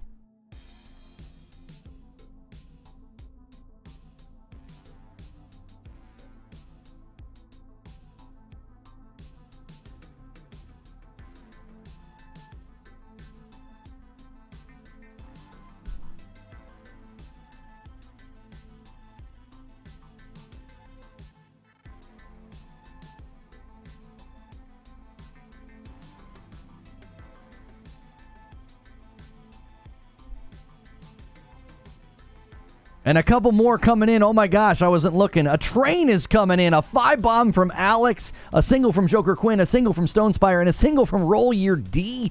That's 8 more. That takes us to 424. And then Patrick rounds it out to 425. And a 20 bomb from Quintar says, let's go, and takes us to 45. And then a 10 bomb from P-Dub H-Town takes us to 55. And a 5 from Noah rounds us out to 460. Unbelievable scramble. Already so many members coming in. I throw down the gauntlet and you guys answer. Absolutely phenomenal. And a 5 bomb from Belphegor takes it up, and a single from Risic. We now have 466. An amazing scramble taking place right now. And Soul Train gifts 1 as well. Guys, those single gifteds add up. Don't feel like you can't jump in and help. The big boys are here, but those 5s, those singles, you guys are crushing it, continuing to grow the community. You're going to make me drop a 50 bomb. Wooly responds, they crazy. It's like they don't even think about the decisions they make. Free to play and Game Pass don't work. And a 5 bomb comes in from Alex. Unbelievable. Taking us to 72, 73 with Zyber Sword. Just keeping the train going. And a 10 bomb from Hunter takes us to 483. I love when you guys respond to the gauntlets. It's phenomenal. We get so many people back into the fold for the members only content and the milestones. Don't forget about the milestones. The weekly goal is fantastic. But those of you that have continued to upgrade to Member Plus and above, you help us hit those milestones. At 600, I will play that You Can Date Everything game. And at 1,000, we're going to make me build a PC. So keep it going. Raven says I dodged them all. And another one comes in from Spice King and takes us to 485, right on the doorstep.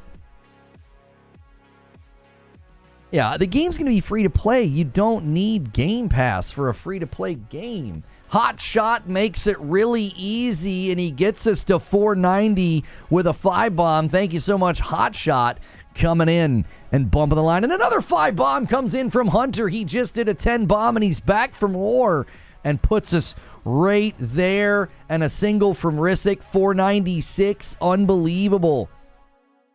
You guys are crushing it.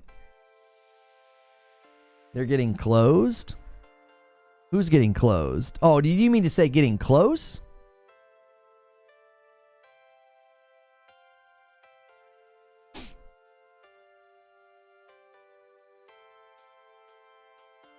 And a 5-bomb from Peachy Creamy. And that's an Agent of Chaos that takes us past the 500 to 501. And Javier Cotto comes in with the 20 bomb and goes up to 521. You're now on your way to the stretch goal to make Madam play Destiny. And Alex says we're certainly not done. And he does a 5-bomb to take us to 526. Unbelievable. You guys are crazy.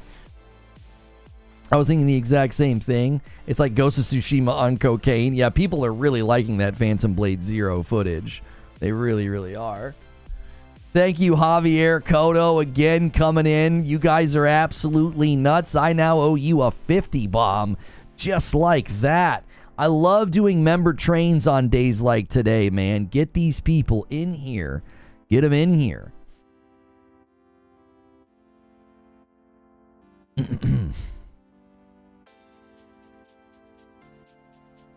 Javier Mother effing Cotto. That's Sadiq's line. That was great. All right, is the member stopped? Okay, if they've stopped, I'll drop my 50 bomb. I don't know if you might need this unless you're planning on playing solo forever. I'm not sure what you mean, Fuzzy. And a 10 bomb from Quintar says, let's keep it going. 36, 40, 541. 541. Another 5 comes in from Pete of H-Town. Holy mackerel. Guys, if you get a gifted membership, you can help us with the milestone that we're working on of Member Plus and above. You can upgrade for $1. A $6 membership counts, and a 50 bomb from Javier Cotto coming in off the top ropes. This man has lingered in the shadows for a while, and he's back with a vengeance. Unbelievable. Insane levels of generosity from Javier Cotto, the man himself. That is so many people that can now enjoy extra content, members content, Friday nights, and the rest. And Sadiqa throws one in and says, what are we doing, boys? She wants to join the fun with Javier Cotto himself. Online console multiplayer requires Xbox Game Pass Ultimate or Core.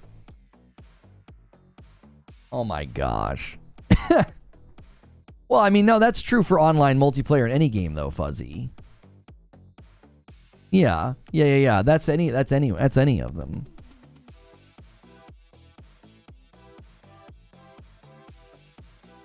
And a single comes in from Stone Spire. Tries to get us a little bit closer to the stretch goal.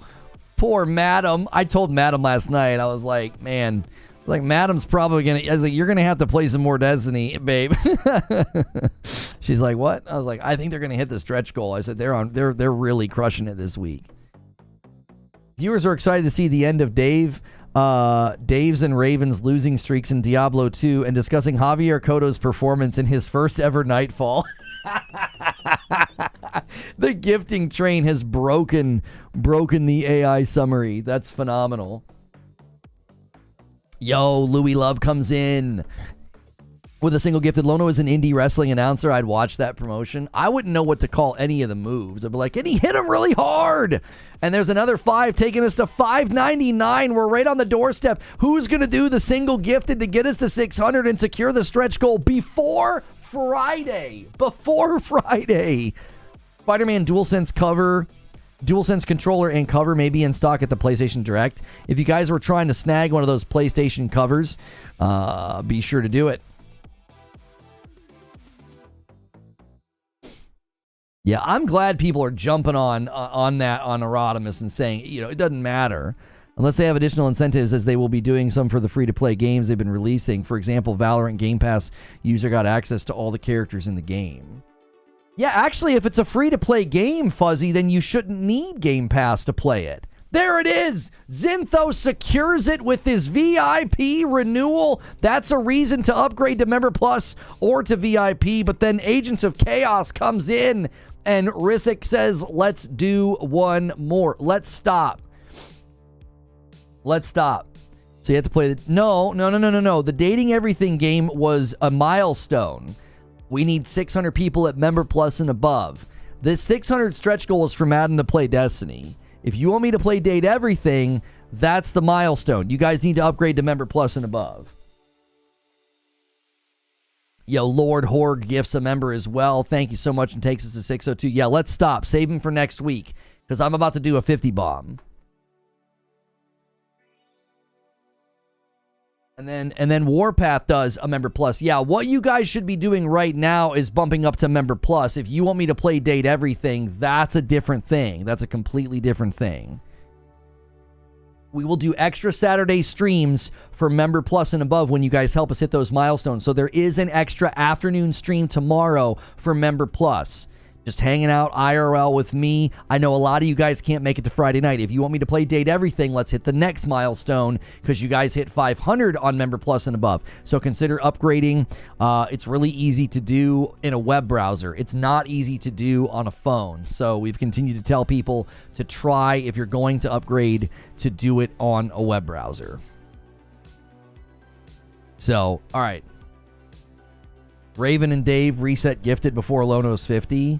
Yeah, Raven and Dave retoggle your gifted setting so that you can receive gifted members on my channel.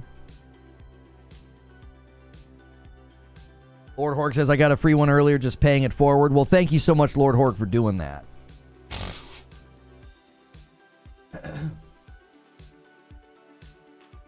All right, I'm going to do 50 in just a second. Yeah, reset your toggled settings, Raven and Dave, and it'll give you a better shot of getting one from me.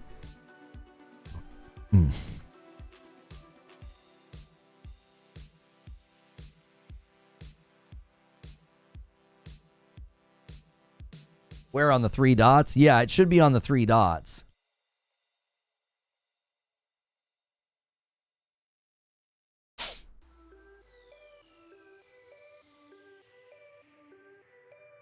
So, like, you turn it off and then back all the way out and then go back in and turn it on. That should help. I don't know where to do it.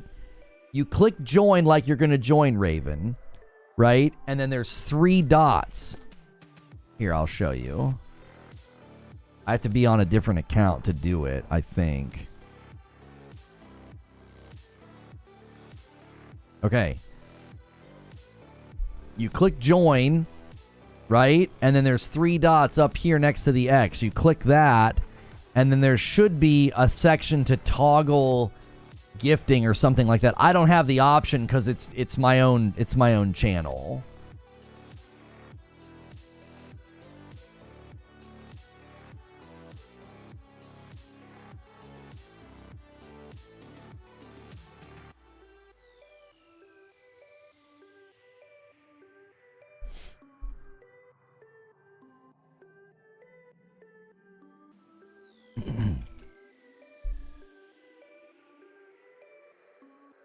Okay, done. Okay, you did it. All right, here we go.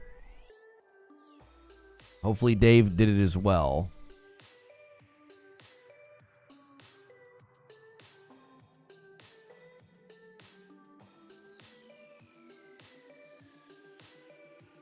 Xbox supporting Gamescom is now just getting Jeff and the devs to do all their dirty work so they can have a banger showcase. Right? It certainly feels that way.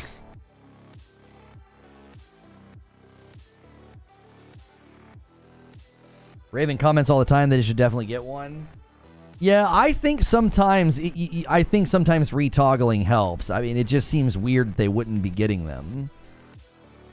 I think for a long time Raven was paying for her own, and maybe that's what's messing with it. You know what I mean? It's possible.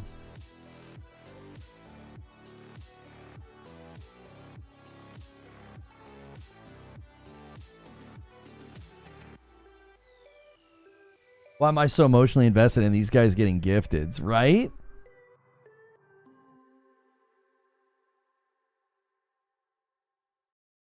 Didn't Raven get one yet? I've not seen Raven or Dave get one, no.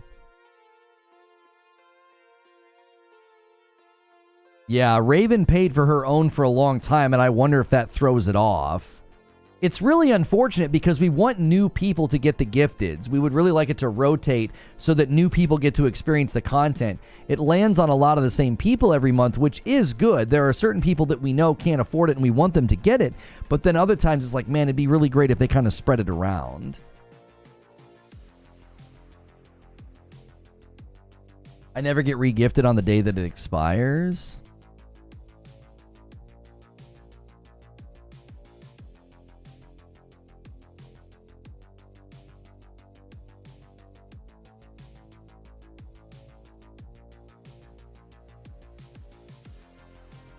All right, well, we did our best. We did our best to get you guys in. Sorry about that. I don't want people to keep gifting because I kind of want people to save it for next week. Like, I don't, if we do too much on one day, it really, it makes it harder to hit goals next week. Does that make sense? So I've been telling you guys like, hey, we hit it. Stop. Don't do any more. So I pay for my own because I'm not an ugly looking poor person. That cannot become a meme here. People will not understand why we're making that joke. They're gonna be like, oh my gosh, they really hate poor people. It's like, no, it's a freaking meme at this point. There's nothing wrong with being ugly. Yeah. Oh, I guarantee you, there are going to be videos. There'll be videos. Yeah. That community thinks that poor people are ugly. Jiminy Christmas. What a hateful community. All right, I'm going to give you guys a link to the writer's room. I got to set up redirect. Give me one quick second here.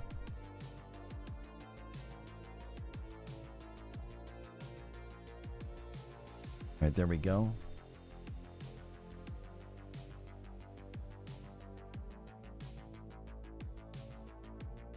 I'm ugly and I'm proud. I'm ugly and I'm rich. That's what somebody should say. That's the line. You know? All right. You can be ugly. That's fine. But if you're poor... there we go. All right. There's a link in chat. Let's go to Writer's Room. Hey, thanks so much for being a member to this channel. And you may be seeing this in your feed and you're like, what in the world's going on? What is Writer's Room? Well, you may have gotten gifted a membership to my channel, and the Writer's Room is where we sort of daily plan the next day's show. It's a behind-the-scenes look at what we do here at Reforge Gaming, and I cover gaming news topics, and we had a huge week covering Gamescom. We don't really need to do a writer's room right now because tomorrow's just going to be more Gamescom coverage, but you guys did hit the stretch goal for the week. My wife will continue her Destiny 2 journey tomorrow night, Friday night, so be sure to be here for that every Friday night at 8 p.m. Eastern. You guys can unlock Community Game Night and even more, and you have unlocked more again. If you're currently paying for your own membership or you got a gifted membership, consider upgrading to Member Plus. Member Plus is $6 instead of $5. That extra dollar just helps us create a dividing line so that I know the difference between gifted members and not. So that way, whenever you renew, I can count you in the goal. So consider upgrading to Member Plus and above. It basically gives up your seat to somebody else to get a gifted member, and it also helps us hit a milestone. Right now, we are trying to get to 600 people at Member Plus and above, and when you do that, I'll have to play a game called Dating Everything. The big goal for Member Plus and above is 1,000, and when you hit that, we will build a PC on stream. So I'm going to end the previous stream, and I'm going to redirect everybody over. That was a really fun Gamescom stream. There's probably going to be a bunch of copies